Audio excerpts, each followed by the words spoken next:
Let me actually prepare myself. Uh,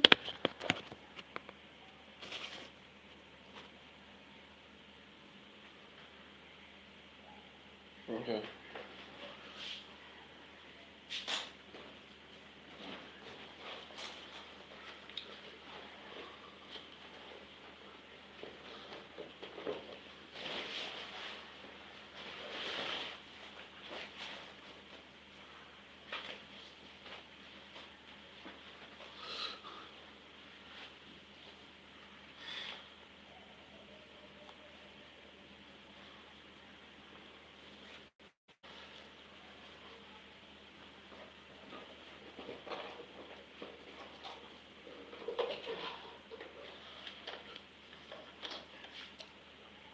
Just a moment. I'm still preparing, guys.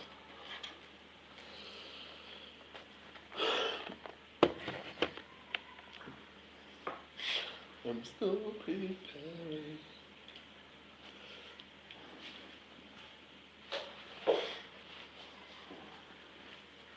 Hello.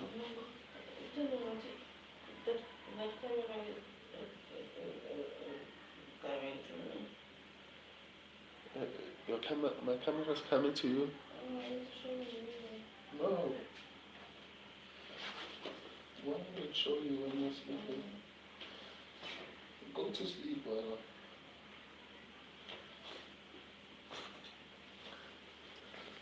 Stop balabaling. Uh, let me do this.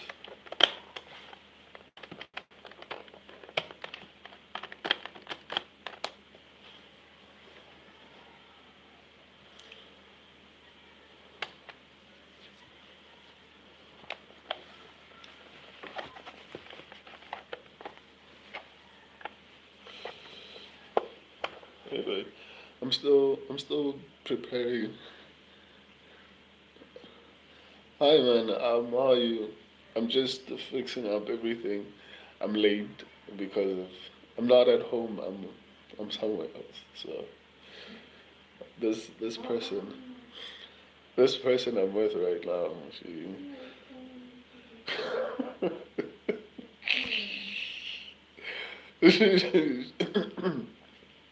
so I'm still like setting up everything even so that I can continue. But it looks like so far I'm doing decently well. I don't know what the results are, but I know that Aussie Diaz won, which is something I actually called. I know. Um, hi, man. Um, I'm in. Okay, I'll read the comments and everything once I'm done preparing. But so far, just to recap, Aussie Diaz won, which if you watched my upsets predictions, I actually did call it. I felt like a lot of people were underestimating Aussie Diaz, but I honestly thought Jano Santos would actually get it done. But it is what it is. Myron Santos actually won. I actually picked Myron Santos. Carlos Leo won. I actually picked Carlos Leo. Um, Bruno Ferreira, I'm not sure what the outcome is on that particular one. Let me refresh, but I want to set up everything properly before I get started. Hopefully, you guys can be a little bit more patient. It won't take too long. A couple of seconds.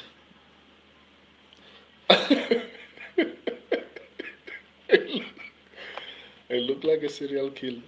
You never know. Maybe. I'm kidding, man. Um, I don't know. Obviously, I don't have the right equipment, so I'll look like that. But the sun is rising pretty soon, so hopefully the look of a serial killer will go away. Um, what's this? KBC. So, yeah, maybe. Who knows? But you put your legs properly. Let me finish preparing. Um, Let me actually do this and set up the card so that I can watch while I'm busy setting up everything.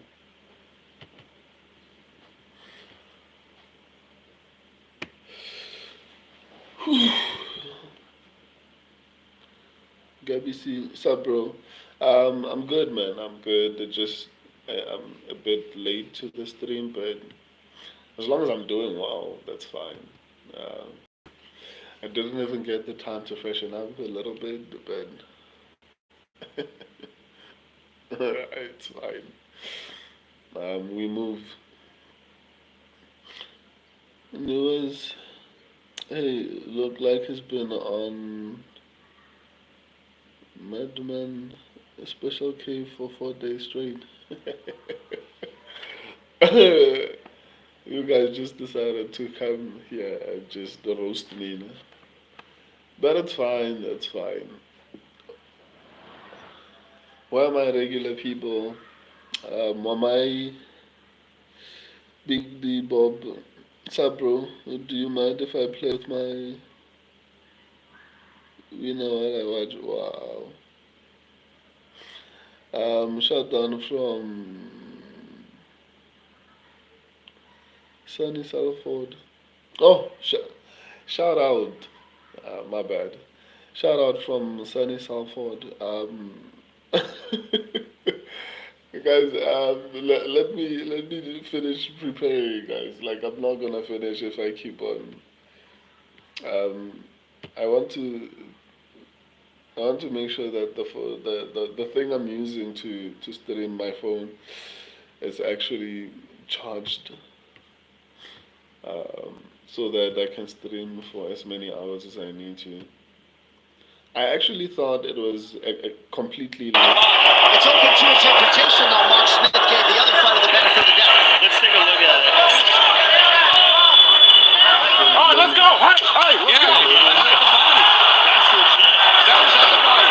Consulting a few official, and that's a Let me show you how to. He was looking for a little break there, and that's not a good sign. Okay.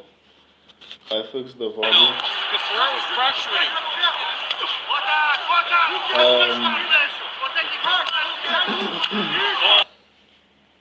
Just a couple of moments, and then I'll be with you. Nice kicks to the body by Pereira. I mean, the fact that it just level changes like that. He puts his head down and just people like that. I look really scary.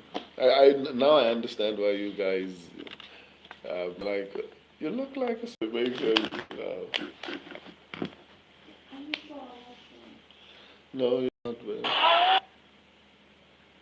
Those. And he was able to keep going flat. Bro gotta be high. That was a mistake back, but he's trying to lie. How big smoke? He got it. Let's go. Good job. What do you call him? Bruno Pereira actually just won. That one. and gets the world-class strike round there in round two. That was a slick transition. That was nasty. Because it looked like he was losing the back, but made the adjustment, caught that arm in the transition, and finished it. I did not think he was going to finish that there. It looked like he was on a choke that wasn't there. He just runs into the takedown. Okay. Essentially tackles him. Gets to the far wrist, holds Petrosian down, goes to his armbar. I mean, Petrosian's elbow is almost out. But it was just, look at that. Yeah, it's in there. Yeah, it's in there tight. He had it really, really good. Good job there. Petrosian was just seen making sure his right arm was okay. How about the Hulk going submission hunting tonight? We'll talk to him next. Before my internet disappears and I'm here crying. No! So, I woke up late. I know some of you are not like regular viewers, so yeah. I normally do this on a regular, on a regular basis. Just that today I'm not at home. That's why I look weird. Well, I normally look weird because obviously the camera is not great. And also, oh, fill it to the gilly. Welcome to the stream, my guy. Not gonna lie, Johnny Santos got robbed. Hello, Zulu Uncle. How are you, man? They've been roasting me in the comments. Like, they say I look like a serial killer, guys. Like, these people are brutal. Anyway, honestly, I did that Jano Santos fight, but like I said, on my abscess predictions, I did say that I felt like Aussie Diaz has fought better competition. I did say that I felt like Aussie Diaz was being underestimated, and even though maybe it was a robbery, but I feel like a lot of people were overlooking him, and I honestly foresaw that coming to an extent. That's why I was like a bit skeptic and saying it was safe, but it sucks that the only fight that I felt a little bit confident in was the one that I've been wrong about so far, which is not too bad. Considering last week was terrible. So far so good. Hopefully I continue on this trend because so far I've only gotten one fight here with the winner, Bruno Pereira. So congratulations! That's awesome. Excellent performance.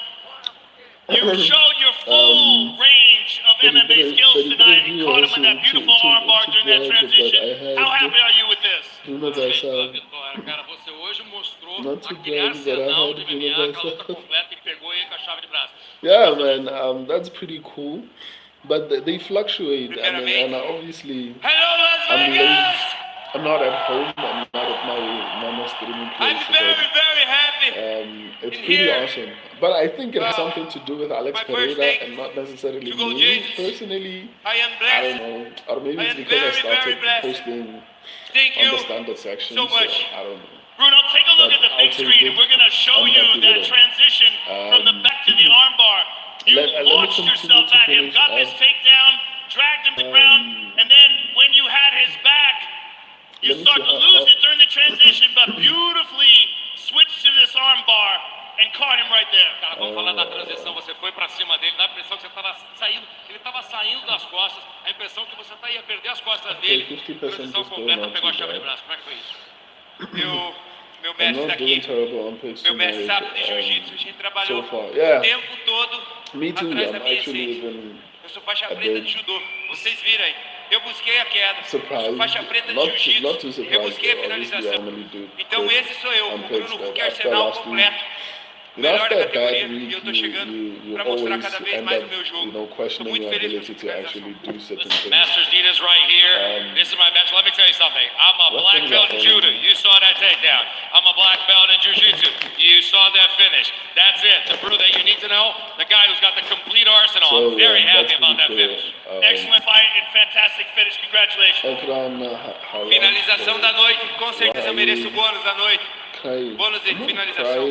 What a finish of the night. Maybe you get that bonus for the finish. What's up? Bruno Pereira, ladies and gentlemen. Huge win for the Brazilian middleweight Bruno Pereira, and tonight it comes by way of submission. Going to be an interesting proposition for matchmakers forward. A lot of UFC talent in the building tonight. How about the oncoming featherweight contender? Use this allow, showing a little bit of love to the Fighting Nerds. And you know the Fighting Nerds are well represented. Sean Lord Silva and Carlos Prates both will be in action in Miami next month. All right, John Anik back inside T-Mobile Arena here in Las Vegas. Shama, Poatan, Superstar. Alex Pereira defends his light heavyweight title here tonight. Good at a lot of things, but among them, following it up, a great performance with the veteran. So after all the carnage against Khalil Roundtree Jr. I'm actually surprised that I actually also did say that about Aman Petrosian, because for me, I said this fight was a little bit 50-50. The Octagon has touched down in the great state of Utah, and I tonight think they're these Salt showing Lakers the and fans trailer around the for the world will upcoming see card. if a sport-altering champion can Oh turn no, back a they're showing power-packing a trailer challenger for can Alex change his Pereira. life forever. So I actually did say that the fight between Aman Petrosian and Bruno Ferreira is going to be 50-50 for me. It's like this every time he fights. Pelo olhar dele ali, eu sabia mainly que because com I certeza felt não like ia ser algo fácil, né? Então eu já tinha aceitado Aman isso. Here we Petrosian go. was Main the event for more the light technical heavyweight fighter, title. and Bruno Ferreira was a power puncher basically. Left hand it connection would by have been- Roundtree Jr. This light is He's running out prepared. of power. Let me Nice right let me hand try and counter by charge him. Poatan. Bom, ali no início, né, eu tava Let me try movimentando and charge bem, him. né, What o are you cara laughing canhoto, at, brother? né, então eu tinha que sentir a luta. Eu consegui acertar muitos golpes limpo. Poatan starting to find the range. Indo pro segundo round, eu errei o chute, pô, ele conectou uma mão. He's got to watch that high kick. Good. Big right hand connection by Roundtree Jr. Khalil has most certainly got Alex's respect. Bem que foi um flash down, depois quando eu levantei eu já consegui enxergar tudo e a gente continuou a luta. Pereira seemingly has recovered. No terceiro round já comecei a ser mais agressivo, né, colocar os golpes mais contundentes, encarar mais. Eu vi que ele já tinha cansado um pouco, né, que era a estratégia que a gente tinha feito. Oh, knee up the middle. Bom, o último round ali foi o mais emocionante. Alex is starting to break him down. Meus reflexos estavam muito bom ali. E aí comecei a conectar as mãos e ele começou a me achar mais. Oh, he's starting to beat him up. Eu até pensei, eu falei, cara, esse cara não vai cair. Eu tava colocando golpes muito duros, minha mão mesmo já tava doendo. Roundtree Jr. largely unrecognizable. I mean, he is busted up. Oh my goodness. Mas aí, como eu falei, eu fiz ele desgastar o máximo possível pra me dar aquela blitz e conseguir nocautear ele. Oh, deep into the body. That's it. That's it. That will indeed do it. 3 light heavyweight title defenses in a span of 7 months. Eu entrei lá pra dentro e, pô, deixei meu coração ali. What he has done, how he has elevated, not only at middleweight, but now at light heavyweight is not like anything I've ever seen before. I'm almost. Poatan's world seems about accurate. He is one of 9 fighters in UFC history to win championships in 2 divisions. We highlighted his striking accuracy earlier tonight. Absolutely absurd, as is the 7-1 UFC knockdown ratio. And you may have just heard in the feature 4 title fight wins. I don't know. Maybe I should just hold it. I'm not home, so what should I do?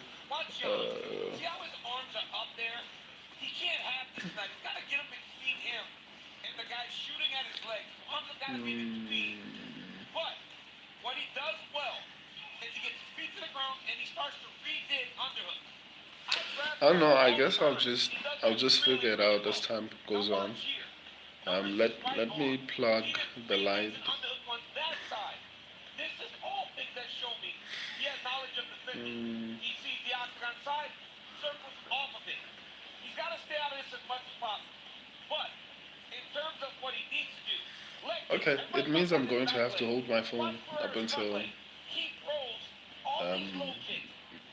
the chickens come home to roost.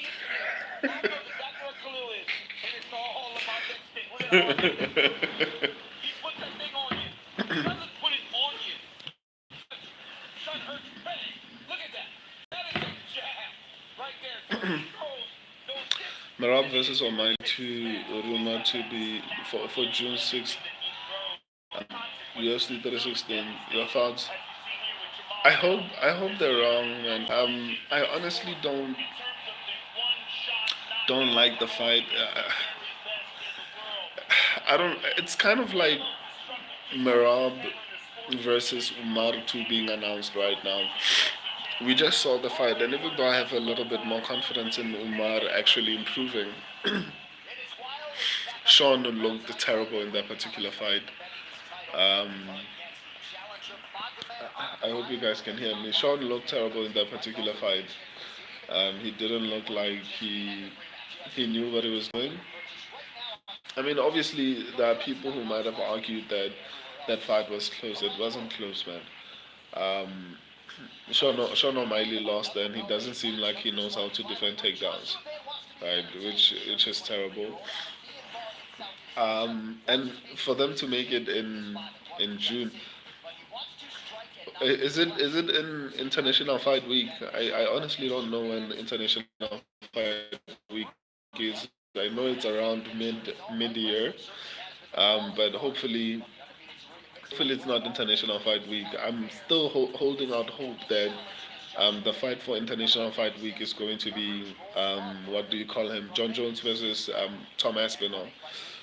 Um, Maybe it still is. I mean, just because they haven't announced it, it doesn't necessarily mean that Sean O'Malley and Merab are going to headline the pay per view. But I guess we'll just have to wait and see that. Sean made the Mahib excuse, Mahib excuse for his L in the sphere. Yeah, man. Which is terrible. Which is why it's kind of difficult for anyone to even get excited about that particular fight. I believe there are two pay-per-views in June. Oh, okay. Why? Okay. I mean, if that's how they want to do it, then that's cool. So it means okay.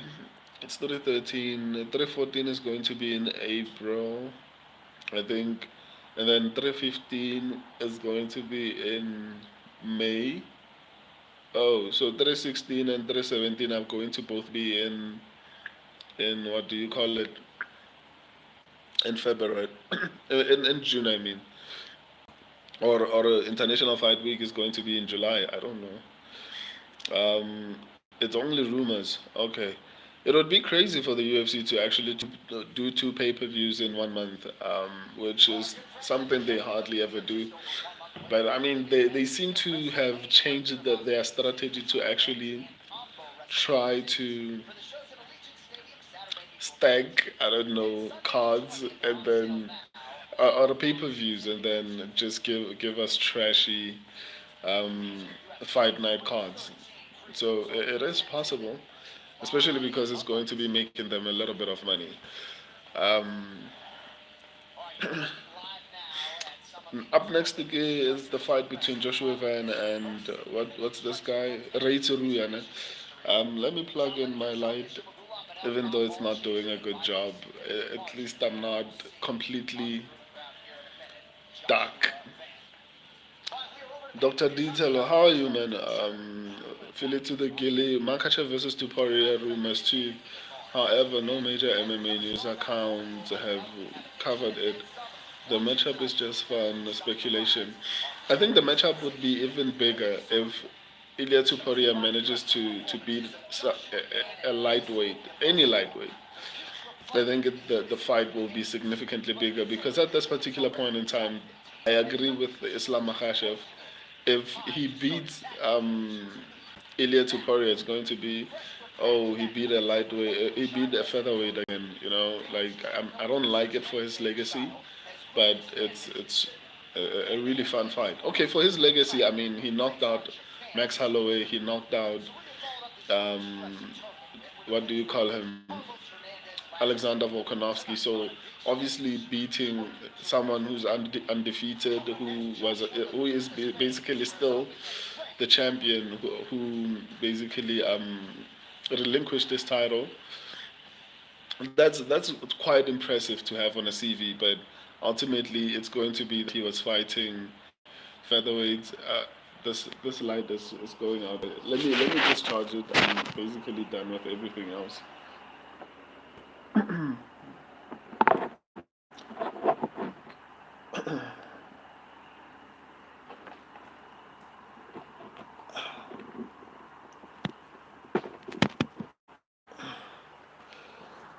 Yeah.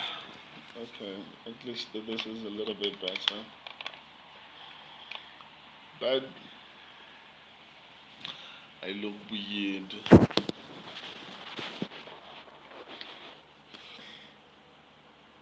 I don't know. Is this even working? Because I've obscured the light with my balancing skills.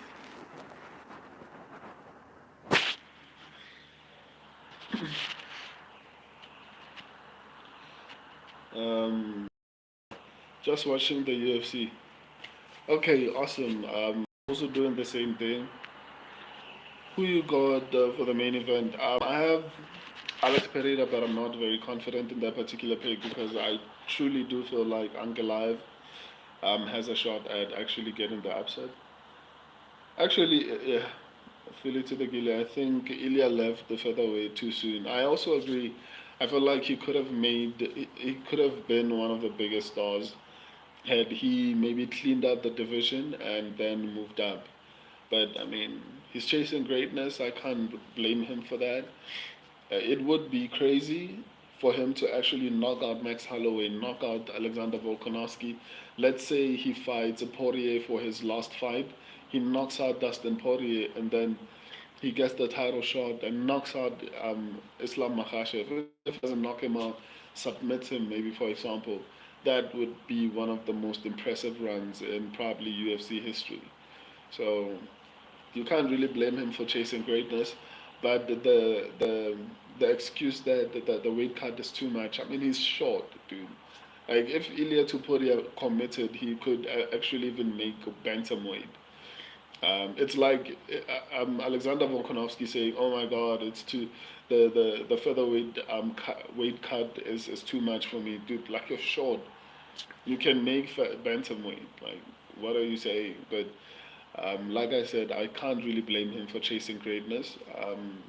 I'm also excited, but in all honesty, I would like to see him fight maybe Dustin Poirier for his last fight in the UFC, and then once he's done with that, that's when I can be like, okay, give him Islam Makhachev, just so that people are not going to be like, ah, he's beating all these featherweights for his legacy. Um, Philly to the Gilly should have had another defense or two. I agree. Deeds, Dr. Deeds, Ilya dunked Arman, and he's calling out Islam. Now he would lose. No, I'm not necessarily saying that he would win. I'm just saying it's going to. It would make for an exciting. It would make for an exciting fight. Philly to the Gili, I agree. Ilya was getting taken down by Bryce. Islam will probably do the same. I mean, I could see that happening as well. I'm not picking Ilya just yet. I mean, I would need to do a little bit more research on that particular fight. Um, let me eat quickly.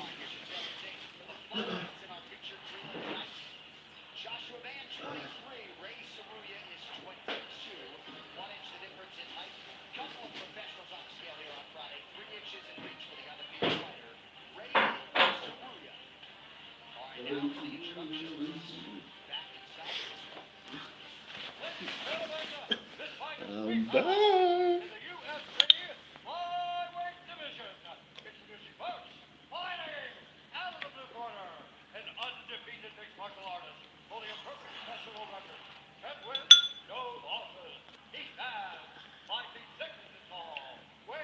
Philly to the Gilly. Yeah, maybe a warm up fight at lightweight would be good. Yeah, I agree, man. I feel like it's unfair to Islam Makhachev.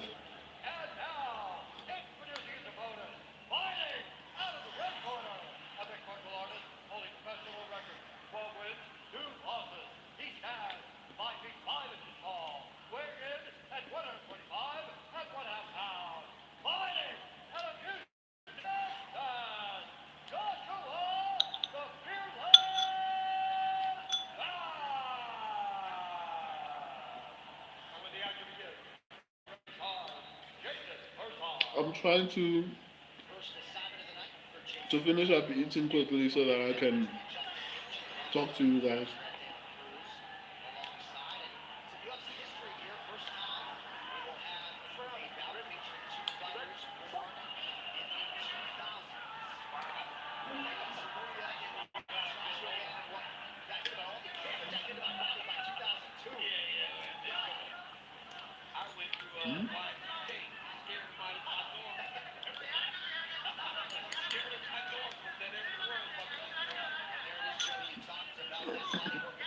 Almost done.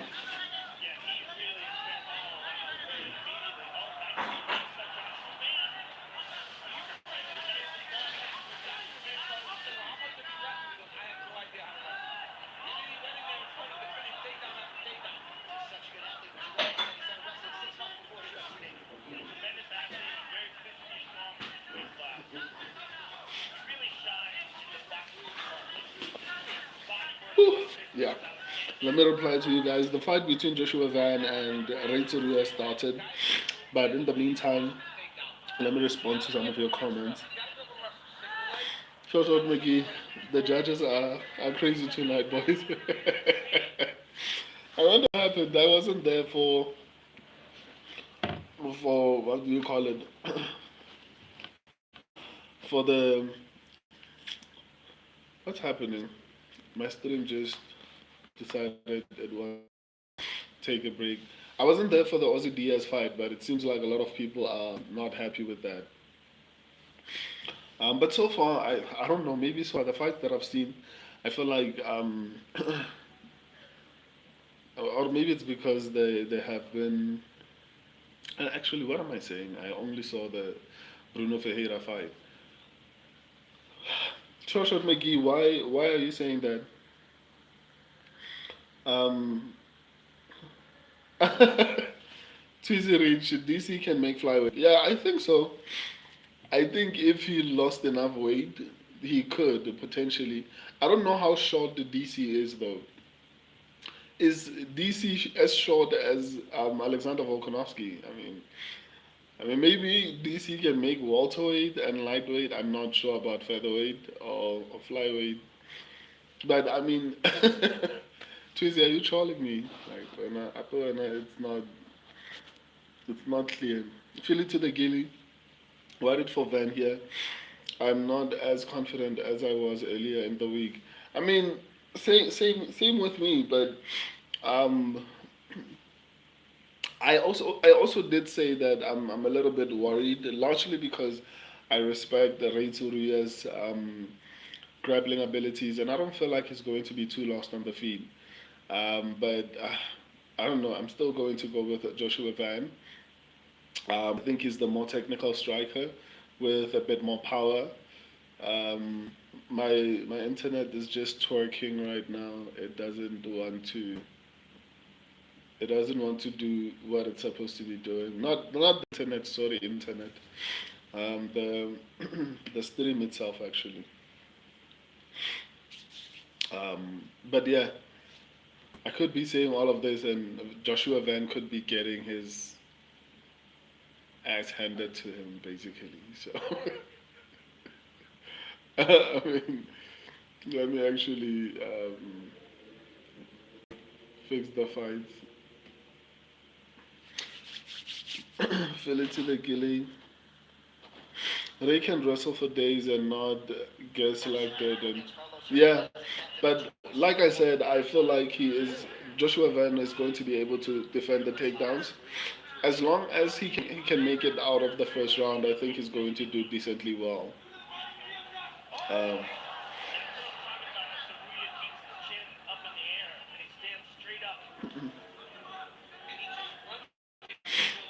I mean, Ray Zuruya is struggling to take him down, so let's see how.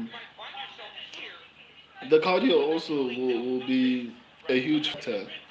You know, obviously in the first round, the Ray Zuruya is going to have the ability to actually get it done, but clearly he's not even having any success taking the fight to the ground. So it's seeming like it's gonna be a problem for him. But let's see how the fight plays out. Wow, he's ending decently, but I'm still feeling like Joshua Van has this one. Um, yeah, oh no no, Joshua Van. But let's see,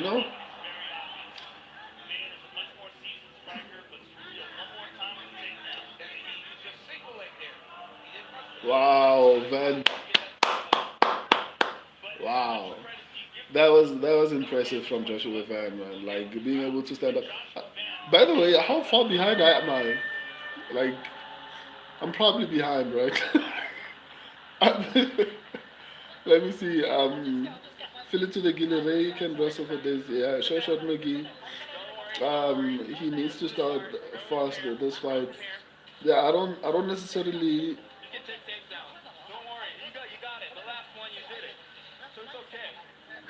Oh, these are replays now.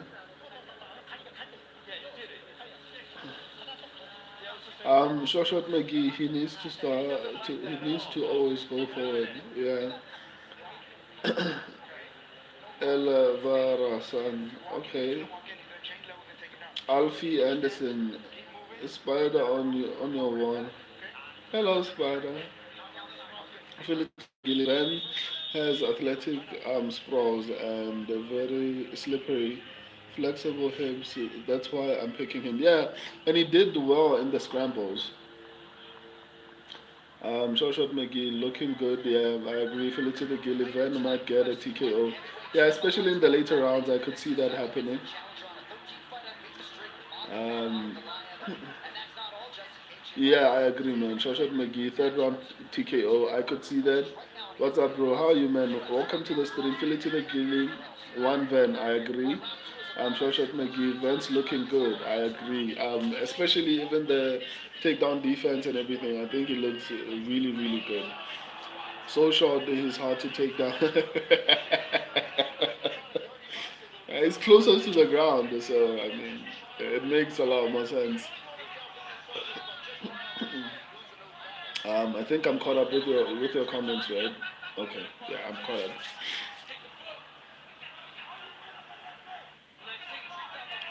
And it looks like Ray Tsuruya might be slowing down a little bit. Maybe I'm wrong.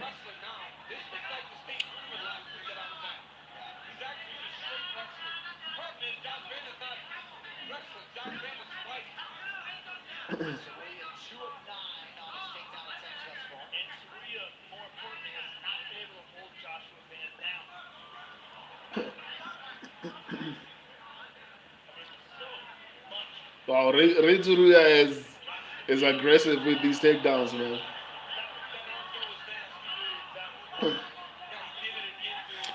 Um, Joshua always gets the hooks in. Yeah, man, like he's really, really defensively good. Avdo, I don't know how to read. I don't know if it's Arabic or not. Philly to the Gilidam Tsuruya has, well, the trip. Yeah, man, and it's crazy that Joshua Van is able to navigate around them. I damn.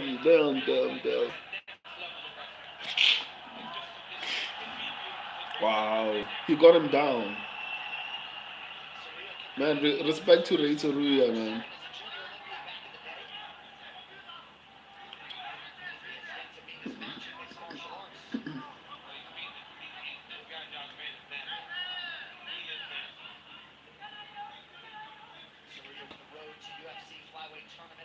Wow, Tsuruya is actually pretty decent on the ground, man.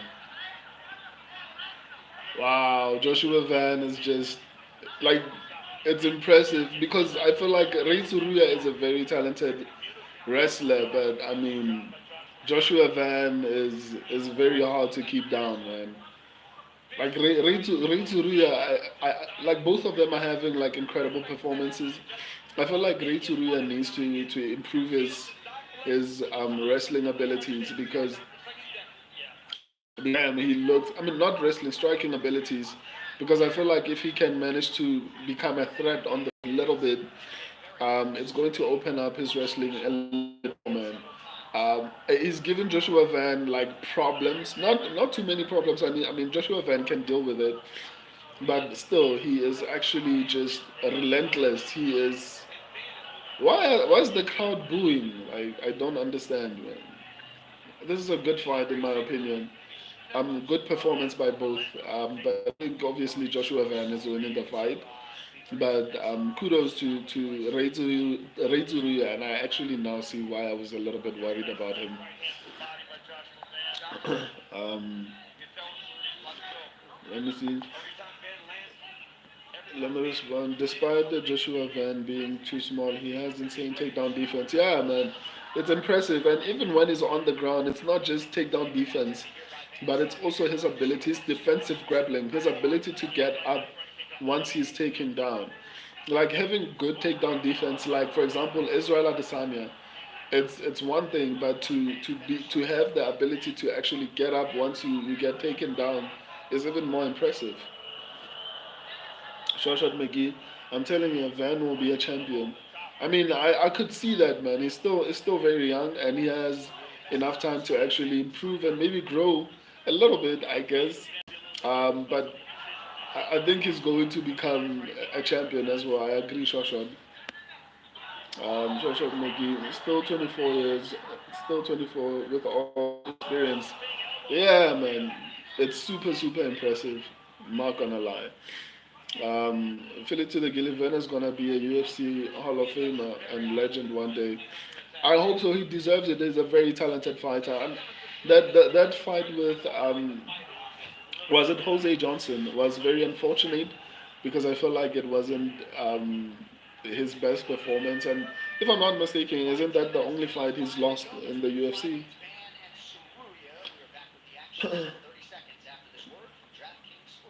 um, when Shoshat McGee, if he hits 5-5, they are all cooked. It's crazy that we're talking about his height like this, man. But yeah, I could see that.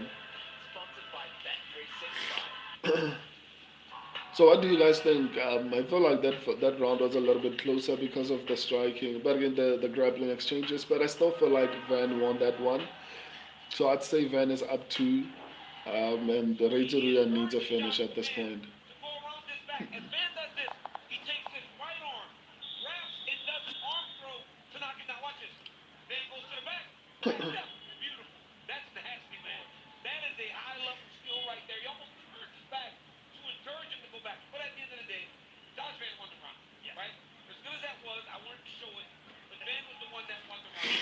Mm. It seems to me that the smaller fighter is the more athletic speed and skill capability there is. You will never see a heavyweight pull off these types of scrambles. Yeah, I agree, man. I think in the lightweight division to have highly skilled talent because you can't rely on weight, you can't rely on power in order to actually win fights, which is what normally happens in heavyweight. A lot of them. That's why a lot of them are not necessarily ranked any higher than I don't know top 10. Like a lot of the decent fighters in heavyweight, they start at like maybe top 7 or something like that. Um, Philly to the Gilly, yeah, 2-0, 2-0 Reituruya. Shoshat McGee 2-0, but judges are crazy tonight. Nah, they wouldn't do that to Van, man.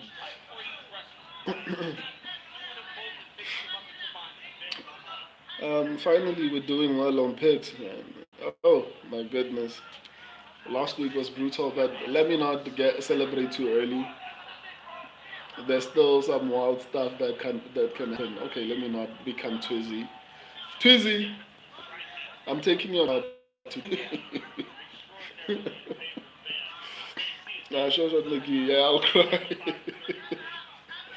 Nah, we're good there, man. Um, so like I checked the UFC website, but I'm not wrong when I say I only got one wrong, right? So far, I think so far I'm doing pretty well.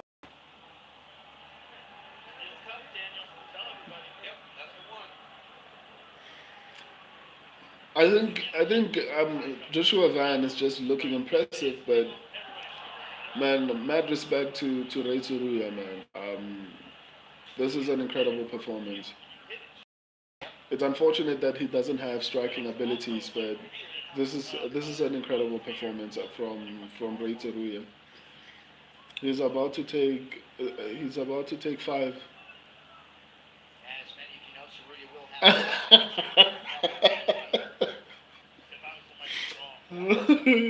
I mean, he looks tired. If I was him, I would take the full 5 minutes. I'm not gonna lie.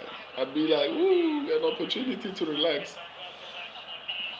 Um, while Ritsuruya is taking a break, let me let me charge my phone. Part 10 round 3 TKO. I could see that. I could see that, but I'm not gonna lie. The longer the fight plays out, I'm more confident in Alex Pereira finishing the fight early, because if the fight keeps going, you know what? Let me not say that. Let's see how Alex Pereira's grappling holds up, because I think Magomed Ankalaev is going to mix it up really well, and that will give Alex Pereira massive problems, man. I hope Wamai is able to see. Um, I hope Wamai is able to see, what do you call it, this stream, because he asked me if I was going to stream, and I responded to him late, man. I felt bad, but hopefully Wamai joins the stream. Shoshat McGee, Tweezy, and Philly to the Gilly never actually miss, or maybe you guys have actually turned on your notifications. Um, Tweezy reached 3-0 according to Saudi Amato. Shoshat McGee looks like Asian little Pop Smoke.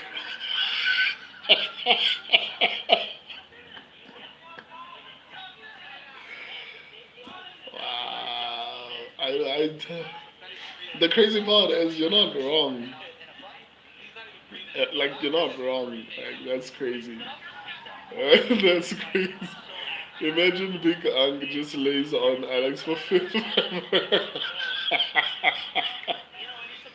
I mean, that could happen, that could happen.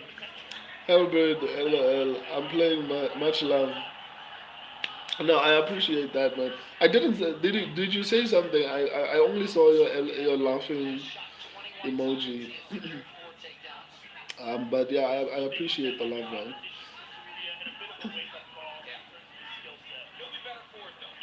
Shoshat McGee, that that's what I bet on.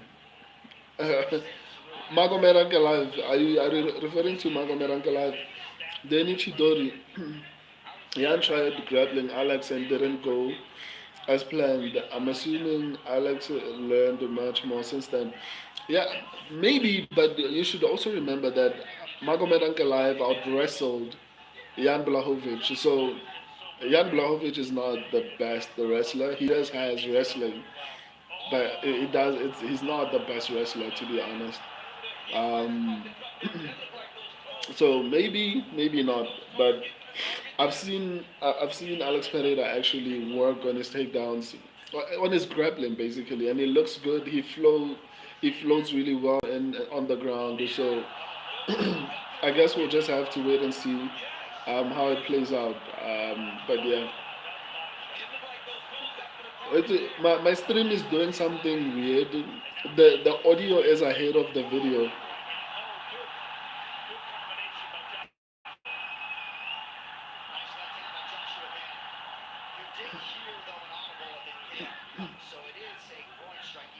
It's a great strike. Okay. Anyway, um, Hell, Hellbird. Damn, I thought you were laughing at my joke. I'm ugly. You're not ugly, dude. Come on, don't say that. Van better get the W. I agree, man. I mean, I'd be shocked if the judges take it from him. Um, Twizy Rich, I got a random prediction, but I feel like Magomed will be winning, and then Alex gets a random KO in round four. Interesting, interesting. Like Micha ladies fight. Who's Micha ladies? I forgot. You know what? I could see that happening because also Ankalaev gets tired, and it seems like Alex Pereira is still very strong in the last rounds. I remember the fight between him and Israel Adesanya. I remember the fight between him and Jan Blachowicz, even though that wasn't his best performance, but I still feel like he showed that he has a bit of cardio. His fight against Khalil Roundtree, I mean, he was building into the fight. The fight was a little bit competitive in the beginning, but as time progressed, Alex Pereira continued to to actually build and build and build, and so that's true.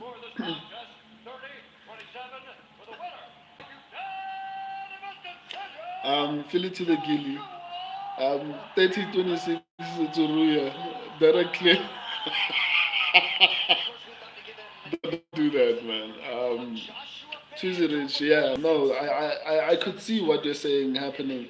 So, Ankalaev might win the first 3 rounds, and then or even the fourth round, and then Alex Pereira somehow manages to actually find the finishing blow. I mean, I could see that. I could see that. Short Mickey.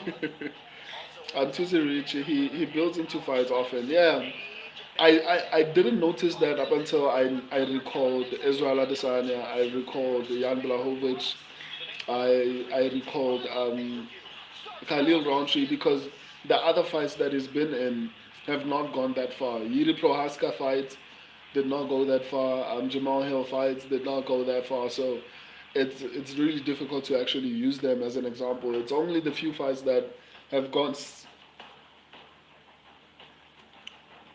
Are those two dudes kissing? Anyway, weird things are happening on the UFC. Um, let me quickly plug the charger in.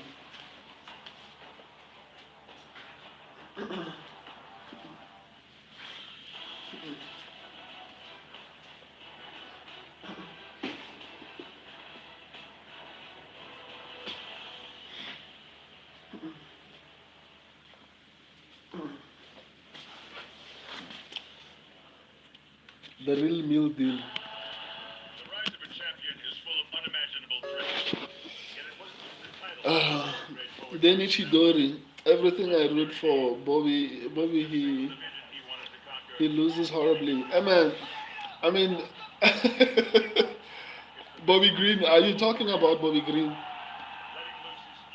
I mean, Bobby Green is not someone we should be having faith in. I used to also have faith in Bobby Green's ability to actually get to the top of the division, but I mean, the dude just enjoys losing, it seems. No, why did I leave the stream? Let me refresh this particular page and then go back into the stream. So everything is set up, guys. I'm not going anywhere as far as I can tell. My internet is charging, the laptop is fine, the phone is charging. We are set to go. Well, we've been set.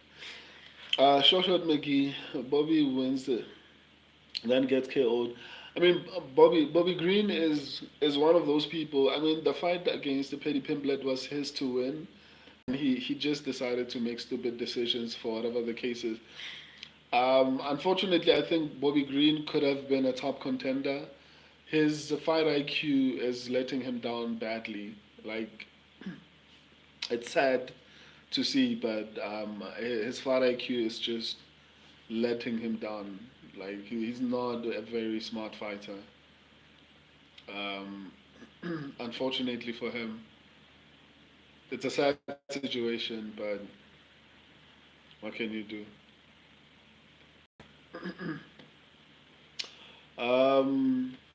How I feel about Diego Lopez versus Alexander Volkanovski. What about that particular fight? I don't like people going into fights after knocked out badly. I know that Volkanovski was a long reigning champion, but man, I don't know how I feel about that. My excitement level is not that high. Bobby Styles his way to get to Philly to the Gilly. If Rufy snipes Green in round 1 out cold, I will change my name to the penal rifler.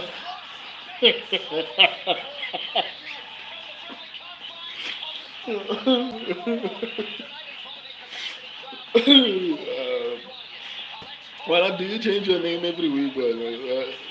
It's that I've been able to actually keep track of your names and I actually remember them, considering how much you have been changing the names. Are we on the main card right now? So far, it means I did really well on the prelims. Then let's go. Let's take the momentum into the main card.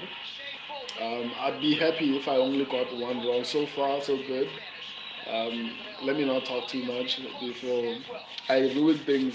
Well, I mean, that's my job, I guess. Let's go, let's go, let's go.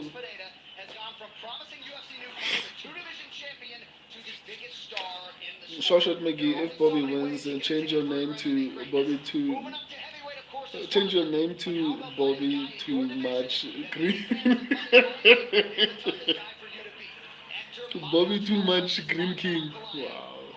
What kind of a name is that? Feel it to the gilly when you keep changing your name and then next time, like in the next, I don't know, year, by the end of the year, it'll look like this streams will look like we don't know who we're talking about because the person who we were referring to, the name has changed. I feel it to the gilly. I should be 5-0 arguably, but the Myron fight was close, so I will take the robbery in the prelim opener. 4-1. Yeah, I think me and you are on the same boat. So no, but are we 4-1?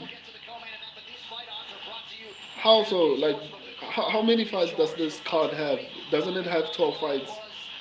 I thought this fight card had 12 fights. To be honest, am I wrong? Can someone just confirm like how many fights are on this particular fight card? But yeah, so far I mean 4-1 is not too bad. Oh, I didn't know. I didn't know. So two fights. I thought it was 12 fights. So two fights fell out, man. Shoshat McGee and 4-1 robbery burned me and one saved me. The two fights were cancelled. Oh damn! I didn't know. So I mean, it's really important to not get fights wrong then on this particular card because I mean, getting two fights wrong puts me at 80%, which is not terrible. But three puts me at 70. Four puts me okay. Let me not even that far. Oh, I mean, in that case, then we're doing pretty well then on picks. Um, we're doing pretty well on picks. I'm really happy about that. It's cold on the floor. I'm going to wear this person's shoes before I get flu. Let me go wear shoes.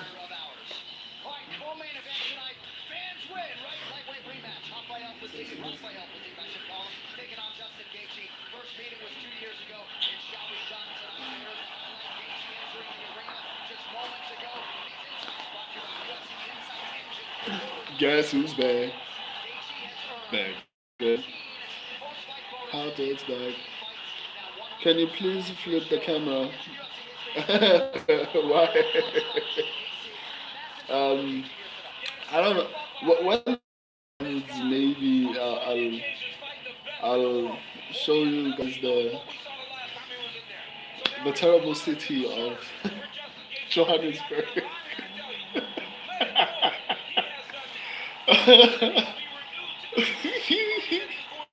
I'll show you guys the section I'm at is now.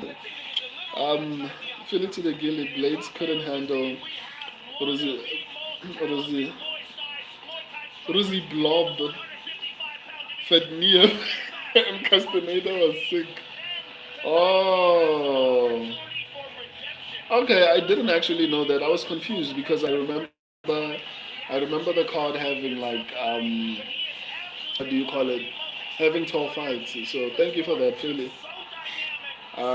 Philly to the Gilly Blades was scared of the But I also did say that I feel like a lot of people are underestimating this guy, and he could become a problem in the UFC. But hey, I guess we'll see what happens. Dale Negro. Wow. I mean, the Negro part just sounds offensive, but it is what it is. It's the internet, you know. I've been called a serial killer so far. I've been called so many things. So it's the internet. And you meet crazy people online. What's that guy who was saying weird things? I forgot his name. What's his name, Twizzy? Not Twizzy. Shawshank. I'm just calling out your names randomly. Fill it to the gilly. You remember him more than anyone else.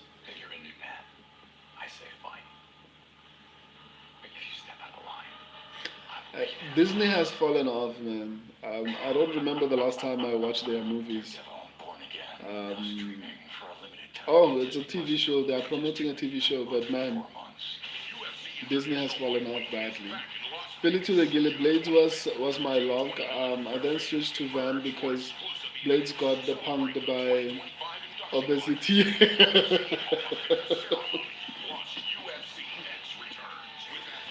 Wow. I hope these fighters don't come into chats, man. Fans are brutal. Like, fans are brutal. Rich fan belly.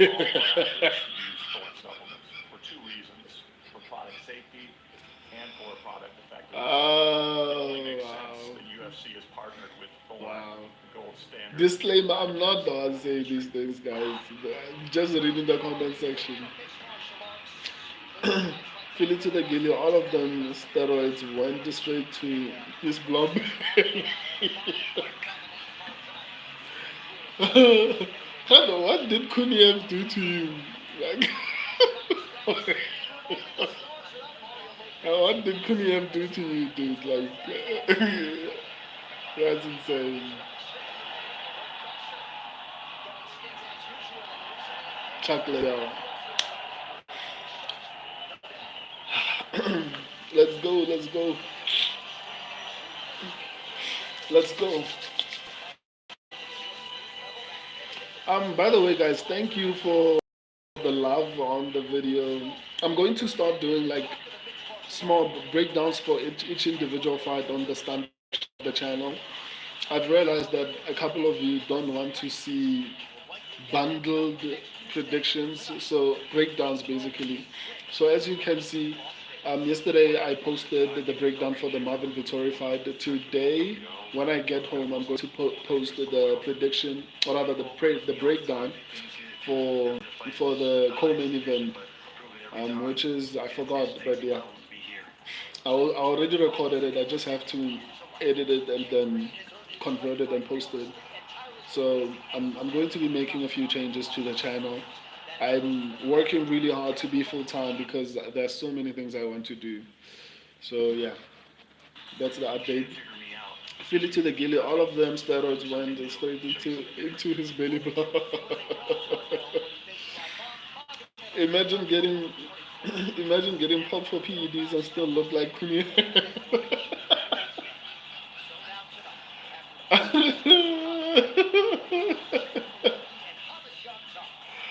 Oh wow. That's insane, dude. Let's see how Rufy performs, man. Because as you guys know, I'm I'm not completely sold, you know, especially because I called his close fight with James Lontarp last year. So let's see how he does this year, or rather on this particular fight, because I'm still yet to be convinced by him that he is actually that guy. Philly to the Gilly, Riz Fat, Riz Fat, Garcia would have gotten slapped. I don't know. I mean, even he said Curtis Blades was afraid of him. Okay, I'm joking. it feels like you have a vendetta against him. It feels like he took your lunch money at some point. This is your revenge, I guess. Get into the Gillian. Let's chill out. He clearly has enough on his plate. I mean, look at his face. Oh, Billy. Like,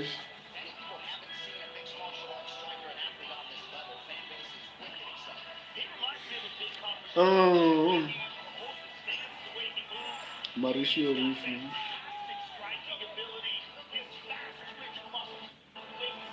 I feel like with Mauricio Rufy's power, I could see him getting a knockout, especially because Bobby Green does not have the best chin. I mean, even though I did say that the James Lontop fight would be close between Rufy and Lontop, um, now I come to think of it, he was able to drop Lontop. And if he drops Bobby Green, I don't think Bobby Green is going to get up again. So I could see a finish here. Even if it's not in the first round, maybe second round, but I could see a first round finish happening. Um, but let's see how the fight plays out, man. Um, this should be an exciting fight. At least we're in the main card. But why is Amanda Lemos versus Yasmin Lucindo up so high on the main card? I, it should have been in the prelims. I'm sorry, not to be mean, but I don't understand. Fill it to the Gilling. If you showed his contender series photo to a casual, they would think it was called the Chicken Tender Series when they have an eating contest. What's wrong with you? Like, what's wrong with you?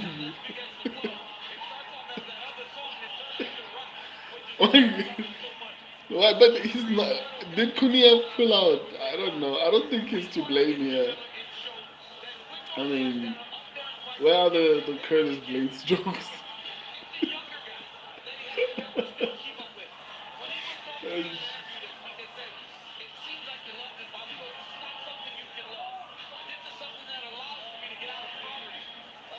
Let's go, let's go, let's go.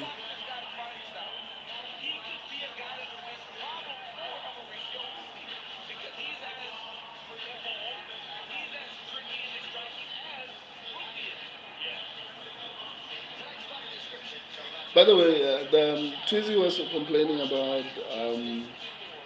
the audio. Max Augusto. Yeah, I see the Brazil signs. Um, I think Mauricio Rui should definitely win. Not definitely, but highly possible he's going to get it done. Jenny Chidori, do you see a bad commentator in my opinion? Why do you say that, Chidori? That's an interesting point because for me personally, one of the best across the TKO banner, right? In my opinion, across the TKO banner, the best commentators are DC, John. Is it John Anik? I think it's John Anik. I think even though a lot of people don't like Michael Bisping, I think he's an entertaining commentator. Joe Rogan sometimes, and then Michael Cole from the WWE, Pat McAfee, and then Wade Barrett, and then there's this guy with tattoos that I'm forgetting. So that's my list of the best commentators. Um, he's super biased. Okay, I get you. But I feel like maybe all of them are biased to some extent. Philly the Guinea. DC has a bias for wrestlers. Oh yeah. No, I agree. I'm not going to disagree with that. Brian Stan was good. The Felder was okay too, but not DC. For me, I don't know. I'm not too much of a fan of Felder. Um, no, I feel like I want entertainment from a commentator, to be honest. So I feel like Felder lacks that entertainment element. He's pretty analytical in his breakdown of fights, but as far as the entertainment value of it, because even though I want analytical information in the background, I need to enjoy hearing your voice in the background. So unfortunately, that doesn't happen for me when I'm listening to Felder. Nothing against nothing against Felder though. Danny Chidori, Brian Stan was good. Felder was okay too, but not DC. Bando Basic, King Green or Rufy. I'm going with Rufy, but I did say that this could potentially end in an upset because um, Rufy struggled with James Longtop, but James Longtop has a good chin, so I could be wrong. But my official pick, and my subscribers' official pick is Mauricio Rufy. but but we have to also remember that Bobby Green is a decent striker. Um, let's see. Let's see. I could be saying this and then boom, a knockout comes. Um, let's see how this one plays out. It just feels they're both scared of each other. Why no one is throwing anything? That's crazy.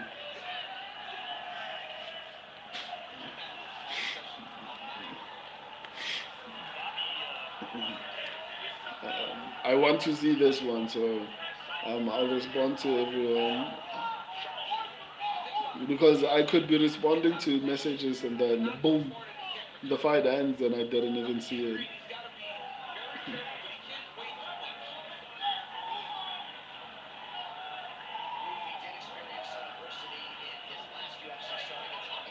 Oh, he's stinging him.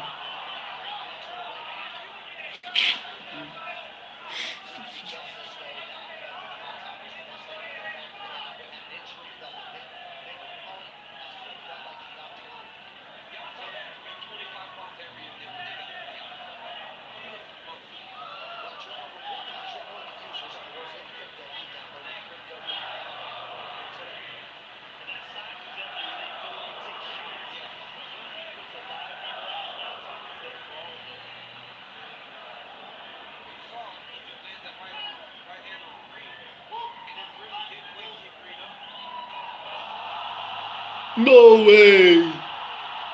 No flipping way.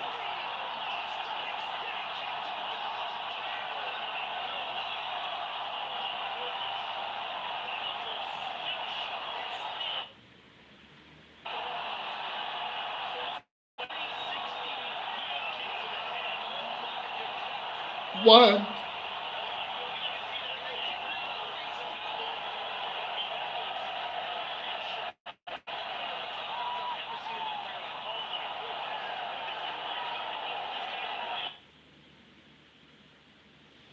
What?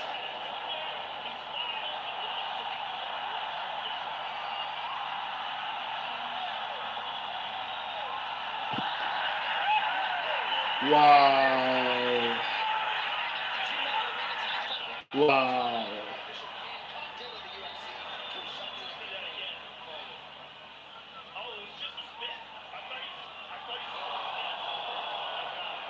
Wow.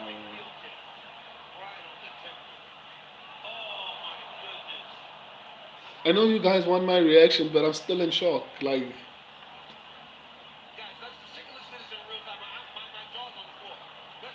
yeah, my sentiments exactly. I don't even know what to say. Like DC just said, my jaw is on the floor. Like, I honestly didn't expect that. Wow. And it landed clean.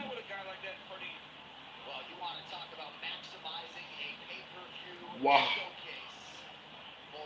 Wow. Wow, wow, wow, wow, wow.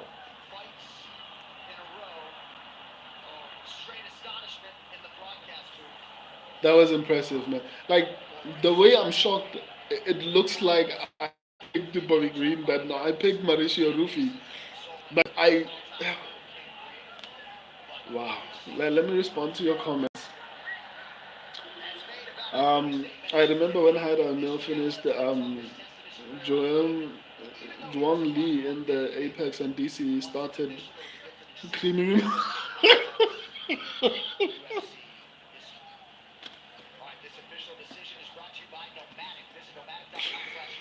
Ah, come on, dude. Like, Philly. Wait.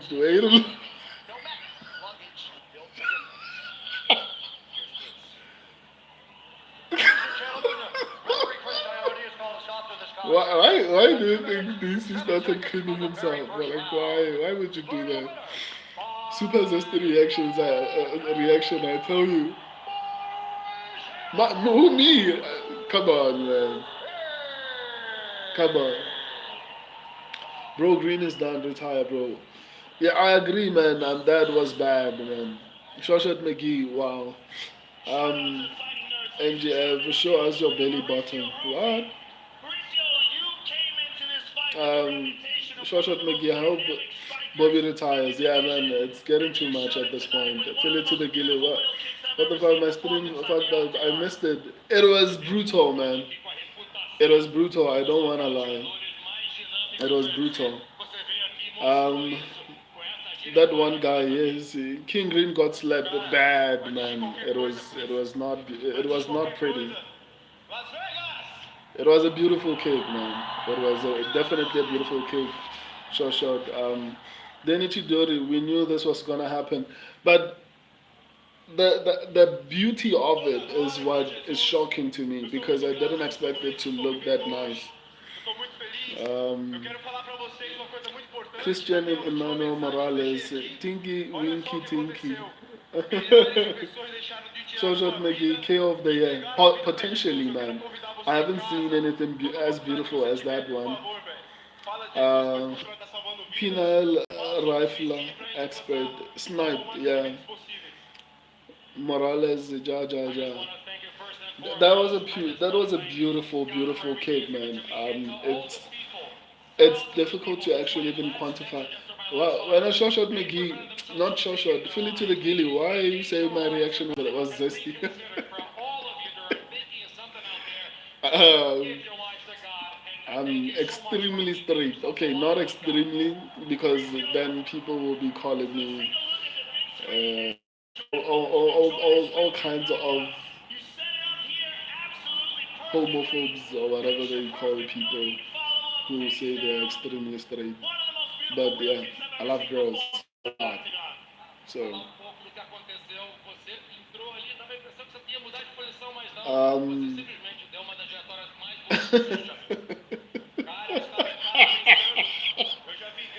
Shrug McGee, that was not my reaction. That was not my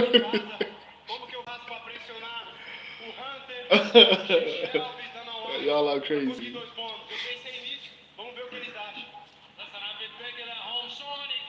Wow, man. That was massive. That was mad impressive. And then we are 5-1. So far, so good. Four more fights to go. And hopefully, maybe we might get 90% this week.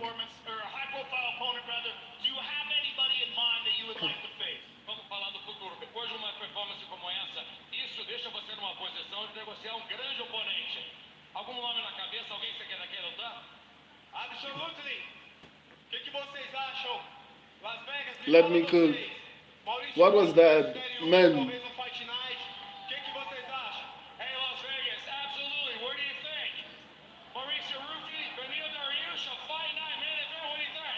Okay.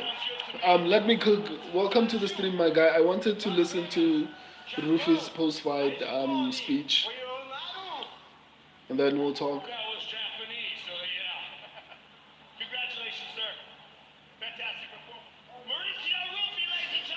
So, Let me cook. Yeah, that was an incredible finish, man. I was lost for words. Philly to the Gilly called it zesty. I don't know why, but wow, what an incredible performance. And also, I'm really happy I'm doing this well on picks. Um, it was it was a bad week last week. Um, they need to do the next fight. I'm taking a nap. Wake me up when the boys are back.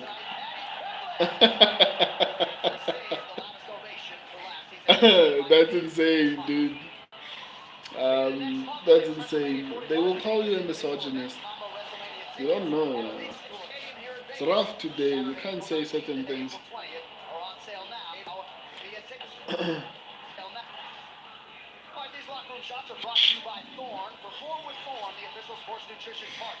I mean, this fight, I feel like this upcoming fight, I need the younger fighter to win, man.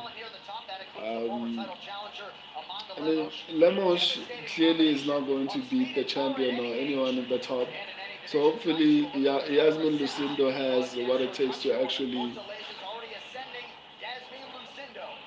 remove her from that spot.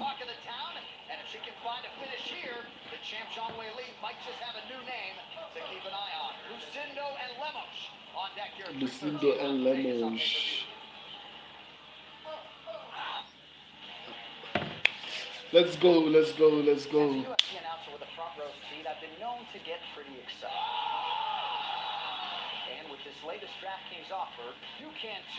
Let's have a conversation, guys. You can ask whatever it is that you want to ask. I know Shoshat McGee wanted to have. There was something that you wanted to raise. Was it about?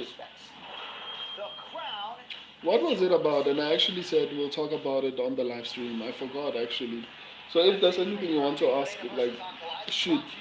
I'll respond, especially in between fights. It's actually quite fun. But yeah, that finish. In all honesty, I didn't think. Okay, wait for a moment. I'd like to see who's being inducted into the Hall of Fame.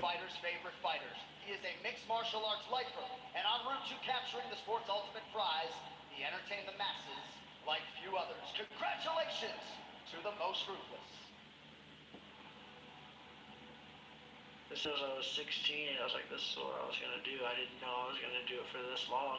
Oh, Robbie Lawler. I mean, he deserves it, man. He honestly deserves it.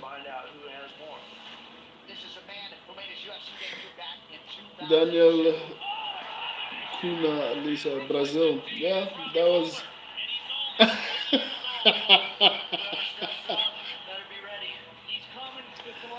Oh, wow. Penal rifler expert.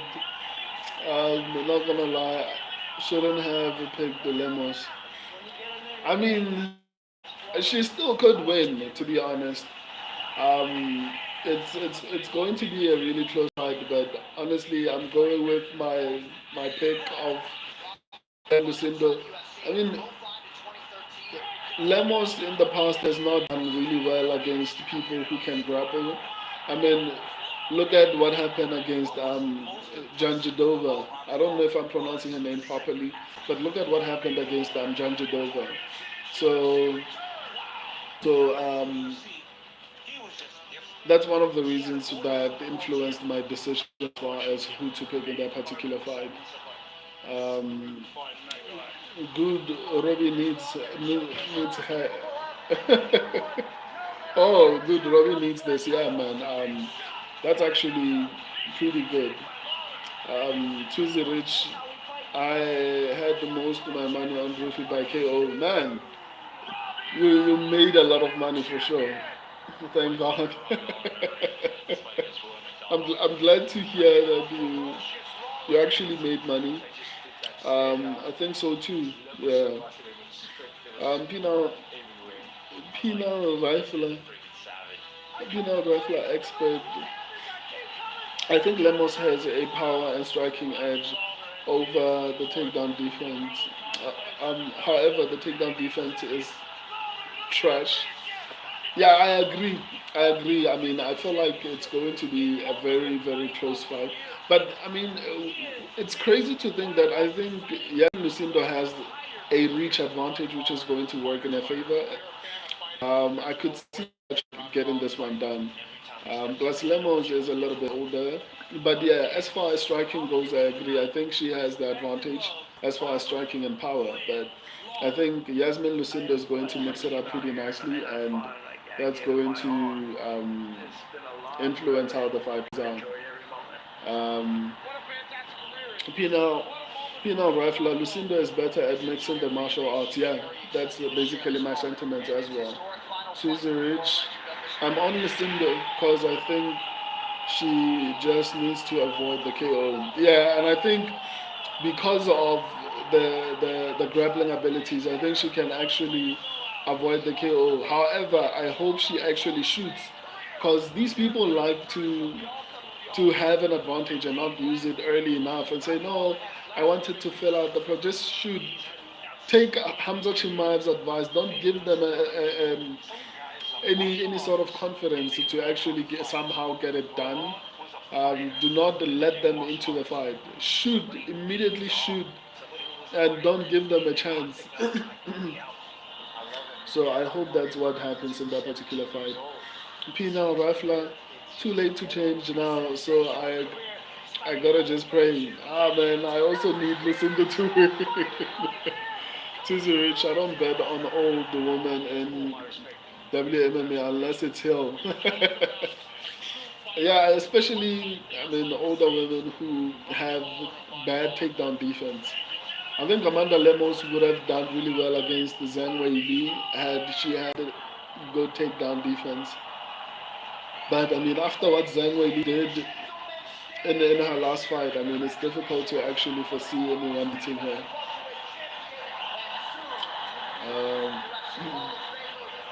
Um, Pina, user one, sorry bro, can I ask a question? Yeah, shoot my guy, I'm listening. Pina Rifler, can't switch picks after the card started. Top 10 rule for MMA predictions.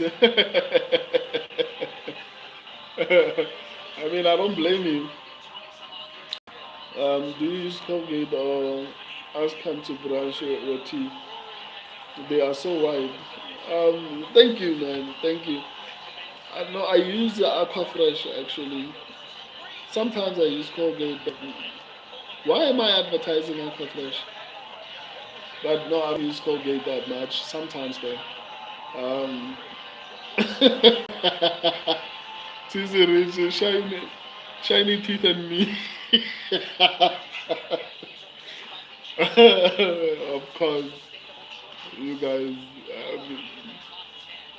Not as come. Wow, I didn't get that one. I didn't get as come. Well, that sounds like a vulgar word. I mean, good on you for trolling me. I didn't get that one. I'm choosing rich. You should get paid for that. It's like I should, man. I'm not going to plug the people when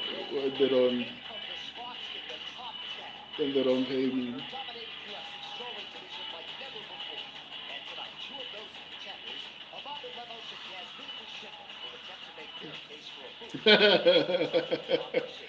What do you call it? Vai ser completamente intensa. Eu tô bastante preparada.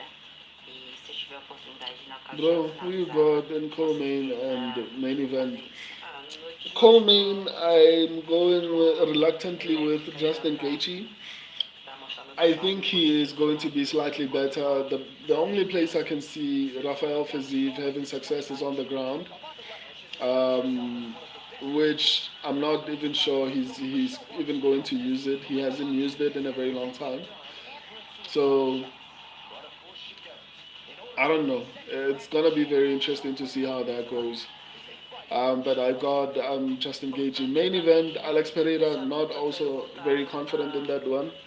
I feel like it might be a very provavelmente eu sei que eu vou a very ganhar os dois. close Eu sei que eu close fight, I could even see Magomed Ankalaev getting the win.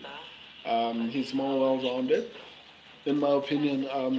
His wrestling is almost as good as his striking. So, whereas Alex Pereira is mainly a striker. So, but I'm going with Alex Pereira. I mean, he has the finishing shot, and it seems like he's been working on his takedown defense. So maybe he should be able to avoid certain bad situations.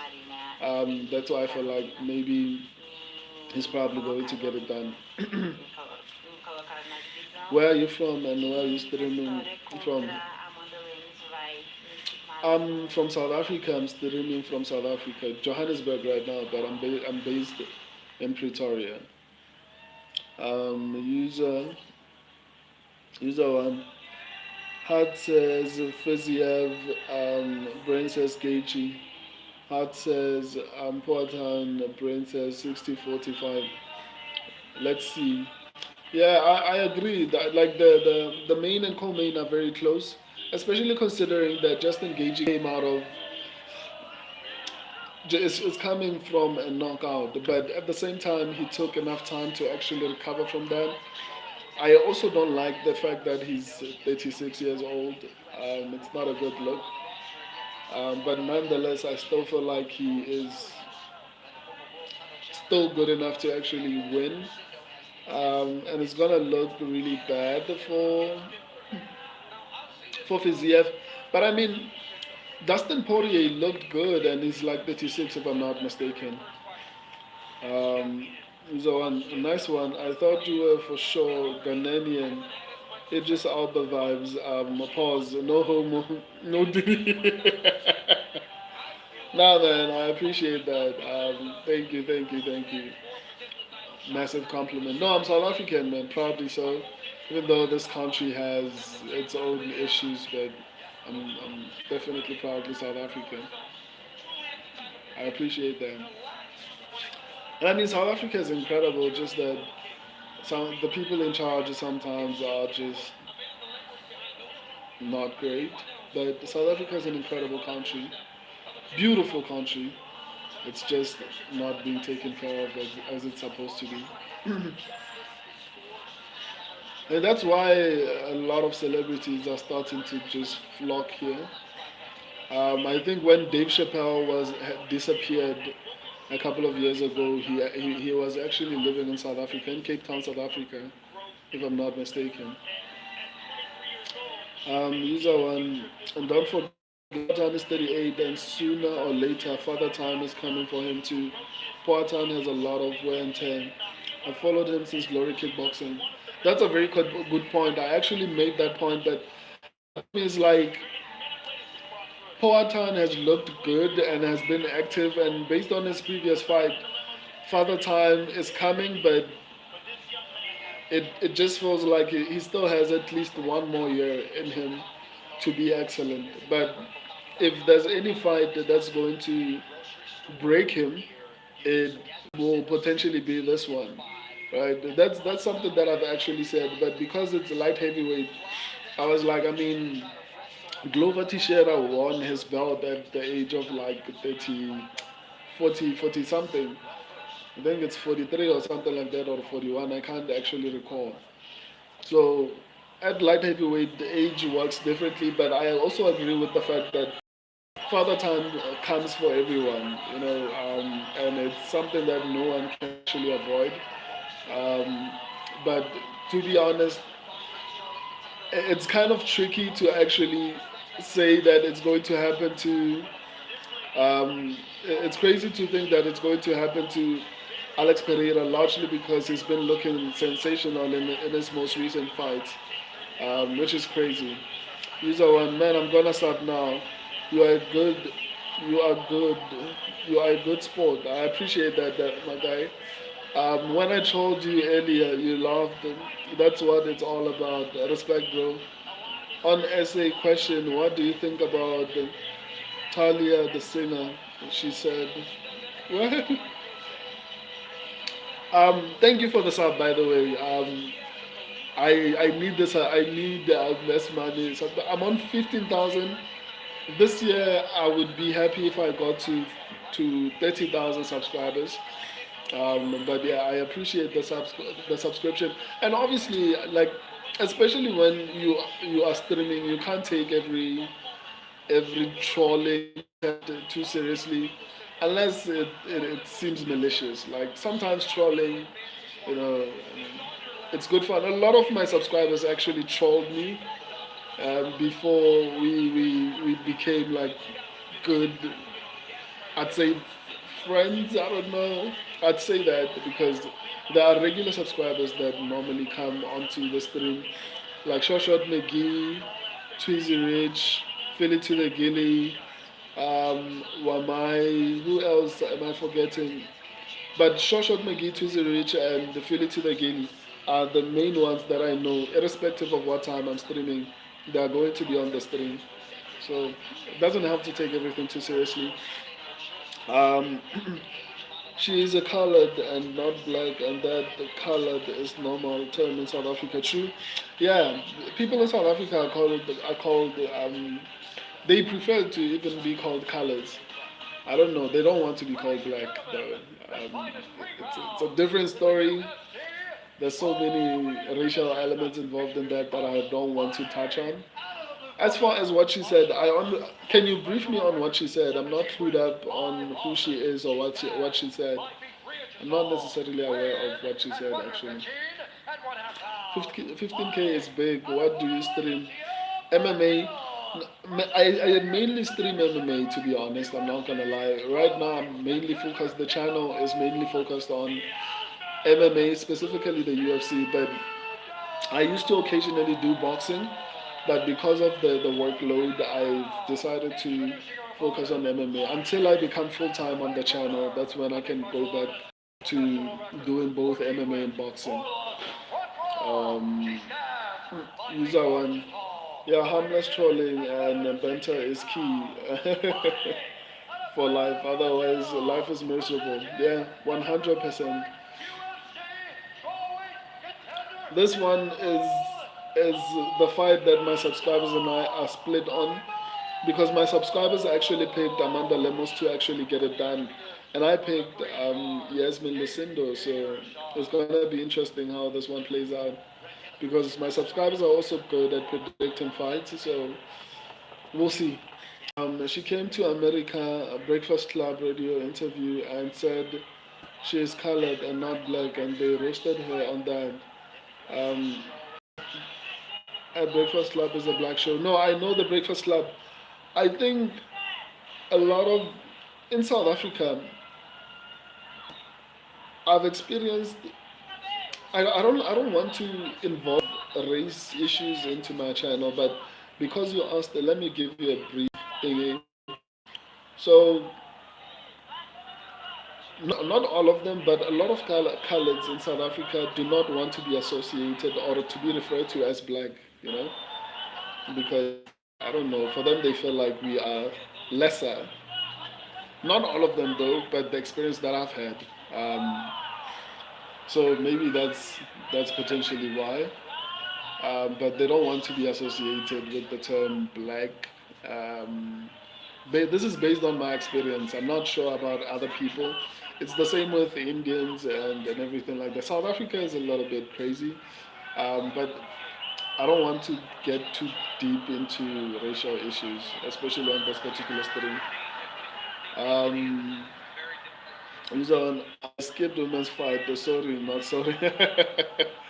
I mean, I have a channel dedicated to MMA. I can't skip any fight. Tuesday Rich, I'm with you, Slug. Screw lemons.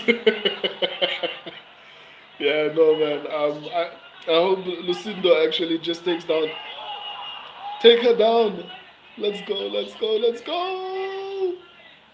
I think this is going to indicate how the fight is going to play out. Um, Lemos is a little bit older now, so hopefully it's gonna be easy to take her down.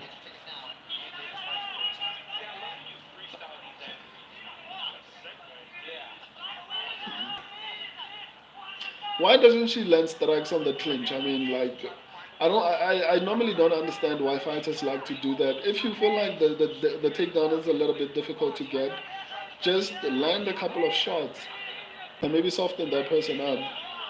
Bro, I cannot do MMA. What? Lemos got top position, huh?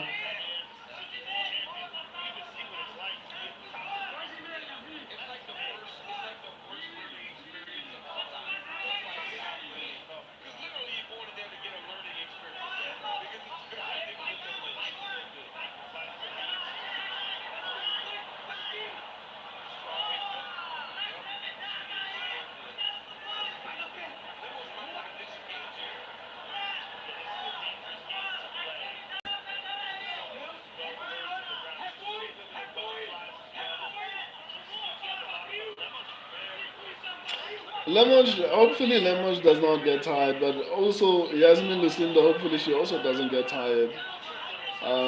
Because she's doing something she's not used to doing as far as grappling, but she's landing good shots. Hopefully my pick does not get this one wrong, bro. I can't do with WMMA unless it's the champions or top three contenders. WMMA used to be fire. Gina Carona, baddest fighter, and I hear you, but man, Lucindo is accepting this position, and I'm not. And she's losing the first round, man.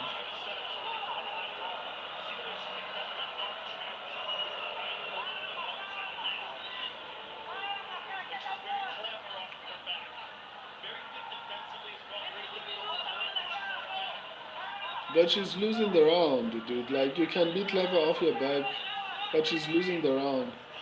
Thanks for the essay lesson. The blacker the berry, the sweeter the juice. Let's just leave it at that. A proud black East African that happened to be born and lives in the UK. SA has a lot of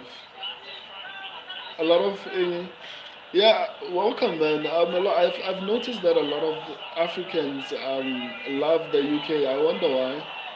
Um, when it comes to race relationship definitions, yeah, I mean, obviously we have um, a, a very interesting history as far as race goes.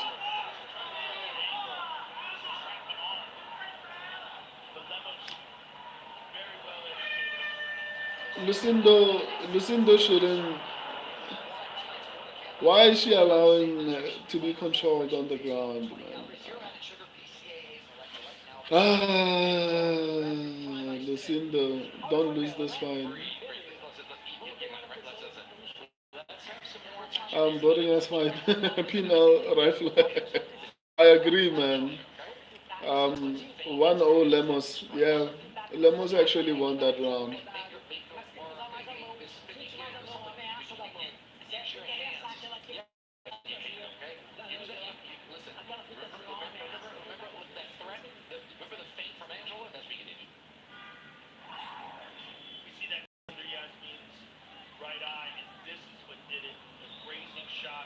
Damn it.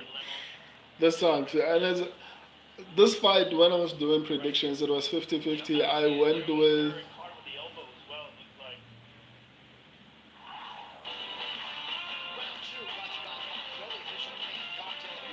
Damn it. I went with Yasmin Lucindo because I felt like she was a bit younger, but I mean, it is what it is.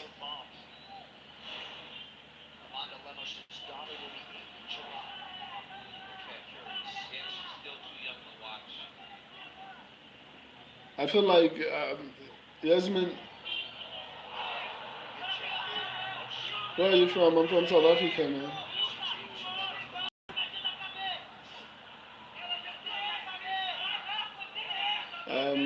So it's complicated, but Congo, the heart, SA, the spine, Nigeria, the lungs of Africa, etc. So it's all love, it's all African power. Yeah, I agree with that. My name is Kotato. I use Kotato, but I have 3 names actually. Wow. Lucindo is losing the fight, man. My subscribers were right.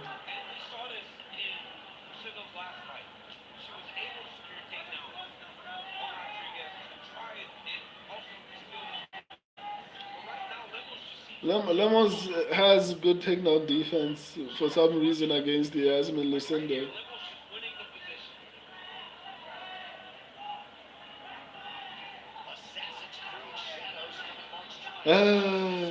This is not good. No. I'm Tswana. I speak Setswana. The person I'm visiting right now is the one who speaks Setswana.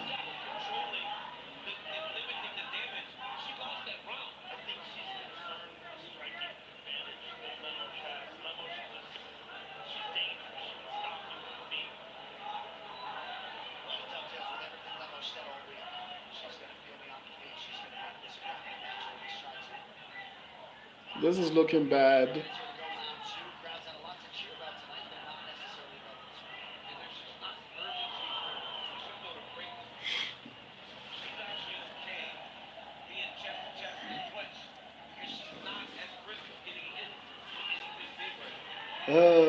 Well, maybe Lucindo's grappling is overrated. Pina Rafla, you might be right. Not you might be actually. It seems like you are right. Maybe Lemos actually worked on his grappling or on her grappling. Maybe that's what's happening. But Lucindo went from looking great to looking terrible. It's like that's one of the things I don't like about WMMA is that a fighter can look like a champion in one fight and look incredibly terrible in the next. Um, Shoshat McGee, it is uncooked. How is this on the main card? Yeah, it sucks, and I'm also being wrong at the same time. Kosa is beautiful. I speak Hiranja. I don't know what. I think this is the first time I've heard of that language. And people say it sounds different or difficult to pronounce certain words, but Kosa is next level. Wow, wow. That's interesting. I thought isiZulu would be one of the languages that people say are easy to actually pronounce. Ethiopian, okay.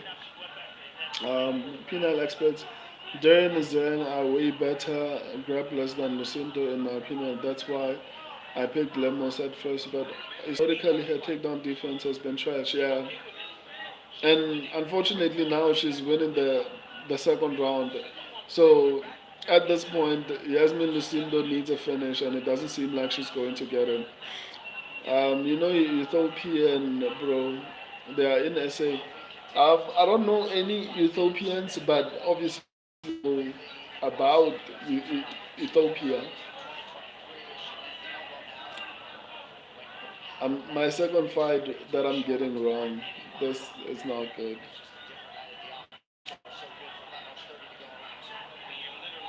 Shoshot McGee, she's just hunting subs. Yeah, which sucks to be honest. Um, I, my subscribers called this one perfectly. Shout out to my subscribers, man. They are insanely good at predicting fights.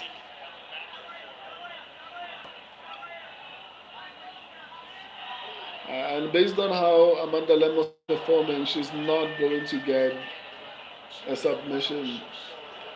Yasmin Lucindo needs a finish, and it doesn't seem like she understands that. Cooked, yeah. As right now, I'm 5'2".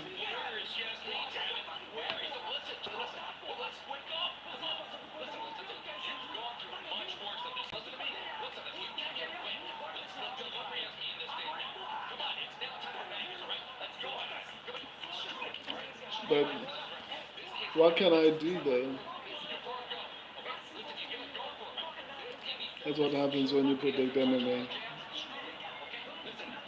Things like this happen.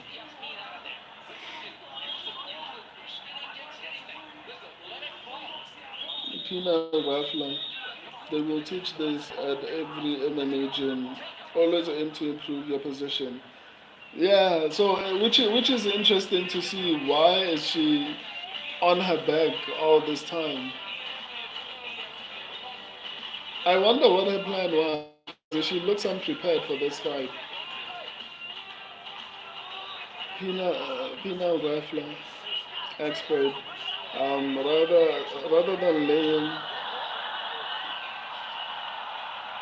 Rather than laying on bottom and trying sub attempts. Yeah, man. Like it doesn't make a lot of sense to me for her to be doing that. Okay, finally, hopefully get a submission. You need a submission. She needs a submission or a finish somehow. Don't just control. Hopefully, I love the corner work of her coaches. Um,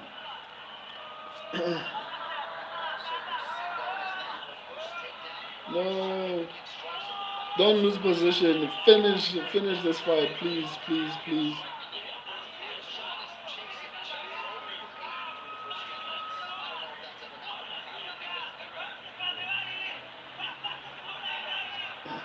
Submit her, submit her, submit her, submit her, please.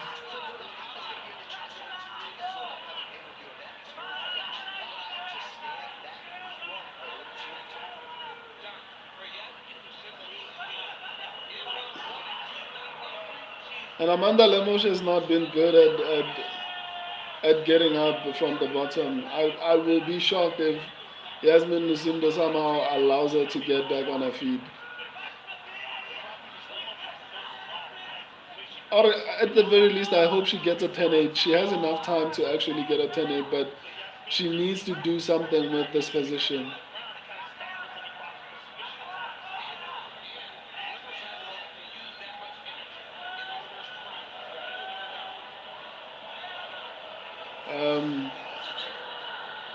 Shoshat McGee, bro.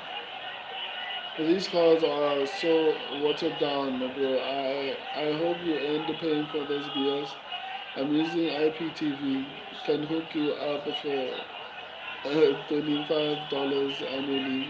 License fee for me, but again, 15 twice a year. Holla at me. She will hunt and I'm triangle.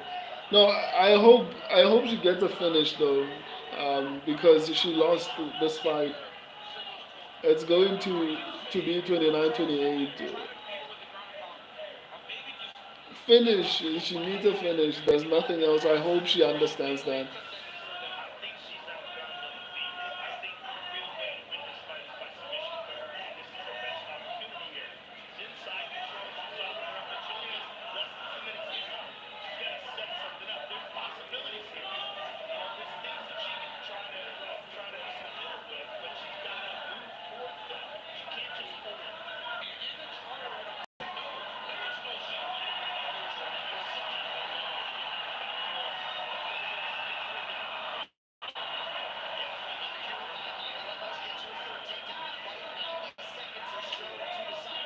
Yasmin Simba sucks.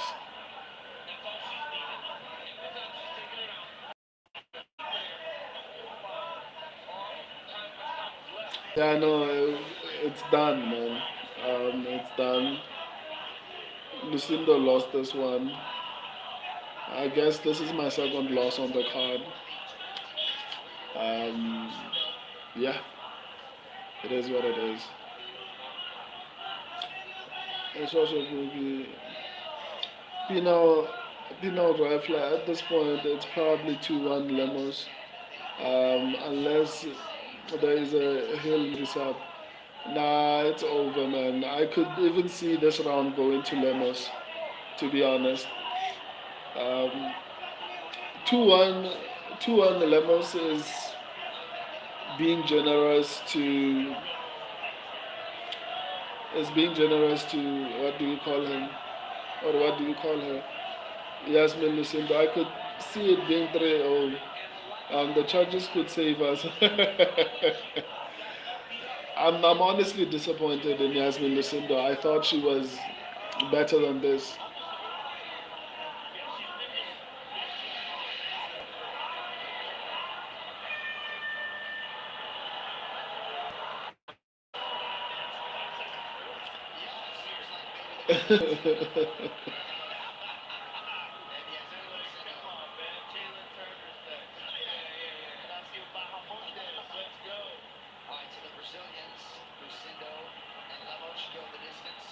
Ah.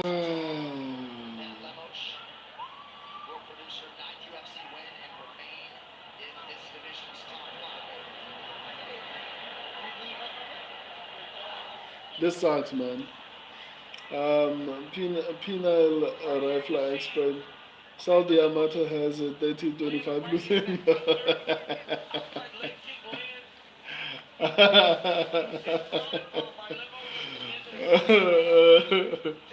I mean,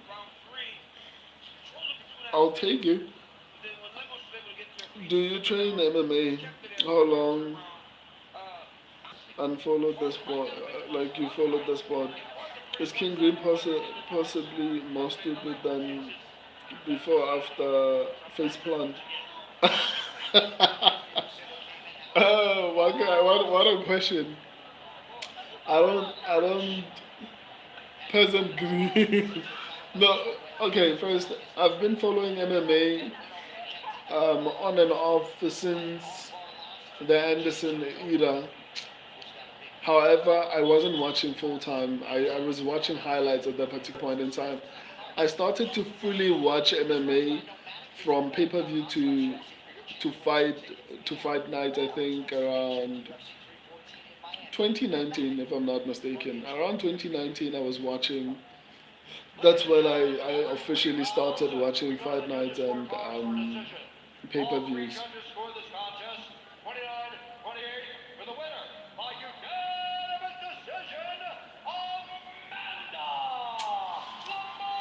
Bobby Green is pretty dumber than he used to be at this particular point. Um, um, he wasn't very bright before the knockout. I don't think the knockout is going to help him. Peasant Green, just a green, checkers green. Wow. 2-0. Wow, Lucinda was hot garbage. I agree, man. She was more terrible than I anticipated she would be.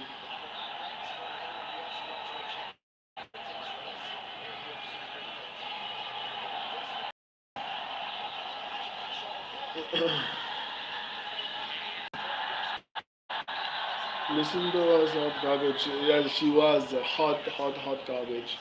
Um, Anderson UFC era started 2006. That's crazy.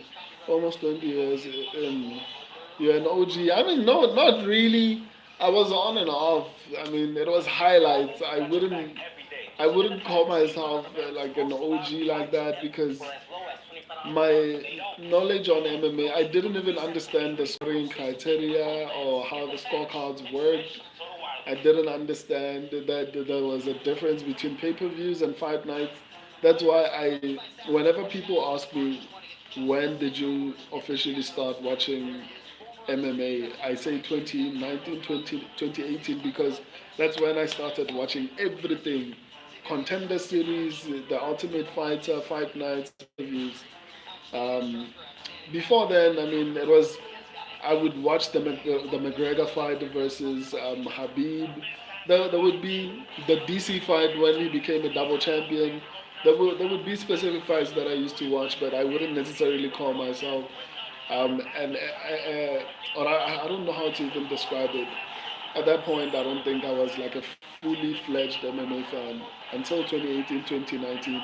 That's when I can say, yeah, I started watching MMA in full time. Wamai, Robert Green is cooked. Welcome to the stream, man. I felt so bad that I didn't respond to you in time, and I actually even said on the live stream that I hope Wamai somehow manages to see the stream because you were asking if I was going to to be streaming. So welcome to the stream, my guy. Twizy Rich, can't trust these prospects. Yeah, man, and especially in WMMA, it's honestly crazy. That's what I was saying. They these WMMA prospects can look like future champions in one fight and look trash in the next. So it is what it is, though.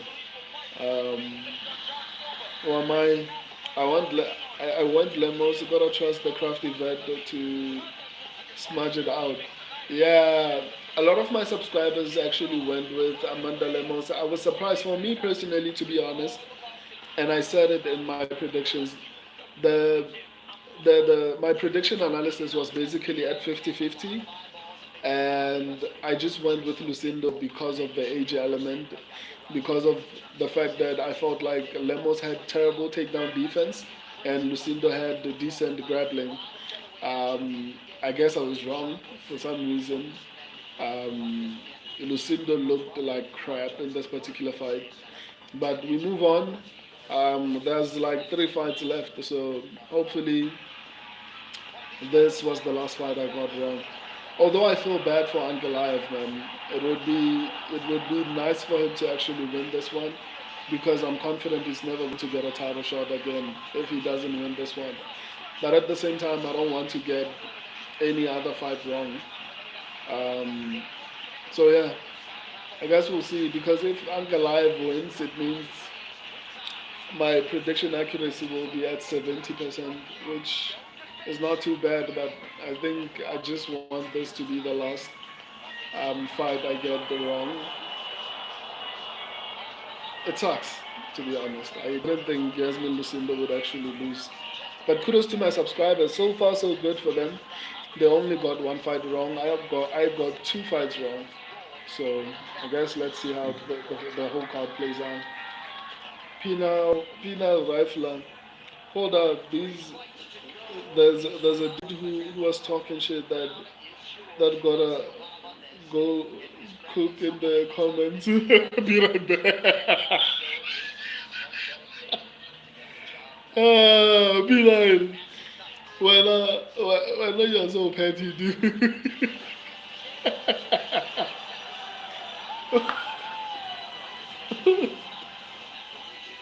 That's pretty petty.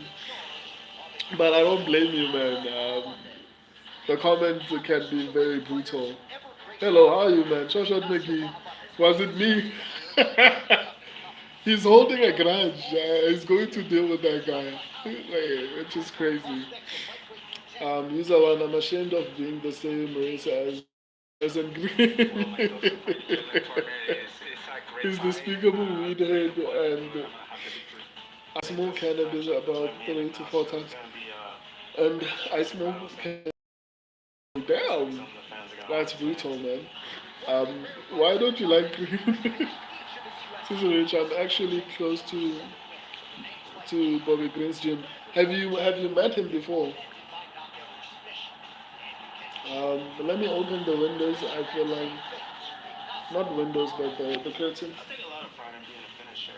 It's really exciting. You know, the fans love to see finishes, and they love to see. Does it help? That's always Is it helpful? show. Let me see.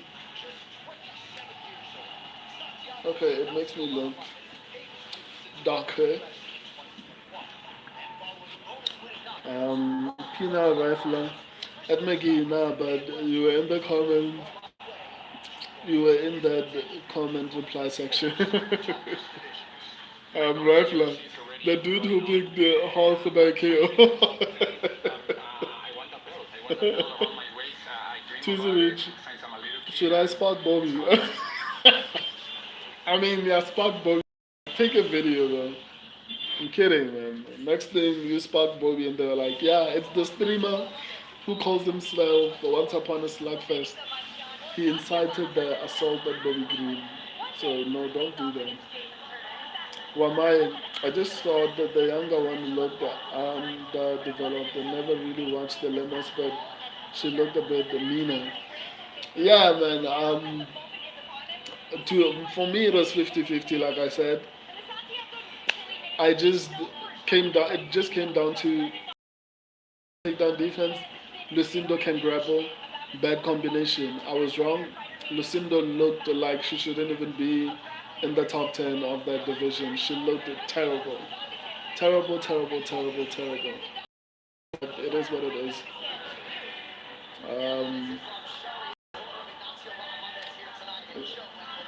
Penal Rifler, is another pick I'm doubtful about. I can't afford to get any more wrong. So hopefully he gets it done. Because the remaining picks are a bit tricky for me because, Bahamondes is a problem. Rafael Fariv is a problem. Magomed Ankalaev is a problem. So I'm worried. I'm very worried. I've got Bahamondes, Fiziev, and Ankalaev. So the opposite of our picks, of course, Wamai. Wamai just wants to see us lose. Pinal Rifler, expert. Someone called everyone who picked Lucindo a clown in my comment. Of course, a clown is not too bad compared to the amount of things I've been called in the past. Being called a clown is a little bit nicer, in comparison. Ruthless. Yeah, I'm sure they are referring to me as well. I'm sure there are a lot of clown comments in my video.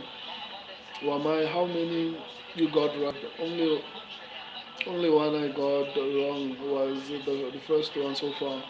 I got two wrong so far, and then I think 4 or 5 right. I can't recall, but I only got 2 fights wrong so far. So I'm honestly worried, especially because there's 10 fights on the card.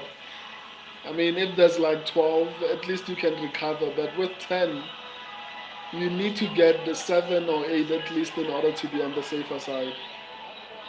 So hopefully it doesn't get worse than what it is.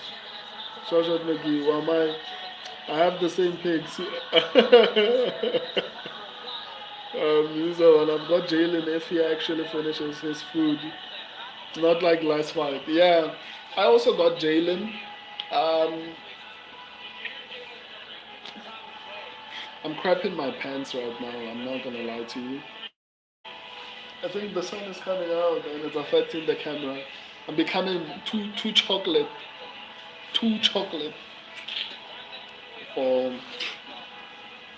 my like. Okay, no, that's not how I say it.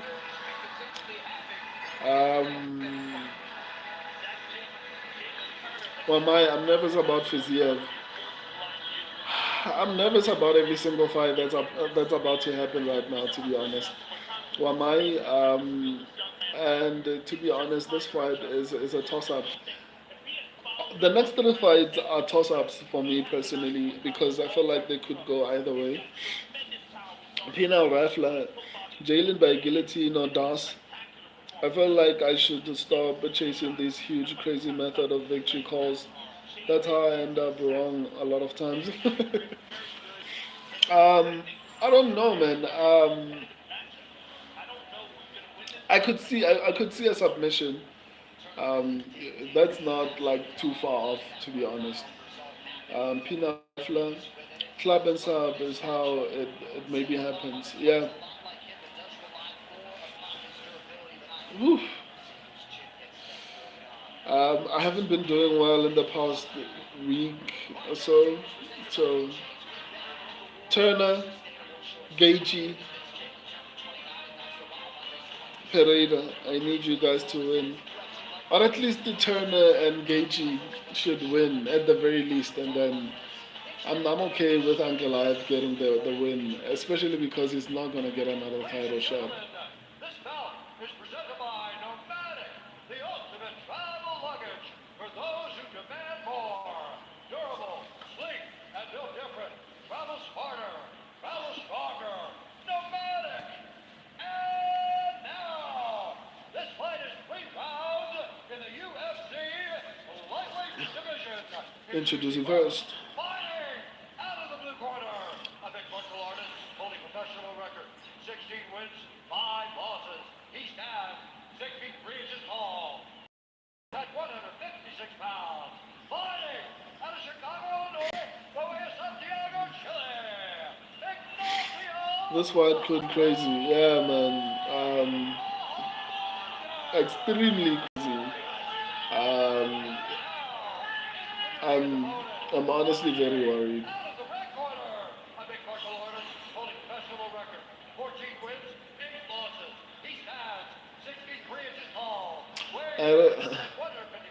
I reckon better than the WMMA. Dina Rifler expert, my stream is bugging out. Why the fuck?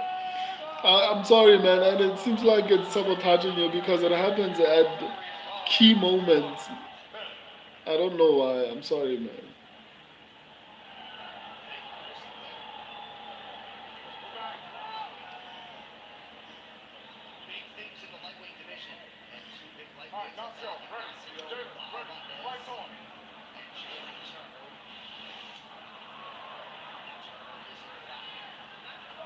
Oh!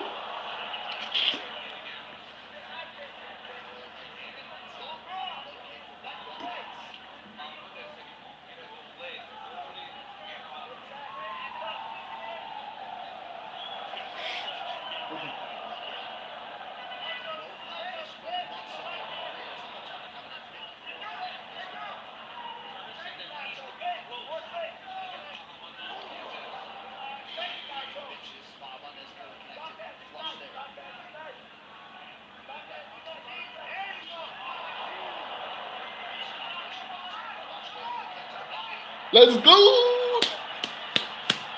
Finish it! Finish it! Finish him!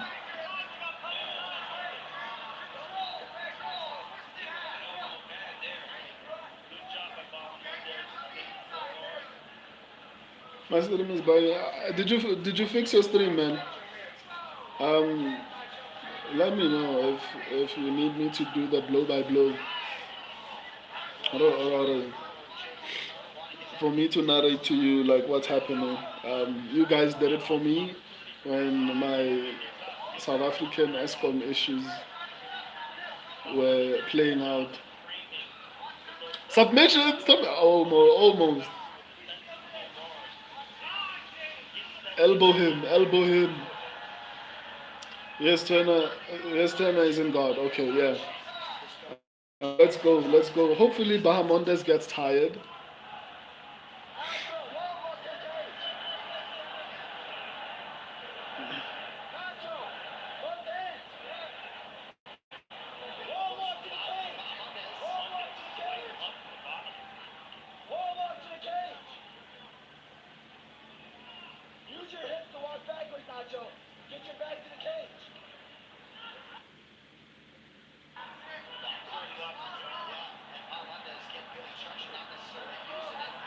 Bahamondes has a terrible Oregon ground game.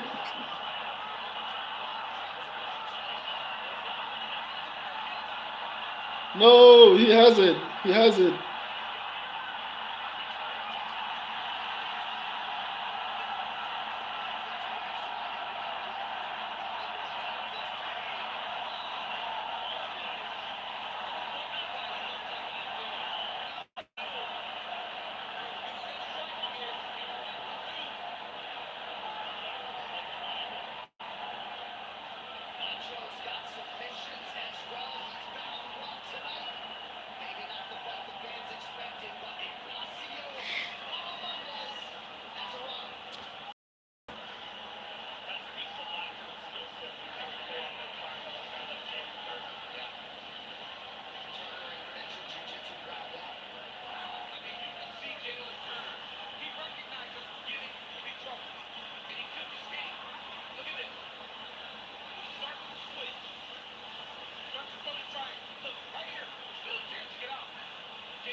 Jalen Turner's IQ is it seems is as low as Bobby Green's IQ.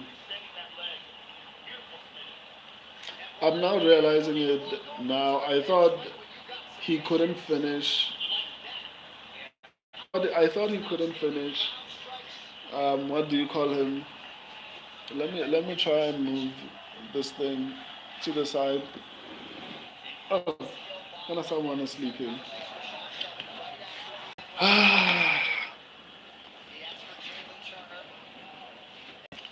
um,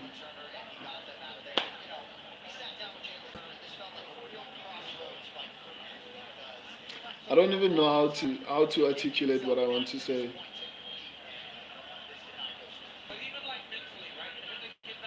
How do you not realize that you're about to get submitted? I told you, let me cook. I mean, like, it was clear that Bahamondes was trying to get a submission, and Jalen Turner's like, okay, do your thing, my guy. I'm here for you. Like,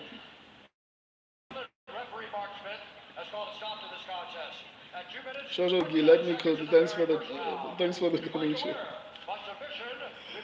Wow.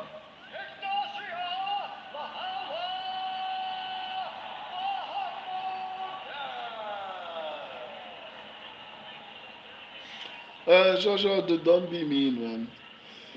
Um,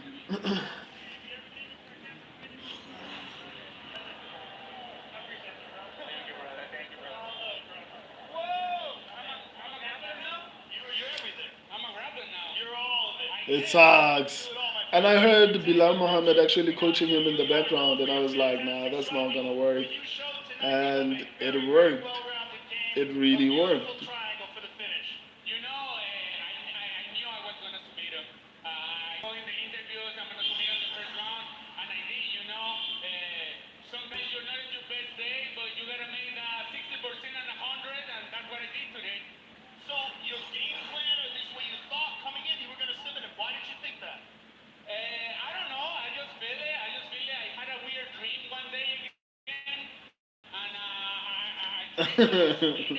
Nice, man.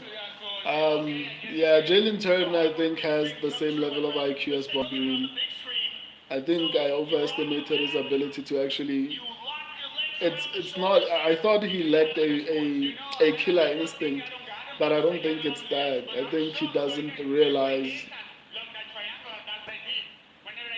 how stupid it is sometimes. Sure, I'll get cooked the rest card.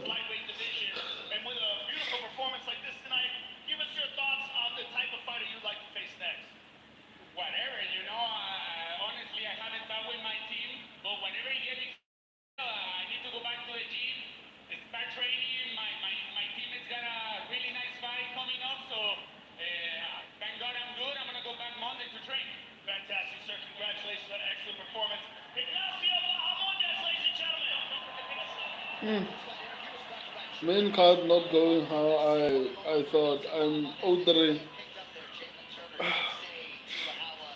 on the main card. I'm one and two on the main card. I think the prelims I was 4-1 or 5-1 somewhere there, and then the main card I'm 1-2. Not going my way, to be honest. Um, I'm more confident in Ank than Fiziev, to be honest. Both could go either way. Yeah. Let me cook. You're welcome. Try not Mickey. Give him someone at the top 10. Yeah.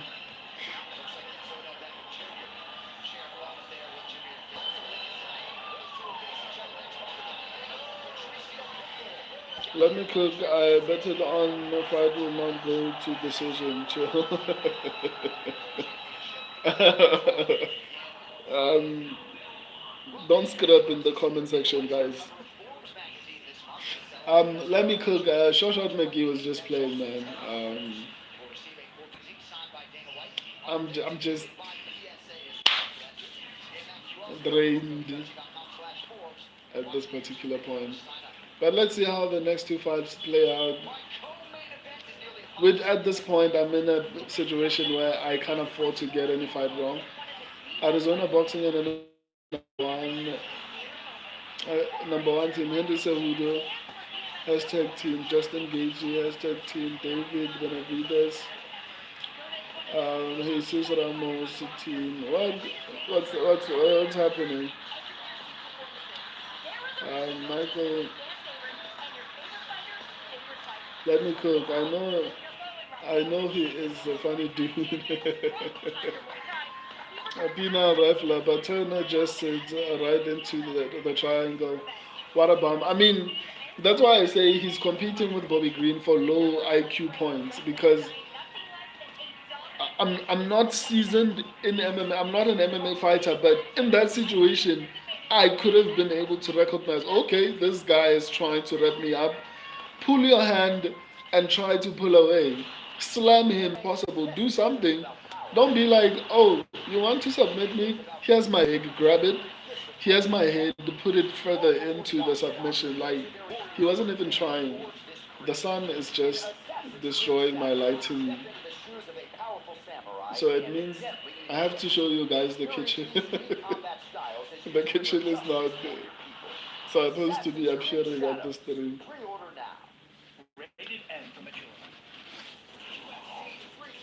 Okay, let me try to see if I can balance by all means.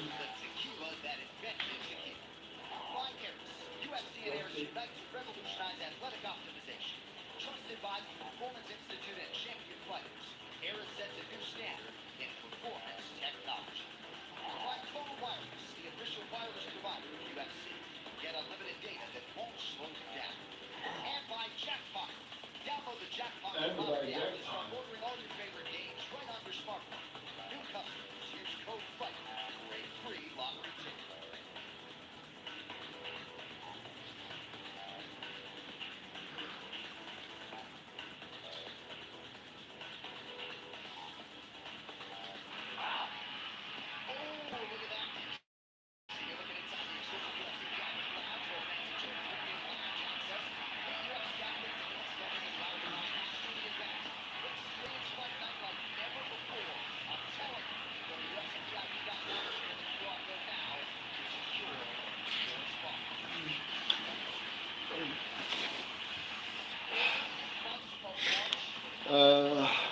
So I'm back. I don't know if it made any difference, but hopefully as the sun comes out, I'll be able to switch. Actually, let me try to do this.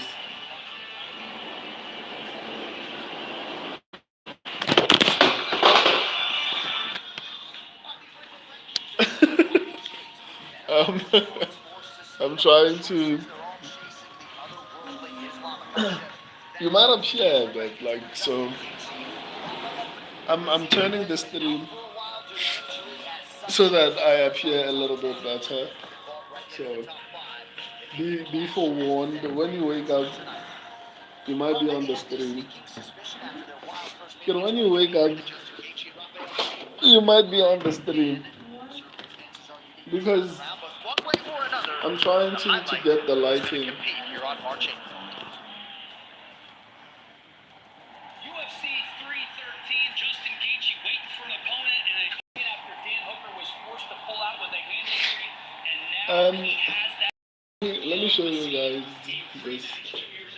In the meantime.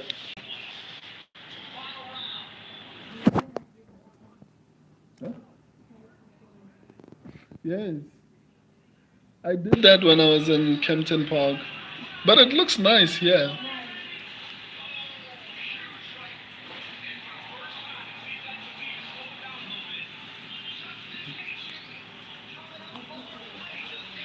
Huh?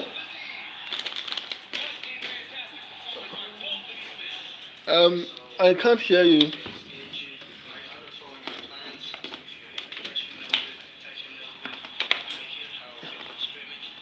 I'm sorry about this, guys. Because I like it. I like when people say wow when I fight.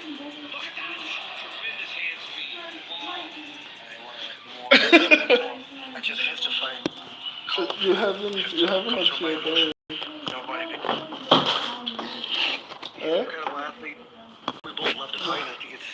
100% good.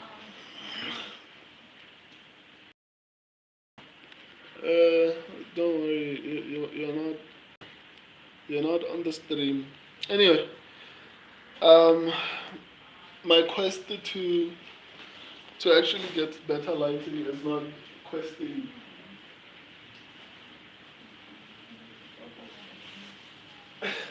No, I'm kidding.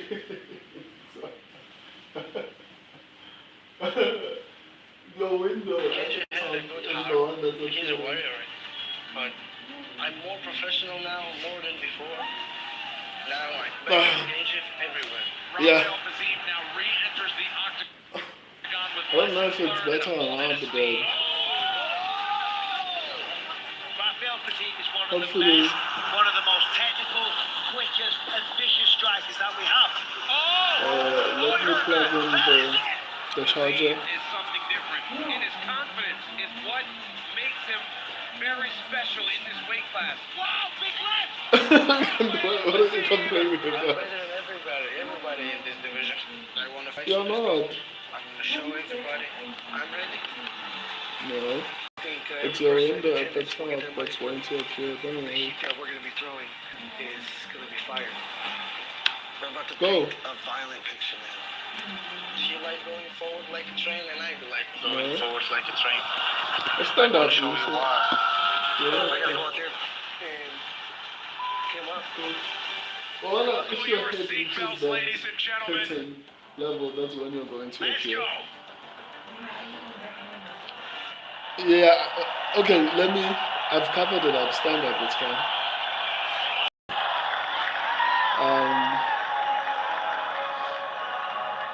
Chill, brother. You're telling people thanks for donating before fights turn out. You're donating. Chill. Oh man, I'm so glad Turner gonna leave the rankings. Yeah, it's terrible, man. I'm 7-1. I better not mess up now. Nah, you're doing really well, man. I'm not doing so great. Turner has no IQ. Yeah, it's terrible. It's honestly terrible. Let me cook. If Curtis Blades versus the Dagestani do, it will be a donation for sure. Sandler, this is Brazil. This is Brazil. Female rifler very easily postured up and escaped. Maybe even could have landed in half guard. That's what I'm saying. Like that was one of the most low IQ decisions I've ever seen, to be honest. I'm Shoshat McGee. Turner next PFL champ. Yeah, I hope they cut him, man. That was disappointing. Let me cook. Turner gonna become a new Bobby Green, sadly. Yeah, because of the low IQ, he is good at fighting, but he makes stupid decisions. Turner is so good, they're just so dumb. Yeah, that's the problem. Now my Turner is so big he'll just destroy some unranked guys. I think he should move up, but I think the biggest problem is not his skill set, it's his fight IQ, to be honest. I don't think his skill set is a problem. Turner, let me cook, just rifler. Jalen should retire. He's not built for this. Not enough and no fight IQ. Yeah, I agree. Alma, who is rooting for Fiziev? I mean, me, OFC.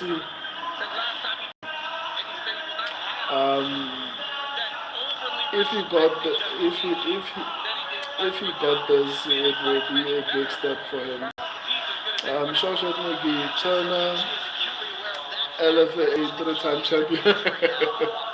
Elma, he's from my country. Who's from your country? Turner, New, Jen, Bobby Green. I agree. Elma, it will be a big victory for us. Okay. Now the rifler, Turner next GFL champion. Let me cook here. Charlotte McGee. Time for Viziev to let me down. Let me cook. Viziev is gonna win. I hope I don't get this one wrong. I hope Fiziev wins the pretty match picking because I want him to win. No logic, wow. Saying I want him to win. P now, Rifler. More like time for Gaethje to get flatline and let me down, man.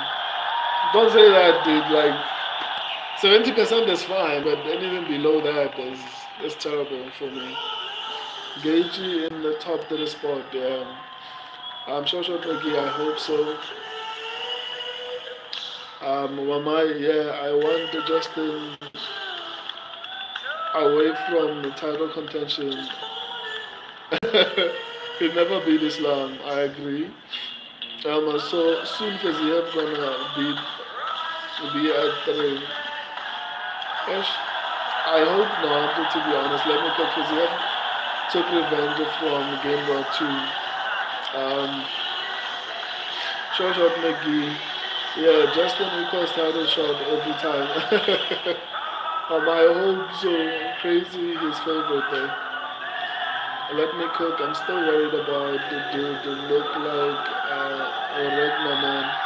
Short McGee might get cooked in the third. Rafa should start patiently. Let me cook. If his cardio hold on, he will win. Yeah, I picked Fiziev because he is cool. That's the reason. I'm getting chills already. Nick, what's up, bro? How are you, man? Welcome to the stream. Let me cook. Bahamondes versus Hooker is next. Yeah, I think that makes a lot more sense. Baha versus Rufi next. Nah, Rufi, I think the call out of what do you call him? I forgot who he called out. I think that was the perfect call out. I don't think he should be fighting. But again, Bahamondes at this point. But maybe I guess that would make sense. But I mean, they would be killing 2 prospects or 1 prospect at least. So they have 2 prospects. They shouldn't make them fight each other. Let them rise to the top and maybe face each other in a title eliminator or something like that. Let me cook. No, they will not put 2 prospects to kill each other. To kill each other's heart. Yeah, that would be done. Nick, true, but that would be one firefight. Yeah, but it could have so much more hype if they manage to get to the top of the division. Short Mickey, what kind of walk, workout song is this? Is he doing? I don't know. Maybe it's a farewell song. Okay, let me not say that. I'm jinxing myself. If Fiziev and Pereira will be winning. I hope it's Justin Gaethje and Pereira now. Let me cook. I hope Michael Goldberg. How did Bobby Green do? He did terribly, including his little brother Jalen Turner. Bobby died. What? That's wild. Michael Goldberg. What? How? Justin has a CTE. Spinning back here, the first one I've seen live. Yeah, same here. Charlotte McGee. What is he doing? Michael Goldberg, LOL. Well, damn, I didn't know Fiziev is short. Justin is the CEO of CTE. Wow, that's crazy. Let me click the Justin pure autism. That's crazy, man. And 3-time filter. New Amsterdam is in your corner with award-winning vodka. And now, this fight is 3 rounds in the UFC lightweight division. Introducing first, fighting out of the blue corner, a Muay Thai kickboxer holding professional record, 12 wins, 3 losses. He stands 5 feet 8 inches tall, weighing in at 156 pounds, fighting out of Baku, Azerbaijan, by way of Phuket, Thailand, Raphael! Justin autism power.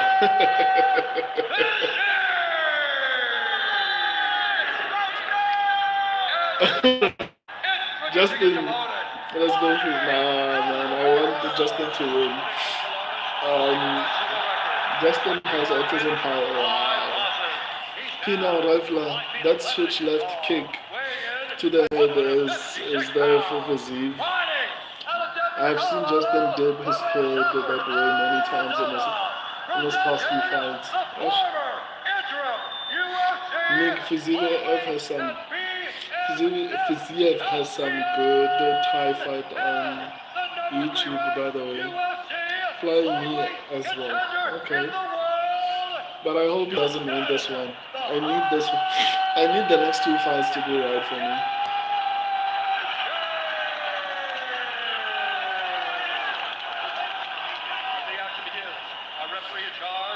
Jason Herzog, our referee for the co-main match. And I know my broadcast partners were wondering why that UFC logo is on the gloves of Justin Gaethje. The glove doctor informed us. Patrick Campbell came over and told me he chose to keep these gloves on. I guess they felt good. So those are the exact gloves that Rafael uses now. The UFC logo.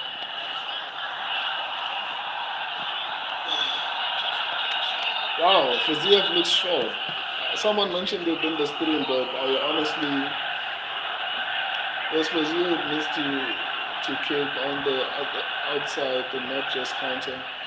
I'm gonna scream to Fiziev into a wiki. Flying me as well. No, guys. I need Justin Gaethje to win this one, man. And Fiziev took him down.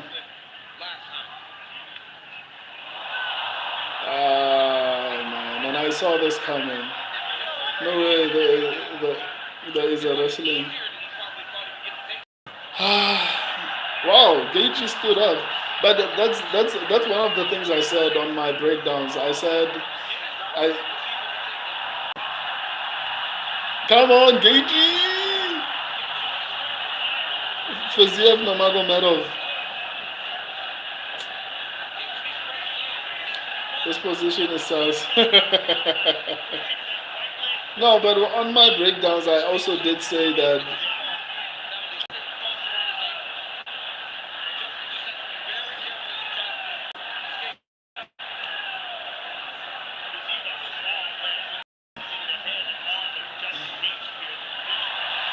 come on, Gaethje.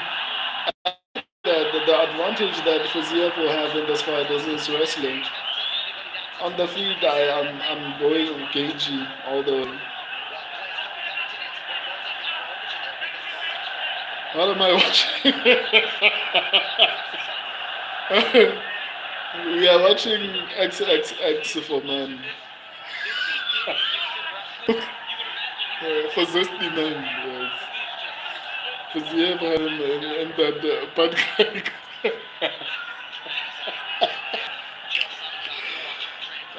You guys are bad influences. I used to be such a good guy, but now the things I'm saying are terrible.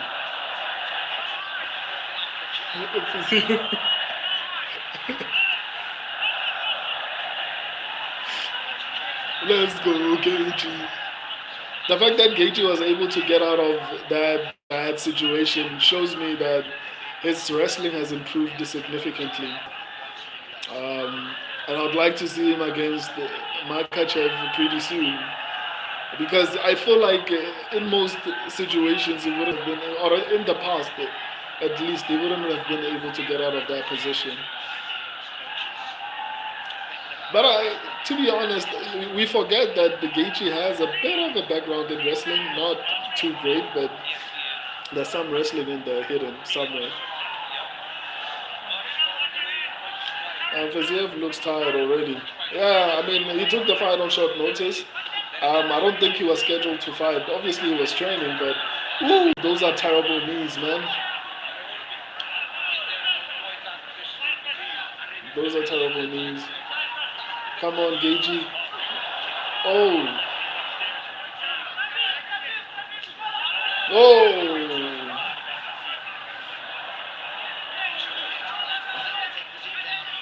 Those are terrible kicks, man. How many of those Justin Gage is going to be able to take.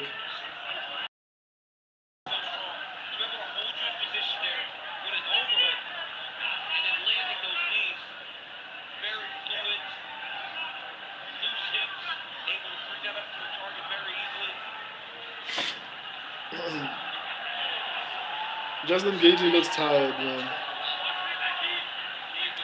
I think I'm going on a streak of bad picks.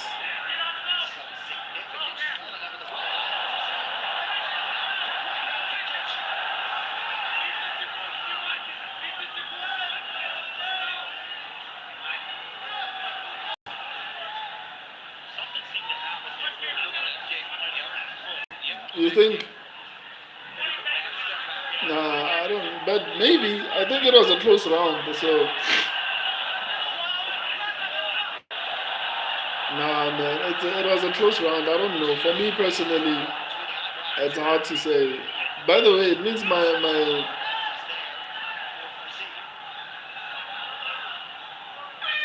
stream is behind. So.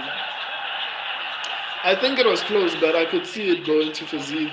But this is where the opportunity for a robbery can happen, to be honest. Now, Faziev hurt his leg. Yeah, and the kick to the stomach was bad, man. I saw Gagey reacting a little bit.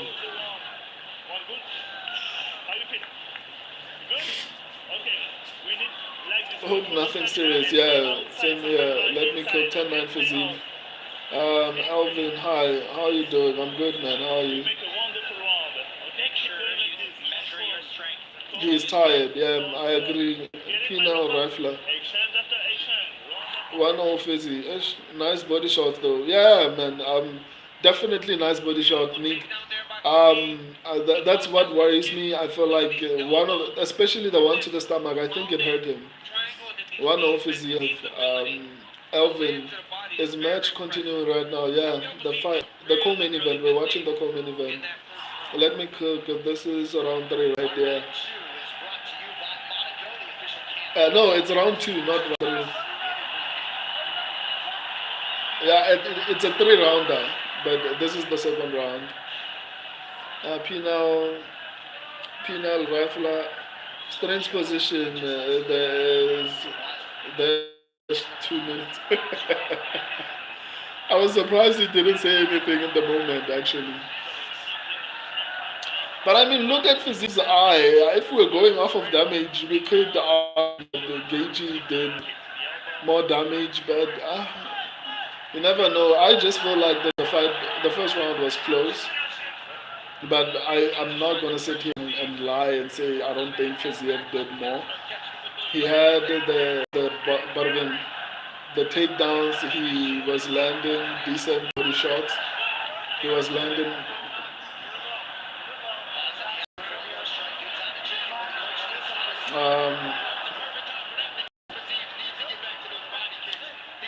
Elvin, who win from your perspective, Parton or Ankalaev?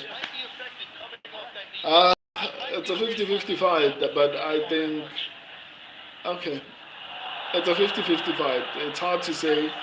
It's Parton, if Parton worked on his but again, takedown defense, I think he should do decently well.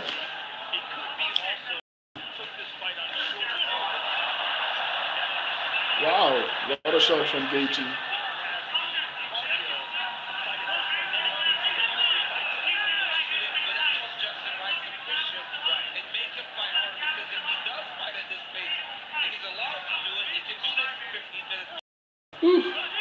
So it's a 50-50 in the main event, man. Gotcha, this is Pereira versus Ankalaev fight. No, it's Gagey versus Fiziev now. It's the co-main event. The main event is still coming up.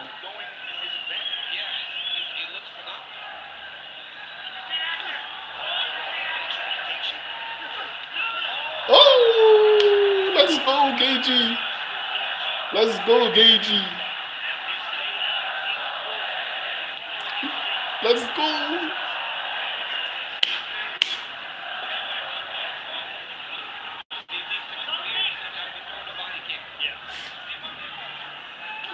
Oh, these kicks, these damn kicks.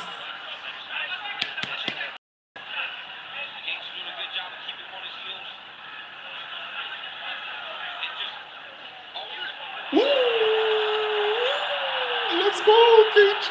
Let's go. Ash, these kicks are irritating me. Oh, this is a violent fight, man.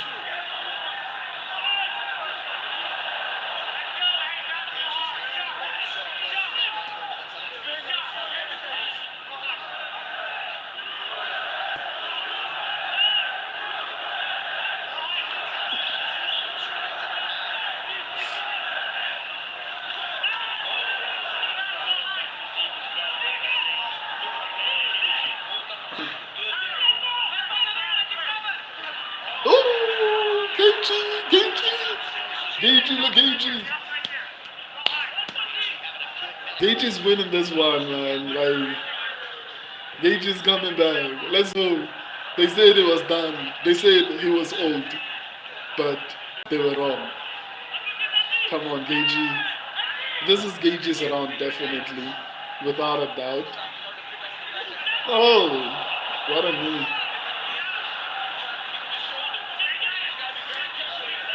Gagey should stop dipping it.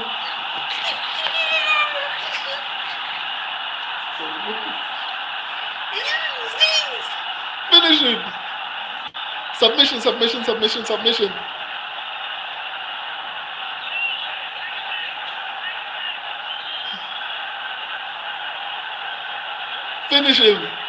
Finish him.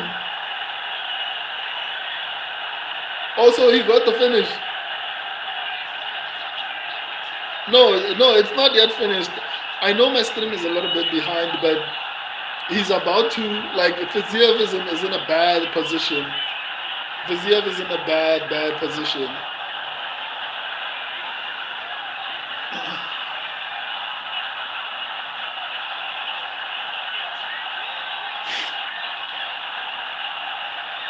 Wow.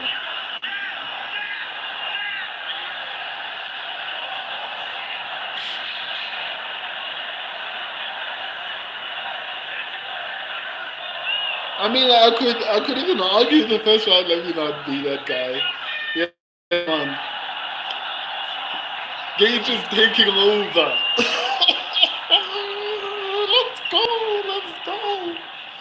Let's go.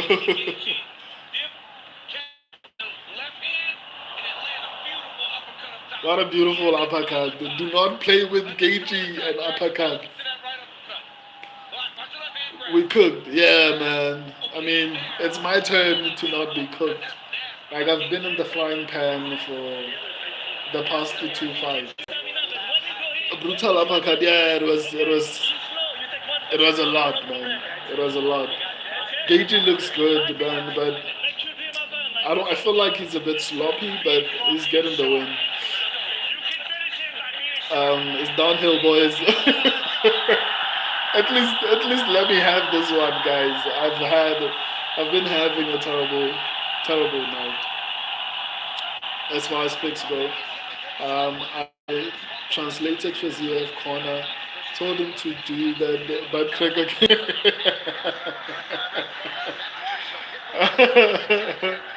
Wow. Penal rifle, yeah, I agree. Zihan, who won? No, the fight is not over yet. We're in the third round, the final round. It's 1-1. But I could argue Gagey maybe first round, and I could see even some judge giving it to him. Shashad McGee, Dixie Cred, just trying to counter again. Nick, great fight, but Gagey might win. Yeah. Especially because of he's coming from he has the momentum from round 2. Come on, Gagey.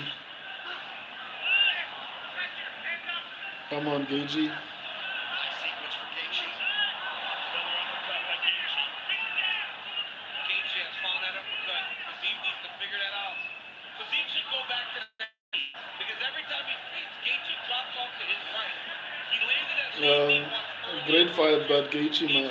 Yeah, Gagey looks good, man.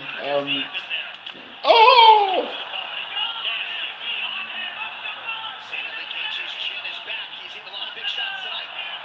I think that kick landed to his. Oh my goodness, Fiziev is going crazy.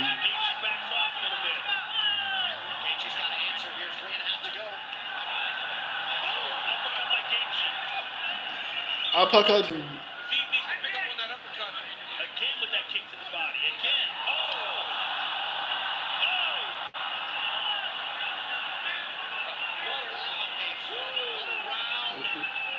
This is a crazy fight, man.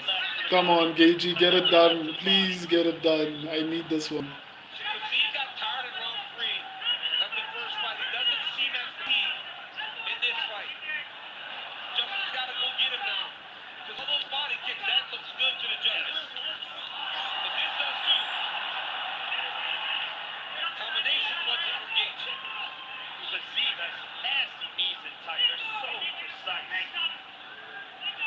This is a close round. I don't know who's winning, to be honest, man.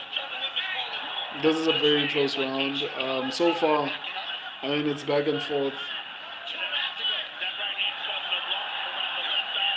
It's still anybody's round because it's been back and forth. No one has actually done anything solid enough to actually warrant the win. But Gagey, I feel like he's starting to pull away a little bit. But slightly, it's not even that big of a difference. But I feel like Gagey. Ooh, that was nice.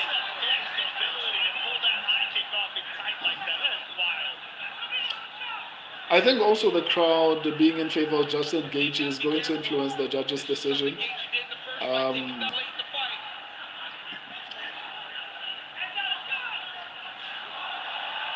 Nah, Gagey's pulling away with the fight, man.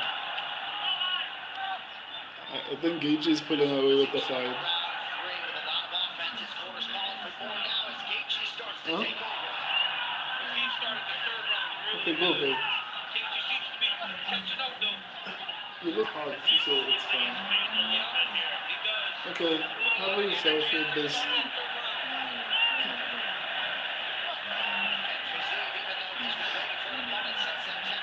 You look hard, it's fine. You want to appear, like, you want to appear. I've covered the screen with my broad shoulders. Eh? Yeah, no, I don't think you'll appear.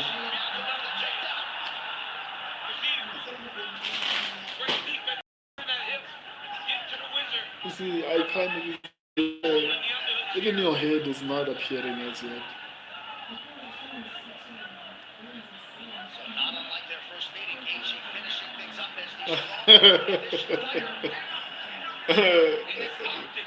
Guys, this girl is busy.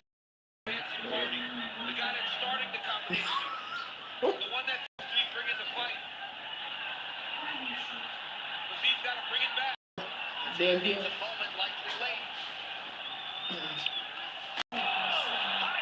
Yes, they did.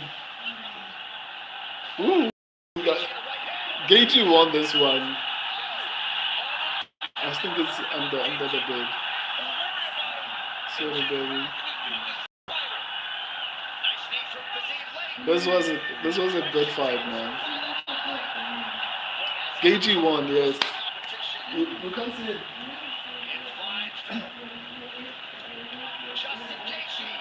Oh.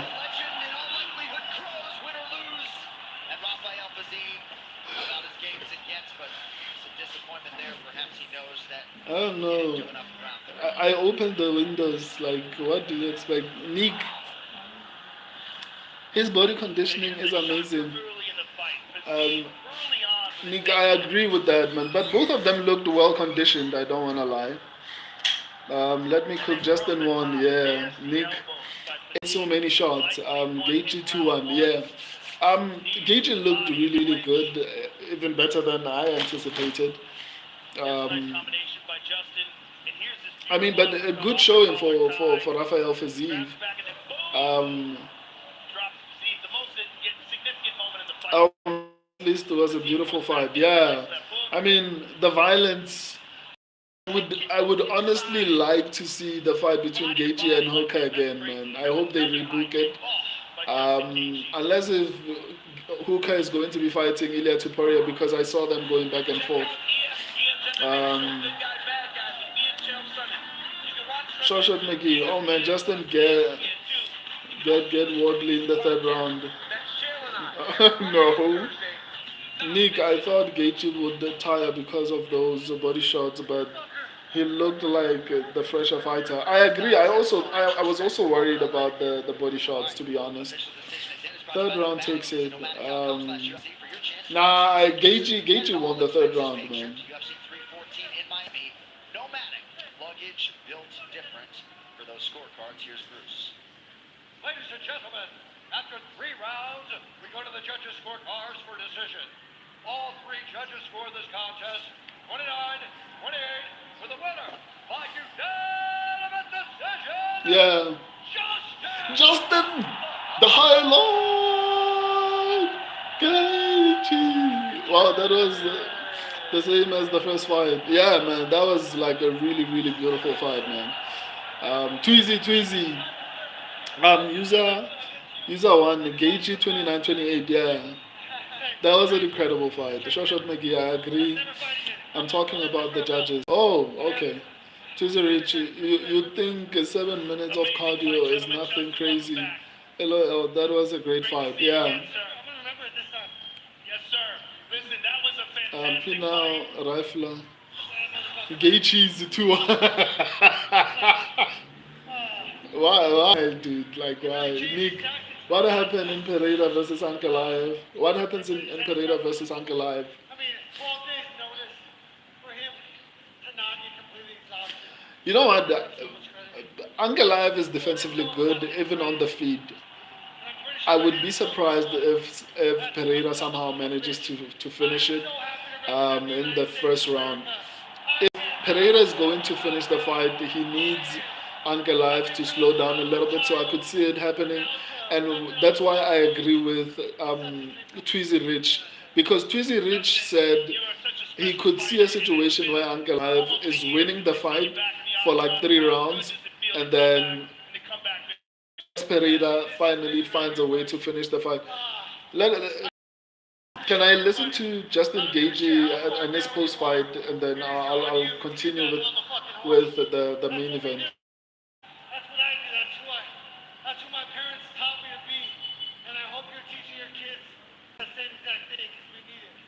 Justin, you came back. You looked as good as ever. This puts you back into an amazing position. Give us your thoughts on what kind of opponent you'd like to face next. You never know. I'm number 3 in the world and the most exciting guy that's ever stepped in there. And I don't have a choice. It's all the UFC. We'll see what they want. Sir, congratulations on an outstanding performance. Always a pleasure to watch you fight. Justin Gaethje, ladies and gentlemen. Okay, let me go back to what I was saying. So, Tweezy actually said that he feels like Magomed could win the first few rounds, maybe 3 rounds, and then what do you call him? Alex Pereira can get like a knockout in the 4th round, something like that, of which I would be inclined to agree with, because Magomed Ankalaev is very defensively good, and even offensively, he might not finish fights as much as people would want him to finish fights, but he is very defensively good. When you combine that with the grappling and everything like that, I think it's going to make the fight look a little bit different.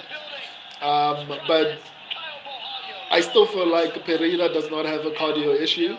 He doesn't slow down in a fight. If anything, he builds in a fight.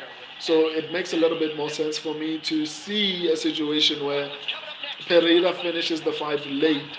However, Magomed Ankalaev is a really, really good fighter, man. It's kind of challenging to see how this fight plays out, because I think it's going to come down to, can Magomed Ankalaev, or rather Alex Pereira, defend takedowns and still have enough cardio to actually fight. And it also comes down to how much has Ankalaev been working on his striking and his grappling, because in this particular fight, I think Magomed's path to victory is actually mixing it up perfectly, mixing the striking, because it's not like he's a terrible striker. He's an incredible striker, probably one of the best strikers in the light heavyweight division. And then when you combine that with the fact that he has good grappling abilities, it's going to make the fight a little bit different for him. So what it comes down to is how Alex Pereira is going to be able to deal with the takedowns. And if he can deal with that, then we're going to see a classic Alex Pereira performance. But I don't know if that's how it's going to play out. That's why I'm honestly very concerned. Shawshot McGee, not good look for Justin. Not a good look. Justin Ward, what is a short notice from the other side of the world. Okay, I hear you. It looks so nice. I hear you. um, short notice, other side of the world. I get you. Nick, I think calf kicks will affect the wrestling. Yeah, calf kicks could be the entry to the wrestling though. I mean, he could, but Alex Pereira is notorious for having fast kicks. So I mean that could be accurate. Um, I think his kicks will. Rifler, big Ang. Oh, yeah. Why would I yes, Jen? I'll take this camera and make you appear on the screen. Big Ang probably smashes him or something. Ash, man, I want him to win, but at the same time, I picked Alex Pereira, so I'm conflicted. Swizzy Rich, I'm so scared, man. Poatan better chin this man. Ash. In all honesty, I want this to be a close fight. So that at least Ankalaev gets something out of it, even if he loses. I don't want it to be like, oh my god, okay, he finished him in the first round. I wouldn't even mind if Ankalaev or rather Pereira won a decision because that would do something for Ankalaev. I don't want Ankalaev to just go back at the back of the line.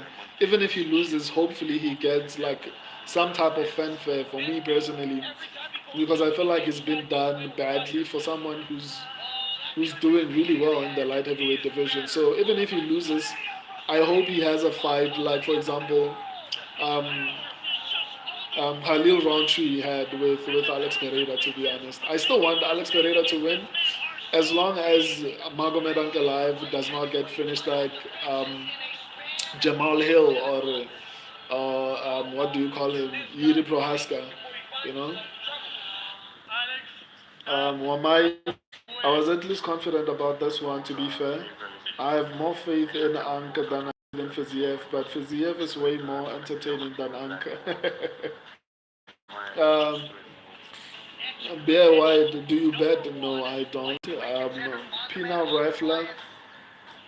Once upon a Yet Fest breaks down the big Anka versus Chamaport. What? Why? Try out, dude. Um, Pina Rifler, we need Pereira flow state. I agree. But to avoid the ground and at all costs. I agree, man. This is going to be a very very interesting fight. Wamai, that felt like watching a bigger Peter Yan with Faziev. I did just pick on order though. Wamai, I want Pereira to win because he's active as fuck, but I believe in Ang. This is a close fight, so for me, I'm not even going to be surprised, irrespective of who wins. Nick Pereira done with the division if he wins. I don't know. He said he still feels like there's a couple of contenders in the division, so I don't think he's done even if he wins. Picking on Aura is possibly the most based way of predicting fights. Well, it worked 7 out of 9 times so far.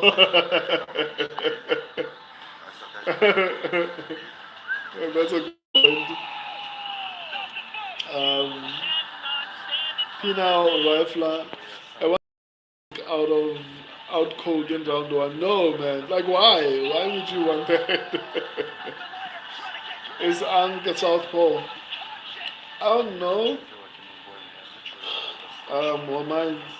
But yeah, you're right. They really bought into the Faziev clips. Then Ichidori, I can see Poatan losing to this guy. Anka hasn't faced the true caliber opponent in my opinion. I mean, that's a fair analysis. Why are UFC so late in Europe?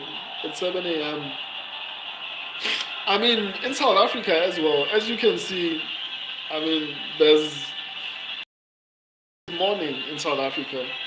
One time is yes, it's 17 minutes past 7 in South Africa. So I don't know if it's only in Europe, but I mean South Africa as well.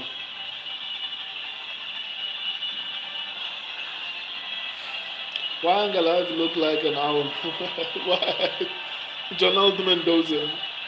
Why would you say that? You guys are wild. Like the things you say. Um, Nick, you from South Africa? Yeah, I'm from South Africa, specifically Pretoria. Um, I know there are people from Florida, the States. So, some are from, some recently told me, I forgot, I'm not even going to actually list all of them. Nick, I once sparred a South African guy who had the 40 professional fights, almost cried when it happened. Also, you train MMA. Are you a professional fighter or it was just for what do you call it, for health reasons, or I don't know, keeping fit and shape, or do you fight professionally? I also want to start the training MMA, man, but I want to train MMA once I'm full time on the channel. Me kickboxing, I'm amateur. I was 16 then. Now I'm 18. I train MMA. Wow. Okay, that's interesting. So, do you plan on going professional, or is it just something that you're just seeing how it goes? You don't have any ambition to become a UFC champion, anything like that. South African probably have good gyms because of Dricus. I don't know if I would say because of Dricus that but talented fighters in South Africa. Um, one of them is Ige Gabesa. I think he's one of the most talented fighters in South Africa. Let me go pee, guys. I'm coming. Well, and if you really are of the belief that Alex Pereira has next to no wrestling, you should not pursue that path unless resistance. Boatan has a Brazilian Jiu-Jitsu black belt. He has been working in silence, and he is ready to answer those questions.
that he has. It's so innovative. It's so unique. He moves different than everybody. He has no tell in his techniques, especially the calf kicks. You do not see them coming. Before you know it, you're debilitated and you're compromised. And the power is just extraordinary. Yeah, honestly, we speak about how fast it's happened. We speak about what Alex Pereira is and his. We speak about him in historical terms, and he barely got here. But when you have a special talent like this, you can tell by the way the world accepts him. People love this man. I'm back. As we've had in the UFC. What up? What up? I never thought that you could take a kickboxing approach to make sparks large and be as active. Let me respond to. Okay. South Africa probably has some good. They have had good gyms, just that unfortunately it's not that easy to get into to the UFC. But I would say it's a lot easier to get into the UFC now. Not a lot easier, but it's a bit more accessible to get into the UFC now because of JK's. I would say that. So the UFC is now looking this direction because of him. Nick, yeah, I hope so. Whatever God has planned for me. Okay, we'll see, man. Good luck on that one. Pina, poor Tals rise. Let me cook. If Ank wins, I will get the 500, but I want Alex to win too badly. Yeah, man. I also want but as long if Alex Pereira wins, I honestly want Ankalaev to get something out of it, even if it's the fans' respect. It's 5 a.m. where well, for me it's 25/7. Nick Pereira by Chama. Let me cook. It's 8:23. Wow. Let me cook. Ghana, where are you from? Nick, it's 7:23. Nick, can you tell? Oh, Ghana, Nick, you said, are you the one who said you are from the UK? No, that was user one or something like that. Nick, where are you from? My Pereira is Mr. Aura. Where are you all from? Yeah, I'm curious. Let me cook. Uncle, don't let me down. I'm P now. Most of us here live in the Europe, correct? Yeah, I think a lot of you guys are somewhere in the Europe, especially because of your time zones. Or based on what I'm hearing, I think, or North America. Wow, isn't North America? Okay, let me just keep quiet before I sound stupid. Let me cook. Yeah, Europe. Which side of Europe, man? Like, Ramai, Saudi Arabia and Qatar is deadly duo. You know, right? This fight doesn't go 5, I reckon. Yeah, that's a fair analysis. Penal rifler expert. It may go to round 3 and 4 though. I'm nervous. I'm also nervous because I need to get this one right in order to I don't know, feel a little bit better about my predictions. I'm on what do you call it? 6 and 3. So at least 7 and 3 is not too bad. It's 70% accuracy. It's not too bad. Because right now, let me cook. I'm more nervous. Alex look like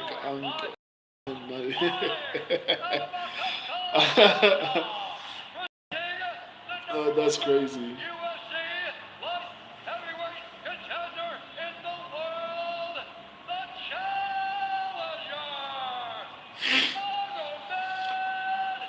Ankalaev.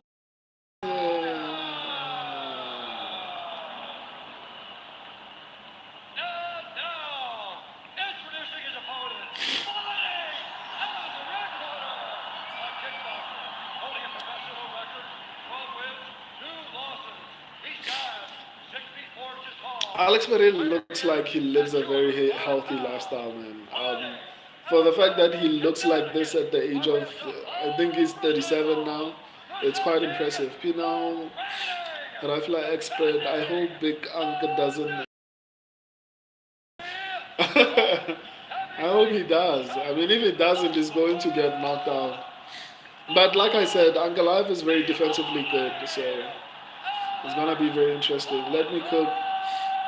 I hope he spends in the 10 seconds of the first round.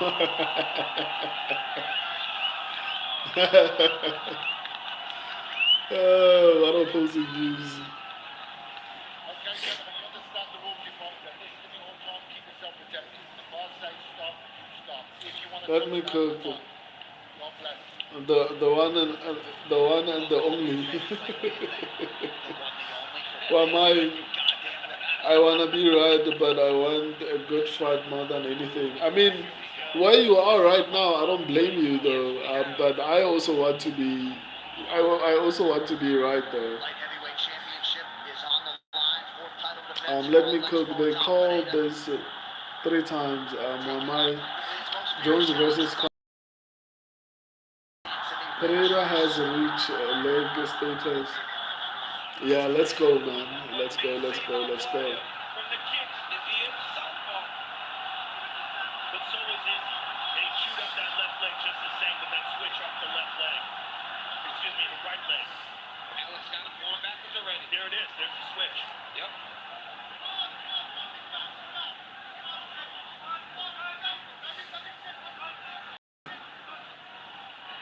Ankalaev trying to find a window to get inside with that right hand. He's already landed 2 of those calf kicks. Is this technique from Pereira. Just the fact that he can land with that much impact off his lead leg is very crazy. And with no tempo. Lead leg in. Again. Yep. That's 4. I mean, it's crazy. 5. It's so crazy how often he's able to land that on people. And right away you see them start to limp a little bit. And Ankalaev, who had a real problem with those low kicks against Jan Magomed. Jan just went shin to shin with him. Yeah. Okay, so one of the things I was saying to, I don't know if it was Shaler, is what is Pereira showing these guys that they can't do? Because, right, they all know they should wrestle. But something in Pereira's stance or his posture makes them feel they can't go. It's the fear of the consequence. Okay. Because I'm like, well, what is it he's showing them? Where they just cannot let the takedown go. I think when you're in front of that guy, there's the reality that it just takes one shot and you're out cold. And it makes you a little more cautious. I wanted to ask. This is very intense because so far Alex Pereira looks like he's doing deep, but it feels like Ankalaev is just taking reads. He's not really trying to do much except take reads of what's happening basically. Right,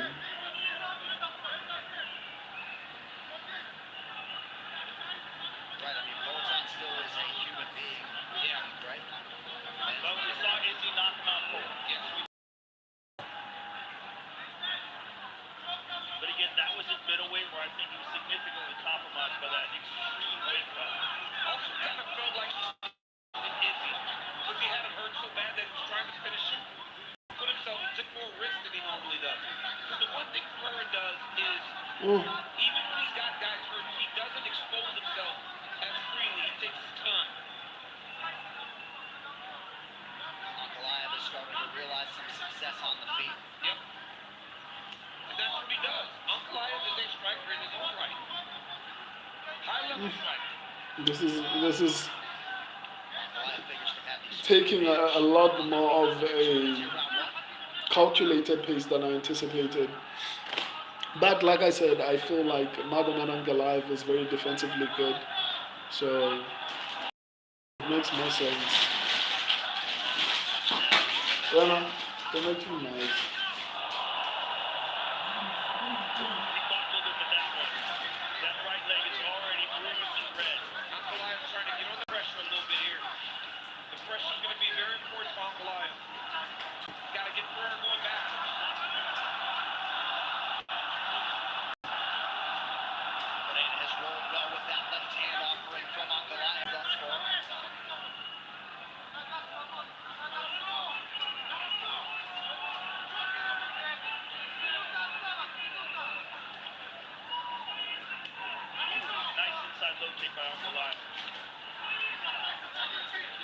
Ankalaev is starting to open up, man.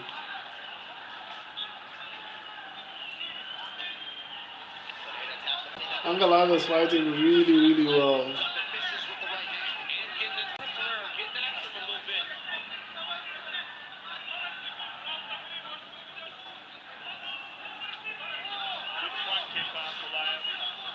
I mean, he's losing this round, but he is fighting really well.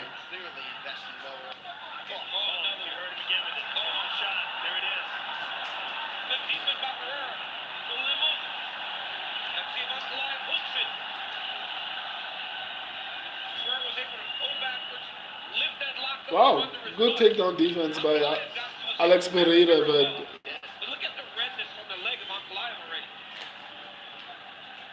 Yeah, that right calf is already busted up. wow, who do you guys think won that round? I think it's Alex Pereira. I mean, Ankalaev had his moments, but I think Alex Pereira actually got that one. Don't let him kick your front leg. Don't let him kick your front leg. You see that he's kicking. Meet him with your Pino Rifler, Ankalaev shot a bad takedown there. I agree because I wanted to say that, but I didn't know how to articulate what I wanted to say. It didn't feel like a good entry, but still, nonetheless, I think I should give Alex Pereira points for being able to take to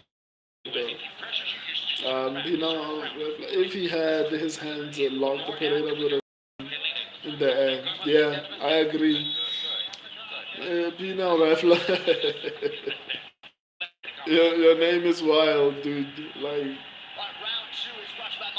you know, at some point I didn't realize that you actually had changed your name. I thought you were someone new to the stream. His guy Ankalaev ate there in round one. Joe already a noticeable lift for the challenger.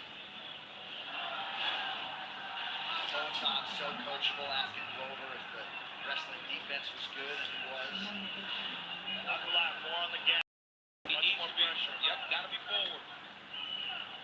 Because that pressure is not only going to allow him to land punches and kicks, it's going to allow for him to get a takedown. Ankalaev ultimate stance there. That shows the pain of that right leg. He's switching now. He does not want to take more of those calf kicks. I think it's very smart. Ankalaev starts southpaw. Kind of hide your lead leg early. And then when you switch, you got less time to take those calf kicks late in the fight. Nice job by Ankalaev there to slow the potential attempt. Perhaps he's thinking wrestling after a pretty good entry in round one.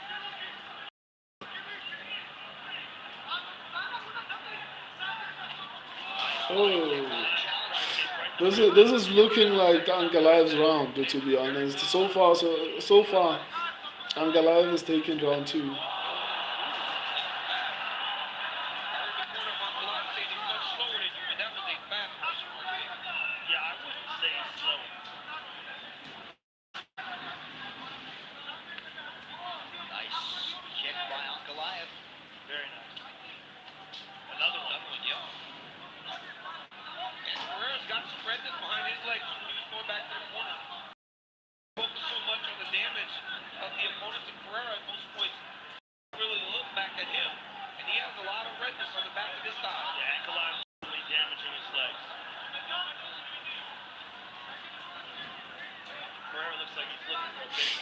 I feel like I hope I'm wrong, but it feels like Pereira's slowing down, and Ankalaev is starting to pick up the pace.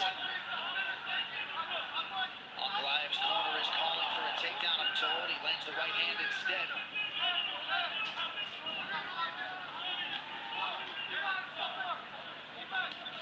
Man, beautiful snap. So much power from such a short area. He lands. Man, Ankalaev is doing well, man.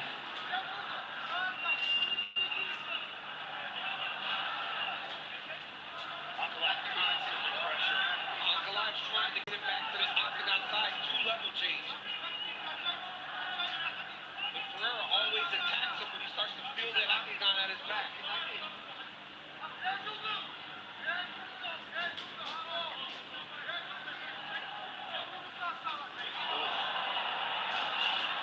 Oh. Oh. Another one. Now right hand from Ankalaev. Good right hook there. Alex Pereira looks lost, man. And you can see the confidence growing for the Russian fighter. Alex Pereira looks lost on the feet. Another counter right hand by Ankalaev could knock him out. Based on how the fight is going, Ankalaev has the potential to actually knock out Alex Pereira. Very good with his strikes inside. And countering Pereira. Oh, nice jab by Pereira. D. Thomas Santos. Yeah, the problem that Ankalaev is having getting inside is getting past the lead hand of Pereira. He's doing it now. He's got to get past that lead hand. Look at the lead hand that Pereira has. He just leaves it out there. It's hard to get past it. If Ankalaev can get past it, he can have some success. 1 minute to go, round 2. Pereira's on the gas. Oh, A lot of feints by Pereira as he enters right there. Trying to get Ankalaev. Ankalaev not giving him the feels or what he's expecting. Body shot from Ankalaev answered. Pereira keeps investing in that calf kick. Excellent exchange. Good left hand by Ankalaev. Good jab as well. Ankalaev is landing. He is. Pereira's getting his two now. This is what we Ankalaev is actually outclassing Alex Pereira in the first round. flash grappler in space. The most complete fighter. Right. This is incredible. Really good round from the challenger. I called it. I called it. I told you guys. That was a big left hand he landed at the end. I told you guys. I was like, I think Ankalaev is going to knock out Alex Pereira. I saw it from the way he was striking. Smart about this, okay? Don't lower your head right there. Listen, let that back I think Ankalaev is going to knock out Alex Pereira. Look, it's on it like you're too open on it. Look, listen, you're running from it. Listen. Can you just strike both legs, okay? Just listen. It got you because you're standing in front of him. Oh okay? my God. You're kicking him and you're standing. Look, you kick. Listen, and he's giving. He's really wide open. Alex Pereira looks like he's tired. He's not used to this kind of fight. I don't know what's the pressure is affecting him, I guess. UFC 313. He doesn't look like the killer he normally looks like. There's a wireless provider of UFC.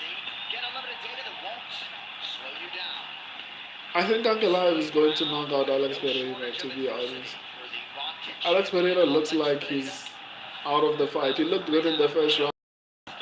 Hopefully he comes back in the third round, but Ankalaev looks like he even needs to take the fight to the ground. Which is insane to say, but man. Good body and then leg attack by Ankalaev. Ankalaev's chopping at those legs. Better than anybody has against both. Good, man. I don't know what EFIR means. Can you elaborate on that? Because every time he steps outside, he lines the legs up and then he throws that left hand. Nice front kick to the body. Yeah, one of those toes right to the midsection. There's that foot position again. He's floating off the Oh upright. my goodness. Oh, Alex Pereira is waiting to counter, and Magomed Ankalaev is not giving him a chance. After he throws a couple of combinations, I think he studied Alex Pereira enough to know when Alex Pereira is going to counter. And Ankalaev makes sure that he retreats before Alex Pereira can counter, basically. No, and good front kicks to the body. These are excellent. He's making Pereira hesitate. Like right there. Yeah. And the switch of stances is crazy. Continuing to attack that big leg of Ankalaev. Well, unfortunately, after that, they want him still on those legs.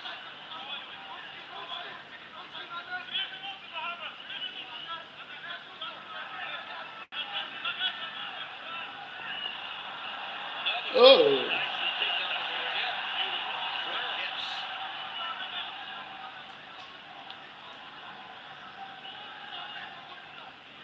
And then the question becomes, when does Ankalaev say this is hard, right? Because that's not his bread and butter, it's not his wrestling. So every time he's defended, that really does chip away at the confidence of Ankalaev to wrestle. Ankalaev is winning this fight. But I still honestly feel like if things continue the way they have been they have been happening, he's going to knock out Alex Pereira. Pereira picking his spots well as usual, 53% on his significant strikes. I hope I'm wrong because I picked Alex Pereira. I hope it's Alex Pereira who gets the knockout, but I feel like Ankalaev has studied Alex Pereira so much that he knows what he's going to do and does it. That was a good knee, man.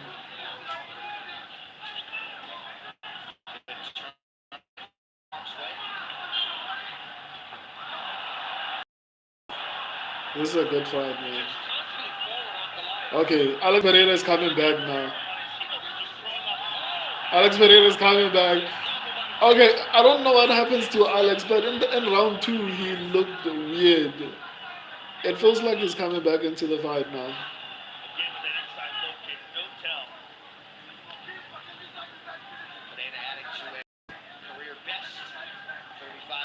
This is insane, man.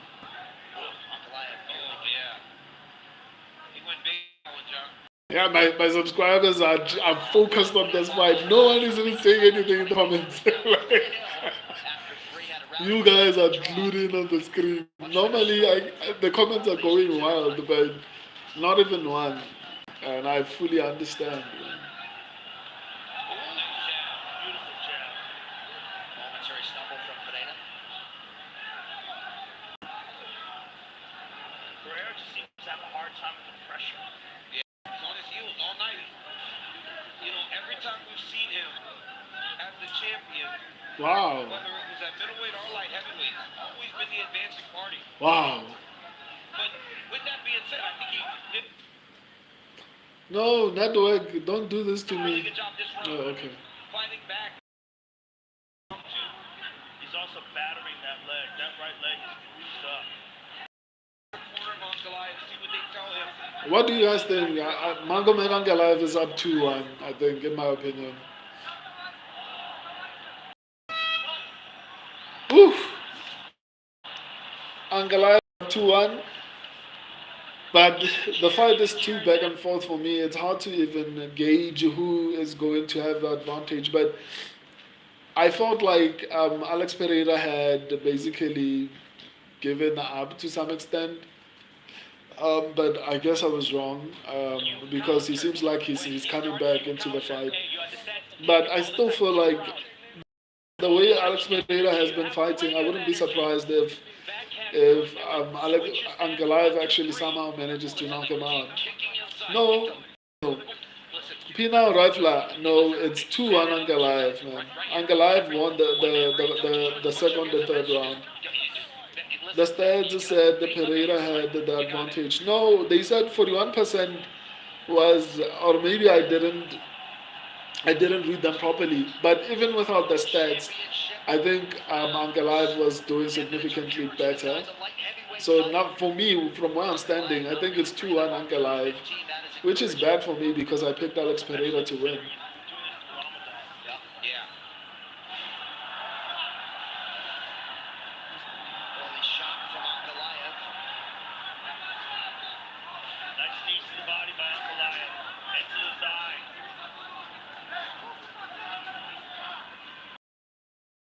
Round 3 not super definitive on either side.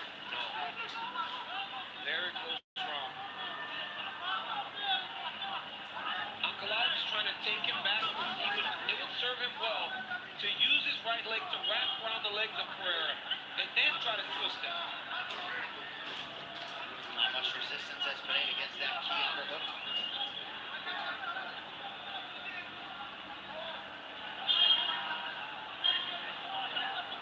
Nice one-leg shots by Ankalaev now. Another shot there by Ankalaev. Beautiful job by Pereira.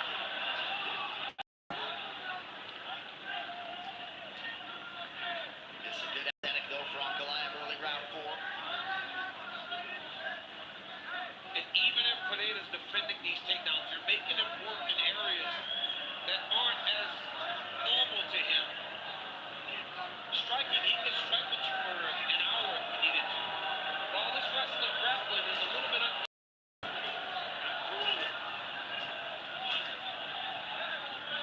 Good wrist control by Pereira to get free.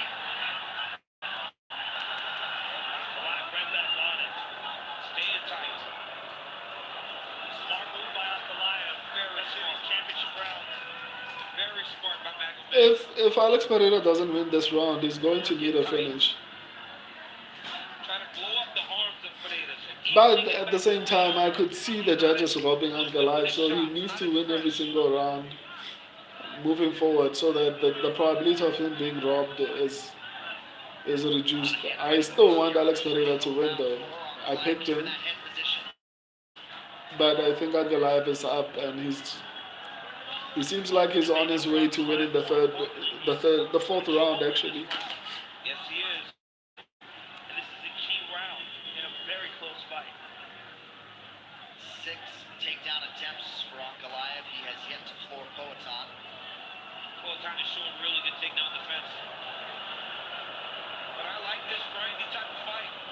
I don't think people understand how difficult this type of fight is. And how much it takes out of him. Austin. Mark Goddard doing a nice job monitoring the action. Now Wow, separates him. Ankalaev is punching though. He was punching. Just wasn't much on it.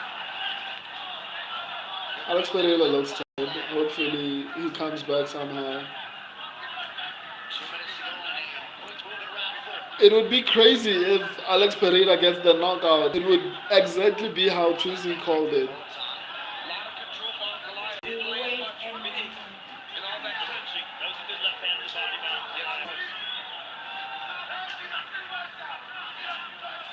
Ankalaev with a nice right hand over the top. Pereira looks like he's fading a bit. Yep. Yeah, Wrestling grappling. If I'm Ankalaev, I'm shooting again. There it is. Yeah, and that was the labored left hand, right? Because the arms are blown up.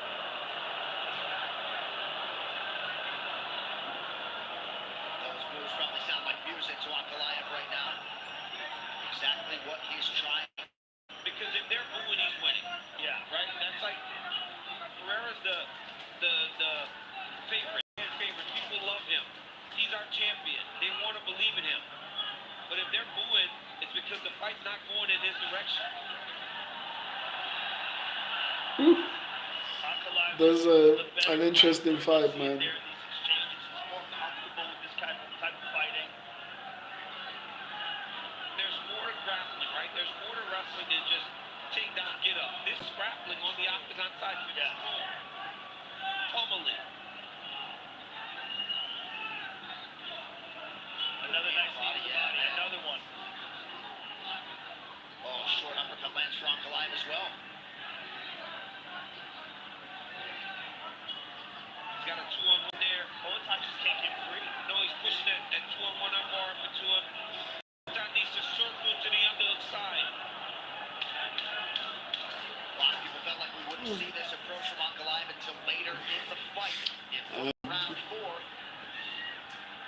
I mean, that's outside of round 1. That's probably I'm sorry.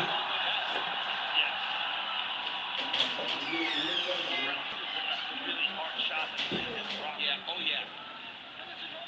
Listen, don't let him play this game, okay? You got it? Listen, this is the last round, okay? Pay attention. It's going to be 2-2. We don't know. Okay? Listen, this guy, if his mission is put you down, is take you down. Listen, you need to start hitting me. You need to start hitting him. You need to, let's be more aggressive.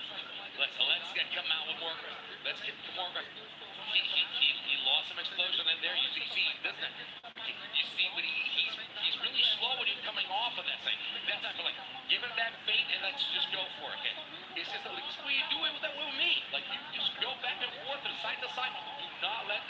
happen again.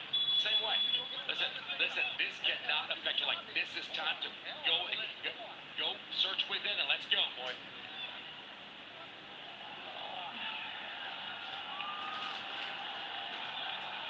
Fifth and final round to decide the UFC light heavyweight title.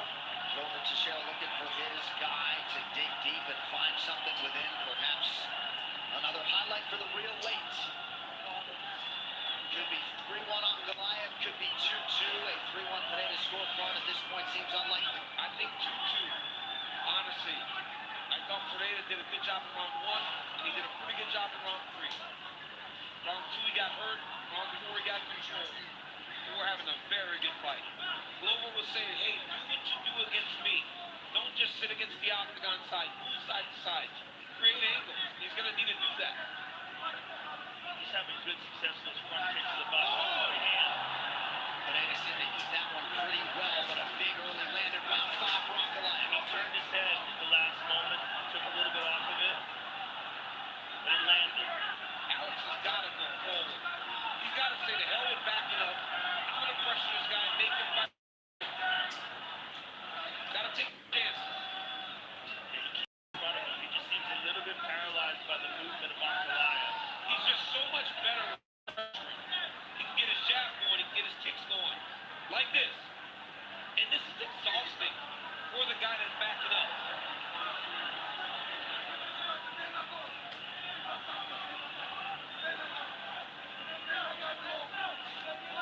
Ankalaev counters nicely to the body. Landed. A nice left hook there.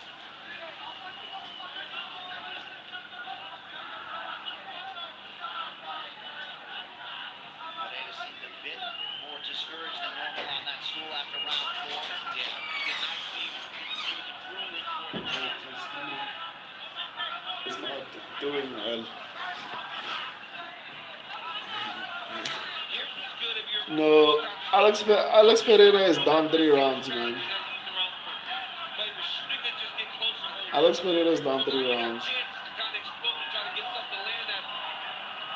But it just seems like he's hesitating too much, more than usual, and it's because of Ankalaev's skill set. Yeah. He's so good on the feet as well as in the clinch. He was right good about 15 minutes ago. You never know how that could impact the rest of the fight. Nice head kick. That head kick was real. Yeah, that got Ankalaev's attention. Crowd senses it as well. 2.5 minutes to decide it. Hey, I'll tell you one thing, no matter if you're Ankalaev's team, they're going to be disappointed if he doesn't try to take this guy down. Because right now, Pereira's winning this 5th round. I mean, if Pereira is winning this 5th round, I could see the judges robbing Ankalaev. But in all honesty, I think Ankalaev is up 3 rounds to 1. I think Pereira is winning this round, though. Circles. Ankalaev stalks. It's just when Poetom's on his back foot, he does not fight as well. He does not fight as well backing up. Nice jab.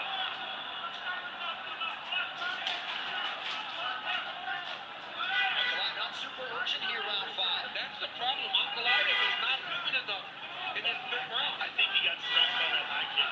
Yeah. Wow! Snapped his head back right in front of the block. Another high kick. There it is.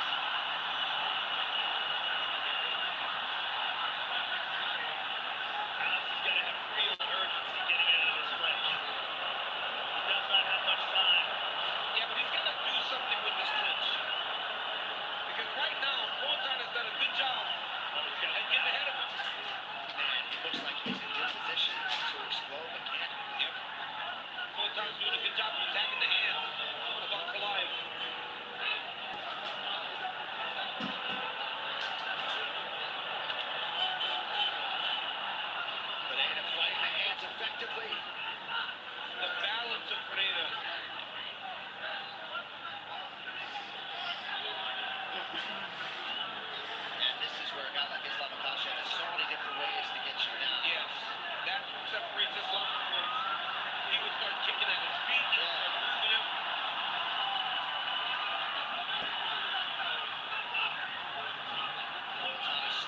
I could see Ankalaev losing this fight. Not be, I think he won the first 2 rounds. Let's see the stats. The thing is this enough to counter the shots that Bonton landed early? I don't know. I don't think so. I think Bonton landed some big shots, was able to get his offense going early, and it was the urgency of Ankalaev in round 5. It didn't seem like it was there. Alex Pereira and Magomed Ankalaev go the full 25 minutes. This is going to be a very interesting scorecard. I mean, I'll be happy if Pereira won because I picked him, but I think Ankalaev is up 3 rounds. I mean, How they scored it. If they scored it 3-1 going in the final round, this is gonna be controversial. Yeah, 100% controversial. I agree with that. yep. Right here, Pereira started very good early with his leg kicks on one. Ankalaev with him. I mean, this push kick work early. Ankalaev with this beautiful combination to end the second round. Penal rifler Pereira 3-2 with the Right on the chin, hurt his fifth chin, edge. in round number 2. I don't know. We'll see, man. I'm leaning more towards Ankalaev 3-2. I think he won the second, the third, and fourth round. Definitely, Alex Pereira won the first and fifth round. So it comes down to maybe round 2. They might have felt like, I mean, not round 2, round 4 maybe. I could see them maybe seeing it a different way. Penal rifler expert, the very MMA scoring has it 3-2 Pereira. 1-3-5. Okay. Let's see. Well, you see what I'm talking about. But the betting odds, Ankalaev is the favorite. So you see, I feel like I'm also vindicated in a way. Round 3 is the decider. Okay. Judges' scorecards have been a little bit wayward tonight with respect. So we shall see. Obviously, Pereira is the champion, and because the fight was close, Division, or if that monster Plinio Cruz Glover Teixeira and Alex Pereira are bringing that gold back to Danbury. if the fight was close, it's definitely going to go to Pereira. It is taking a while. It's going to be a split decision, and I'm sure it's going to go to Pereira. But I think Ankalaev actually won the 2, 3, and 4 in my opinion. But we will see. The official decision is in. It's brought to you by Nomadic. Visit nomadic.com/UFC for your chance to win 2 tickets and an all expenses paid trip to UFC 314 in Miami. Nomadic. Built different. One final time tonight. Here is Bruce. Ladies and gentlemen, after 5 rounds, go to the judges' scorecards for decision. The judges score the contest 49-46, 48-47, and 48-47 for the winner by unanimous decision. And Whoa! undisputed Congratulations, man. I told you. And even the live odds were saying Ankalaev won. Ankalaev was the favorite in terms of odds. I honestly felt like he won the second, the third, and fourth round. Even though it means my predictions were not great. I mean, 60% accuracy is not good. But nah, man. I think Ankalaev actually got this one done, man. I'm happy for the guy because I know he wasn't going to get the title shot if he had lost. So at the very least, he can officially call himself a champion. I beg Magomed as a joke. I bet. Wow. Ankalaev, yeah. So you won a lot of money then. It means you won a lot of money. Penal rifler, they are gonna do a rematch next. Yeah. I mean that makes sense. There's no clear-cut contender in the lightweight division. Alex Pereira has been a long-reigning, dominant champion. He's been doing the UFC a favor, coming in on short notice. You remember there was a stream that we were doing, and then someone asked me, Hore, can you list who is going to be the champions at the end of 2025? And I said Ankalaev at heavyweight, and people were calling me crazy. But still, I got this one wrong. I got the 6 fights correct and 4 fights wrong. That's pretty terrible. But yeah, it is what it is. I need to sit down and actually look at the changes that I've made and maybe remove them because they're the reason why.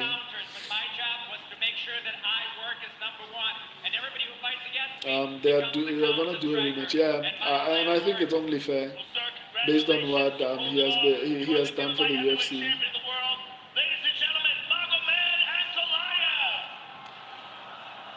Oh, this sucks, man. Yeah,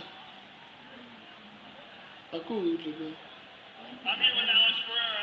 Alex, It's ending right what now. did you expect coming in here tonight, and what, if anything, was surprising? I had it three. Nick, I had it 3-2 Pereira. I had it three. I had it 3-2 Ankalaev, to be honest. Pina Rifle. Pereira seemed off.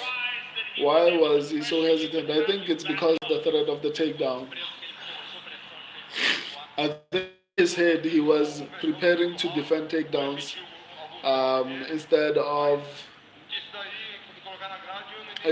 of actually fighting offensively, right? He knew it was, and he was preparing for it mentally. It's basically the same reason why Habib was able to be successful with his striking against the top level strikers. It's because they were anticipating the takedown. So every time he would make a movement, they would assume that he might actually get the takedown.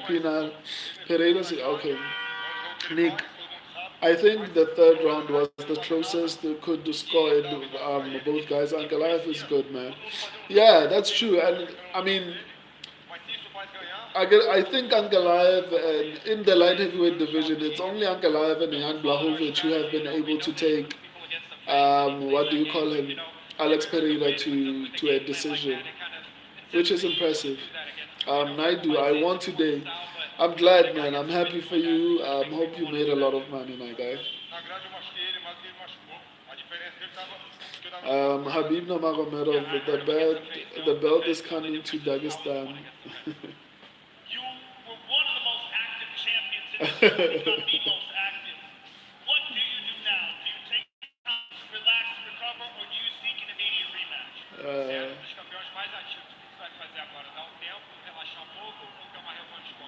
Não, você tá treinando, eu tô bem, pô, foi uma luta dura, mas eu acredito que não tenha machucado muito, ficar muito tempo parado, ficar alguns dias descansando e voltar ativa, essa é a minha vida.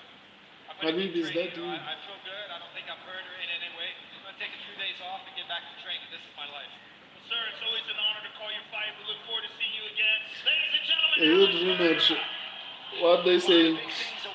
I mean, Alex Pereira didn't respond to a rematch, but I think the UFC is going to give it to him, especially because he wasn't brutally knocked out. I mean, rematches are very difficult to sell for example, like Alexander Volkanovski's situation. The fight between him and Ilya Tuporia would have been difficult to sell because he got knocked out, and no one is going to believe that he's going to have a shot against Ilya Tuporia. But in this situation, it was a close fight going to a decision, and there are people who felt like maybe Alex Pereira could have won this fight.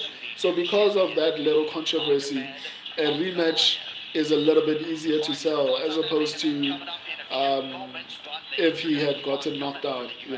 And that's why Alexander Volkanovski needed to wait so long in order to basically, I don't know, the division to move on a little bit, for people to forget what happened to him, and obviously for him to recover. It's also the same situation with, I wouldn't say the same situation with Israel Adesanya, because Israel Adesanya at the very least was able to get to the 5th round, so a rematch was a bit easier to sell because of that. UFC Pereira versus Ankalaev Nick, has been brought Ang's to you boxing by is good, man. Sharp, and his hand Light battle Refreshing was very Taste. good. Yeah, and that's one of the things I said. And defensively good as well. It wasn't just offensive talent. It was actually him being outstandingly good on the feet.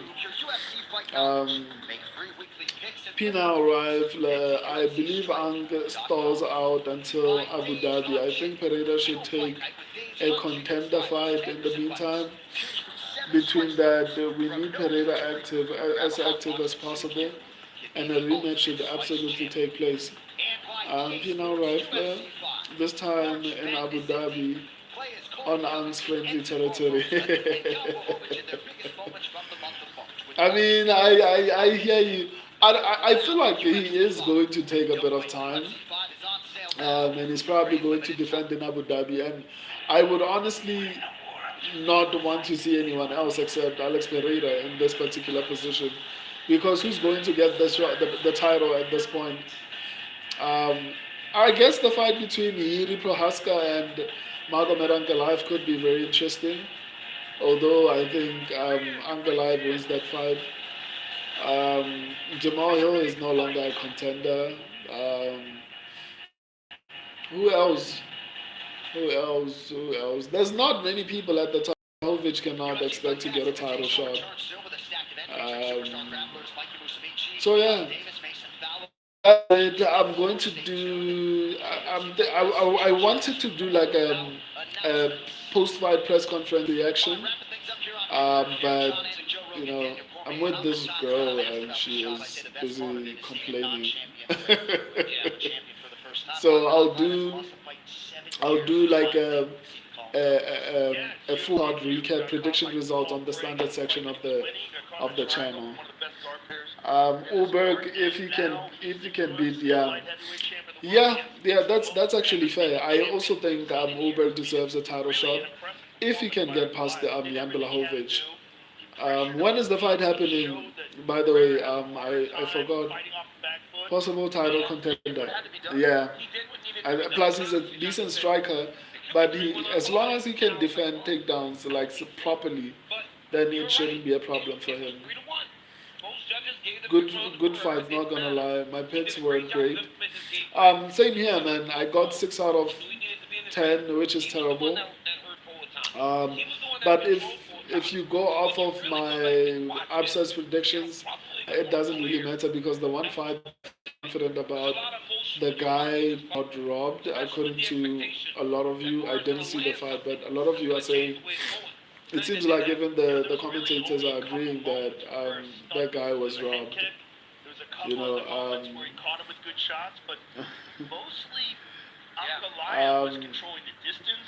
being London, Nick, Roundtree and Hill are fighting, right? I think so.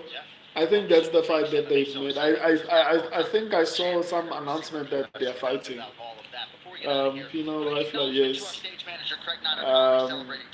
Pino Rifler, 6'10" is not terrible. It is terrible for me, dude. Like, I want a 7-3 would have been better, but I mean 6 out of 10 is terrible for me. Let me cook Ankalaev. 60% isn't bad, bro.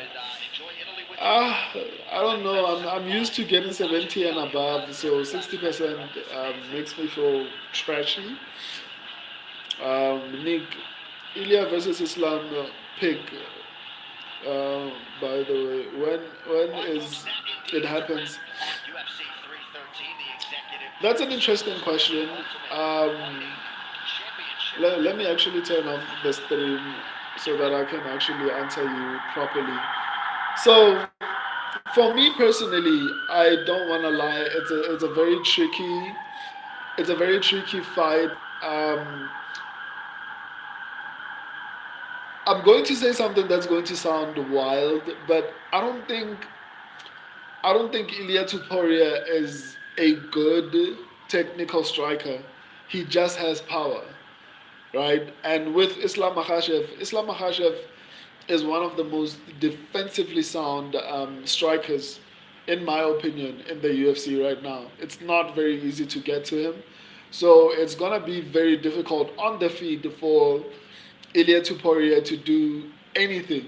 And if he pressures too much, because I know Ilia Tuporia likes to pressure a lot, he's going to be taken down.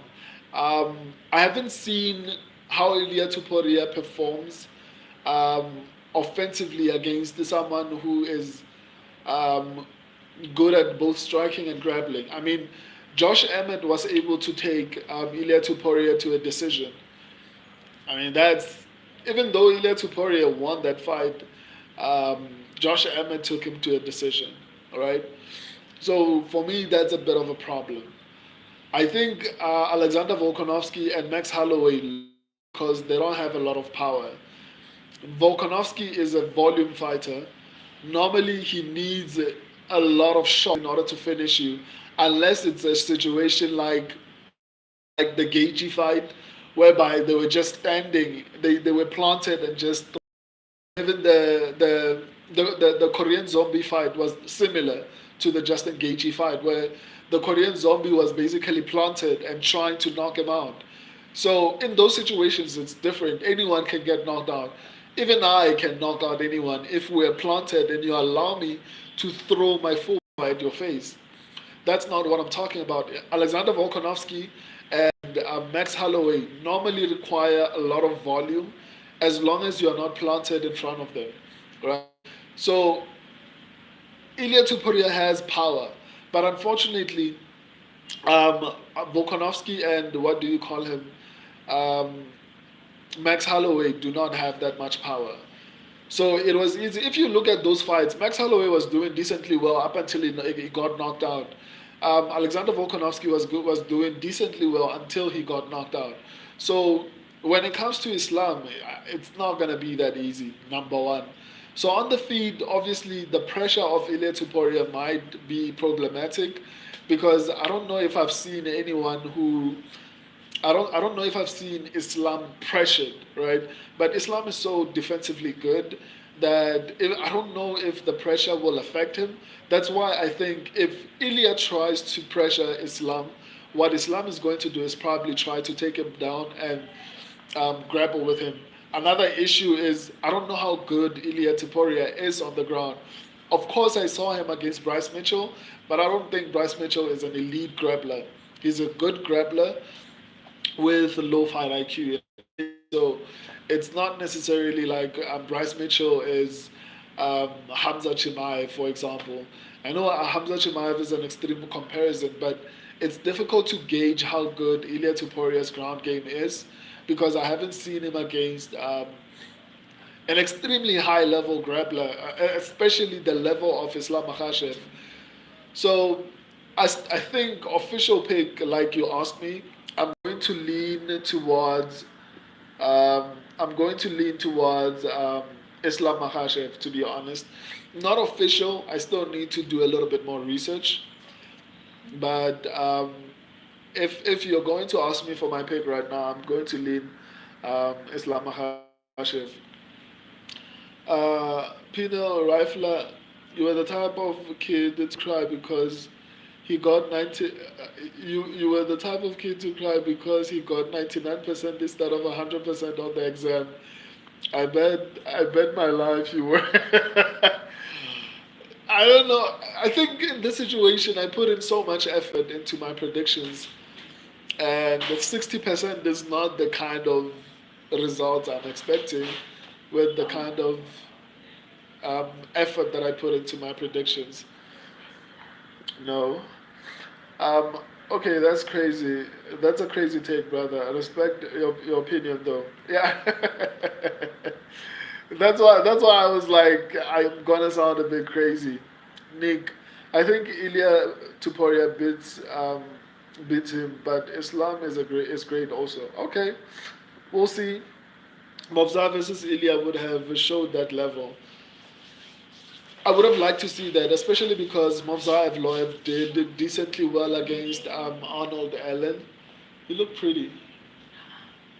You look really pretty. Come to this stream so they can see your face. Anyway, I think Movzaev Loev would have done. Movzaev Loev would have done significantly well. I would have liked to see that fight because Movzaev Loev is an example of, I don't want to say a lower level Islam Makhachev, but there's no other way for me to describe it because Movzaev Loev has decent striking, has good wrestling, especially when you look at the scrambles and Aljamain Sterling. Movzaev Loev has decent scrambles because people like he can't finish fights. But that's one other thing that I said when people were asking me, who asked me this question, they were like, "Who's going to be the champion at the end of the year?" I think if Movzaev Loev gets a shot at the title, he's going to be the champion by the end of 2025. The same way I said Ankalaev is going to be the champion at the end of 2025, I'm calling it now. If Movzaev Loev gets a title shot anytime this year, the year is going to end with him as the featherweight champion. It doesn't matter whether it's Diego Lopez or Alexander Volkanovski holding the belt. Pina Rifler. But Volk is susceptible to hooks and uppercuts in close. Look at him get dropped by Mendes and Holloway in close. Ilya is stylistically made to beat Volk 8 out of 9 times. Yeah, as well as Max Holloway. Stylistic, people fail to see that because both these guys are volume fighters. Like, I don't know if anyone is going to disagree with that, but maybe some people might disagree, especially because Max Holloway got the knockout last year, and then he knocked out the Korean Zombie. So maybe people might say, no, but Max Holloway is a power puncher, but I don't think so. I think Max Holloway can knock out anyone. Actually, any athlete can knock out anyone as long as you're planted. If you're moving and you're moving your head, it's not very easy. But also, I have to give credit to Ilia Topuria. He has good pressure. So, I mean, it's possible for it to play out in a way that I don't foresee. And I'm not going to sit here and say this is a confident pick of Islam Makhachev. I'm going to definitely be worried. But I can honestly say I think Islam Makhachev is the better of the two. LMFO, what did I just watch? Can you keep us updated on the upcoming fights for Saturday? For Saturday and a video of your opinions. Yeah, I'm going to start doing that, my guy. Just keep an eye on the standard section. I'm going to start releasing my prediction videos on the standard section. So my plan is to do this, but for now I'm going to focus on the main card up until I can leave my job and focus fully on the channel. So I'm going to post breakdowns for each fight on every upcoming card. So Monday is going to be, but again Saturday is going to be the main event. Sunday is going to be the co-main event. Monday is going to be the featured fight, and then Tuesday, Wednesday, Thursday, and Friday will be the standard fights. I think I'm going to bring back the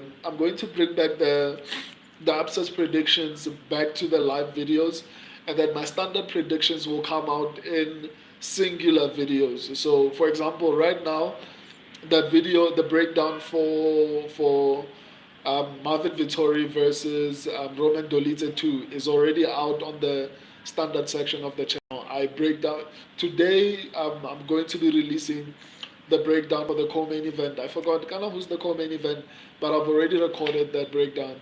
So I'm going to be doing that a little bit more. But for the standard section, I'm only going to be doing main card fights. And then when I'm full time on the channel, I'll start releasing all the fights. But the short section will remain how it is. Every single fight on the card, I'll release statistics. I'll release subscribers picks and everything that I have already been doing. But officially, I think I'm going to bring back the upsets predictions to the live section. I enjoy breaking down the fights with you guys. The input is always incredible. But on the standard section of the channel, you'll find my predictions throughout the week for the main card. And then the upsets predictions will be on the live section. I'll be breaking down the entire card from the early prelims up until the main card. It's only on the standard section where I'll be doing the main card only. So, P now Rifler, I got 7 out of 10 in picks. I think, okay, that's pretty decent. That's pretty decent. I mean, 70% is really good.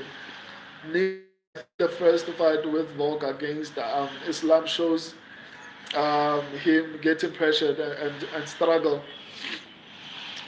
I don't know, man. I feel like number one, we are underestimating how good of a striker Alexander Volkanovski is, right? That had more to do with Alexander Volkanovski being a talented striker than it was about pressure. Sure, he was being pressured, but for me personally, I feel like um, Alexander Volkanovski is a more technical striker than Ilia Topuria, and that's why the term "styles make fights" is thrown around so many times, because stylistically, Alexander Volkanovski was a bad matchup for Islam Makhachev for the first fight, right? And the problem is, it doesn't seem like Islam Makhachev went into that fight with the intention of wrestling. And I think Habib Nurmagomedov was not in his honor in that particular fight. So there were a couple of elements that I think influenced his performance. But he nonetheless still was able to get it done somehow. We haven't. That's why I still go back to Josh Emmett, right? Ilia Tuporia went to a decision with Josh Emmett.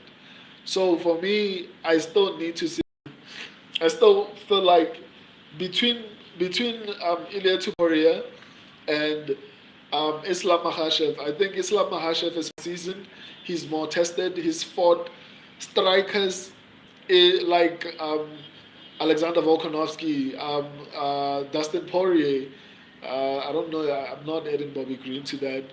Um, who else? Who else? Who else? Okay, the others don't really count that much. And then he fought decent grapplers like what do you call him? Renato Moicano, Alexander, Charles Oliveira. I mean, so he's been fighting decent, like a combination of differently talented people, and he's been doing really well.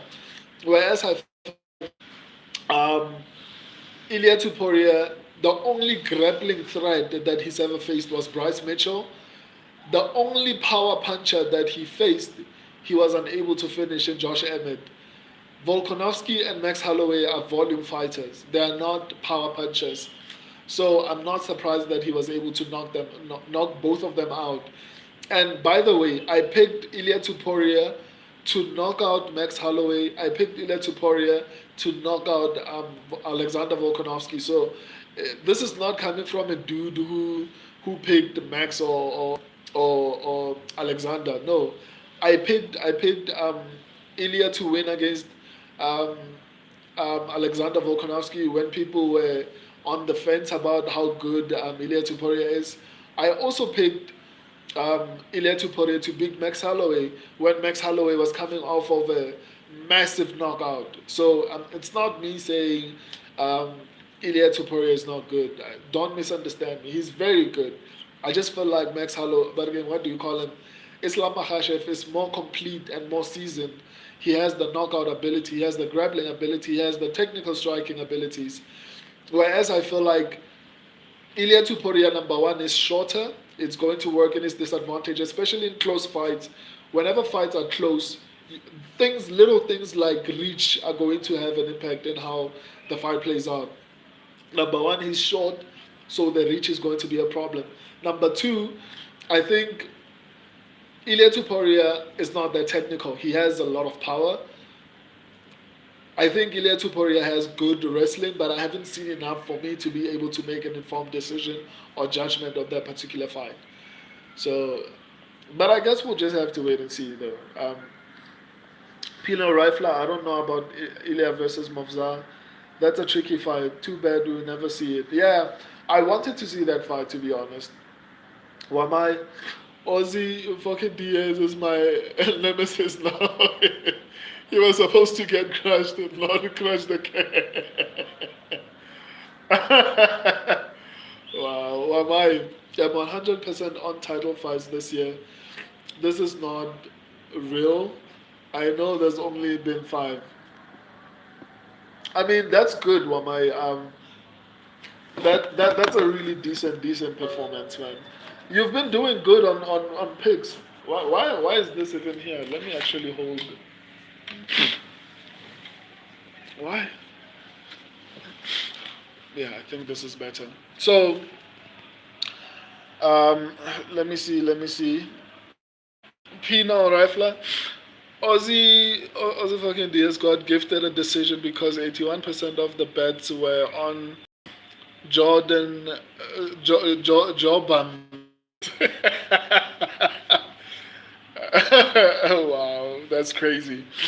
But I picked Santos too, and he did a disgraceful robbery. I can't complain. Pina Rifler, I got a serious question. Why have you not been responding to comments as much? Um, the reason why I haven't been responding to comments as much as I have been, that as much as I used to, is because I'm building a law page. Before I started my YouTube page, I had a law page on Facebook, 28,000 followers, and then I abandoned it. So I decided I want to go back to it mainly because I want my law knowledge to keep on improving. So it allows me to improve my legal knowledge, and I need to keep on making content for it. So that's mainly why. Number two is because the comments are becoming too much to respond to, but I'm going to make time to make sure that I start responding as much as possible. But the comments are becoming a lot, man, especially in the short section. That's why I'm able to respond when it's a standard video.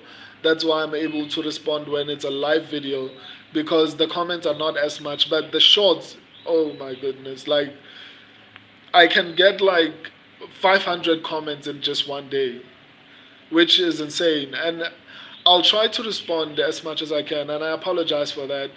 And I haven't even been streaming as much as I should be. That's why I decided I'm going to just do breakdowns on the standard section of the channel and just release breakdowns on so that I can at least stream the upsets predictions and have a conversation with you guys. I'll try to respond as much as I can, but I'm not gonna lie, it's extremely heavy to run this channel on my own, have a full-time job in the legal field, and then also build like a law page. It's really challenging. That's one of the reasons why I've been working hard to try and be full-time on this channel. So I'd appreciate you guys sharing as much as you can this channel so that I can be full-time. And me being full-time means I can respond to comments, I can produce new and better content. But I think the breakdowns that I'm going to be posting on the video section of the channel are going to help me be full-time a little bit more. But I'll try to respond a little bit more frequently. And that's why whenever I'm live on the channel, I try to respond to every single comment because I hardly get the chance to respond to you guys. So my bad. It's one aspect of my channel that I really miss. But I'll try to be a little bit more active. But at this particular point in time, I honestly don't have time anymore. My life is, even sleeping, I normally sleep like 2-3 hours. If I'm lucky, I get 4 hours, right? That's at most, that's when I say I've slept well. It's 4 hours, but on average, I sleep like 2 hours or 3 hours. Also, because my laptop is very slow, so it also contributes to the length of time it takes for me to do some of the things. If you look at my videos, the quality is really good because I don't want to compromise quality, but the speed of my laptop is basically very slow. So, for example, you see the upsets predictions that I did for UFC 313. That video is 1 hour. It took me nearly 24 hours to render. Right, nothing else. I was done editing. I was done with everything. Just to render, just to convert everything I edited into that video and turn it into one single video. It took me nearly 24 hours. I started rendering at past 12 in the morning, and it finished at like 8 o'clock at night. So that's part of the reason that there are a couple of things on my side that are affecting me, and also posting fights in the community section on a daily basis is also a lot, but it's part of the channel. Subscribers picks and subscriber statistics are an important part of the channel. I can't not do that. So that's why I've made a decision. I want to be full time on the channel. I can't just leave my job without any other income. But I truly do apologize. I honestly want to respond. Just I'm incapable of doing it because I don't have enough time, unfortunately. But I'll try. Wamai, Marshall got half his pay stolen from him. The worst robbery I've seen in a while. I mean, it seems like there were a lot of robberies on today's card. Pina Rifler, I never see you reply to us anymore. I'm sorry, man. I'm sorry. I'll try to do a better job of replying. Pina Rifler, if the judges were fair tonight, I still would be 7-3. Myron should have lost, and Jordan should have won. Yeah, I agree with that. Even though I haven't seen the fight, I normally trust you guys' judgment. Pina Rifler, I called Bruno Ferreira by sub, which is cool, I guess. Yeah, that's an incredibly interesting call because I didn't see that happening. To be honest, I deserve my 8-10. Evened out, LOL. I got the Bruno round two, but I said KO. I mean, you still did really well. 80% is really good, man. Nick, you think they give Ilya a title shot or make Ilya versus Hooker or Aman? I think Ilya is going to fight Pereira, but again, Dustin Poirier. I don't think there's no other bigger fight for Dustin Poirier to retire with. Is Conor McGregor is not coming back. Charles Oliveira fight is not big, especially because Charles Oliveira is probably going to wrestle him. So that's not the fight they are going to give him. Justin Gaethje won his fight. I don't think that's the fight they are going to give him.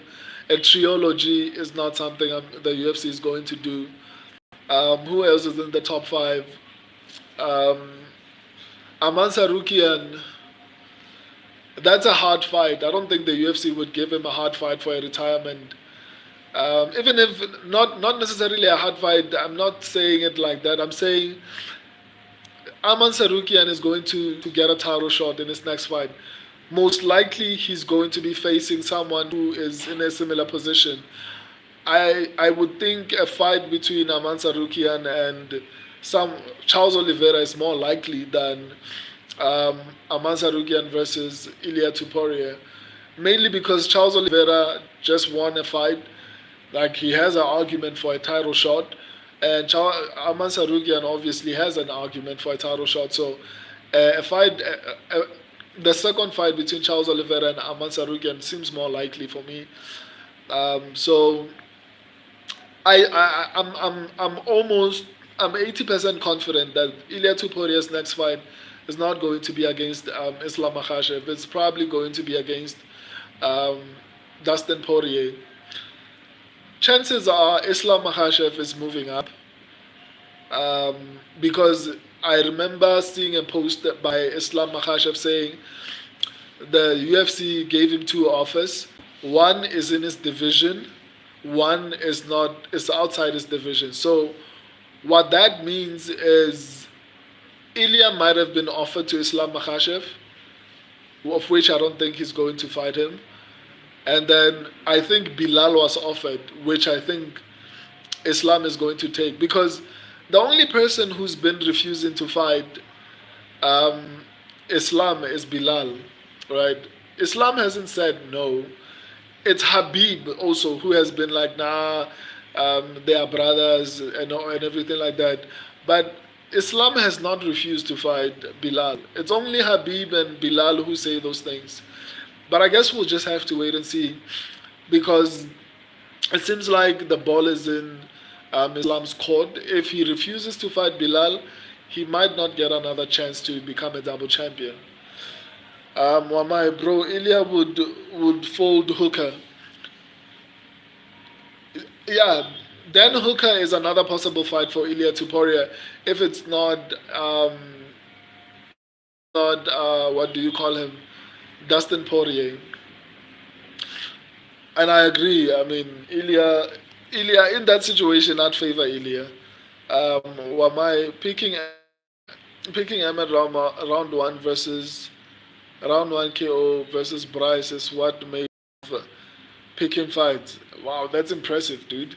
I actually thought the Bryce Mitchell would find a way to get it done. Um, that changed something in Bryce's brain for sure. I mean, Bryce has never been really smart. Bozy, you fight well, Gaitlin. What's that mean? Wamai, bro. I was excited. Then I was like, hold up, is he dead? The fact that there was a split the second against the Crown where I thought he was gonna snap Bryce's arm. Jin will finish him. Yeah, I see Jin actually finishing Bryce Mitchell as well. Penal Rifler, I had Ahmed by KO too, but I never expected it to be that brutal. Oh damn, my battery is on 90 is on 12%.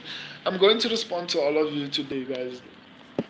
So let me actually charge and then continue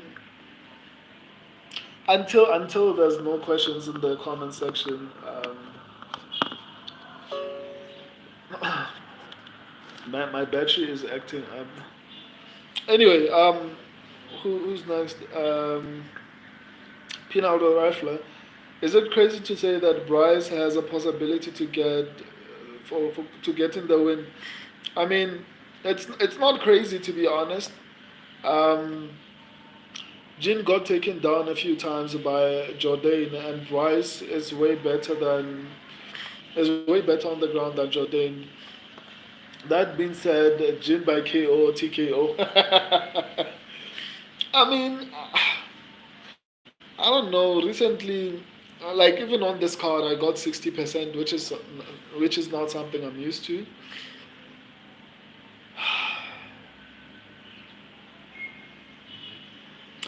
You know what? I'm going to make a few changes. I was I changed my prediction strategy because I wanted to improve it, but it just feels like I ruined it. So I'm going to go back to my OG strategy of predicting fights. Nick, respect, bro. You're working hard. Yeah, no, I appreciate that, man. I have to. Well, I think Jin Silva has mainly gotten taken down when he's swinging for the fences. I think he'll be more reserved against Bryce. Yeah, I think he's going to be a little bit more respectful of his grappling abilities. Unique. Has Jin been kept down when taken down? I have never really seen him being taken down, to be honest. Um, all the fights that I've seen of Jin Silva have been knockouts. So before that, I wasn't paying too much attention to Jin Silva. Nick, I haven't watched many of his fights. Yeah, I'm with you. That's what I'm saying. I started noticing Jin Silva maybe 4 fights ago, I think. So it wasn't that long ago. Well, my legends only. You say, I say, give him Jim Miller. He's got all the accolades. Nick, Tony Ferguson versus Dustin. Nah, that's not gonna happen. Mazara, Tony retired from the UFC. Yeah, Tony retired from the UFC. Okay, guys. Once again, I'm going to be posting. I love MMA. How many picks you got correct this time? Um, Not that great. I got the 6 out of 10, 60%, but not great for me. I'm used to getting 70%. So far the year has not been going my way because 60% might sound great, but for me it's not great. Anyway, I'm going to be posting. For those who are not here when I actually said this, I'm going to be posting my predictions once a day for each fight on the main card on the standard section. I'm bringing back the upsets predictions to the live section of the channel. I'll try to respond as often as possible in the comments. As much as I should have been. I appreciate all of you. I'll go sleep. God bless. Keep up the hard work. Thank you, man. I also fortunately slept a little bit yesterday for like 2 hours. Not 2 hours. I slept at like 10, 11, and woke up at around 4 o'clock today. So yeah, it wasn't too bad. But I think I'm going to do the prediction results first, and then I'll take it from there. Ilya versus Islam, who wins? I just finished breaking down that fight, but Islam. I'm going Islam. See you guys a bit later on, or tomorrow in the standard section, on the live stream. See you when I do the abscess predictions. Until next time, I love and appreciate all of you. Thank you for joining me, and yeah, you mean a lot to me. Deuces.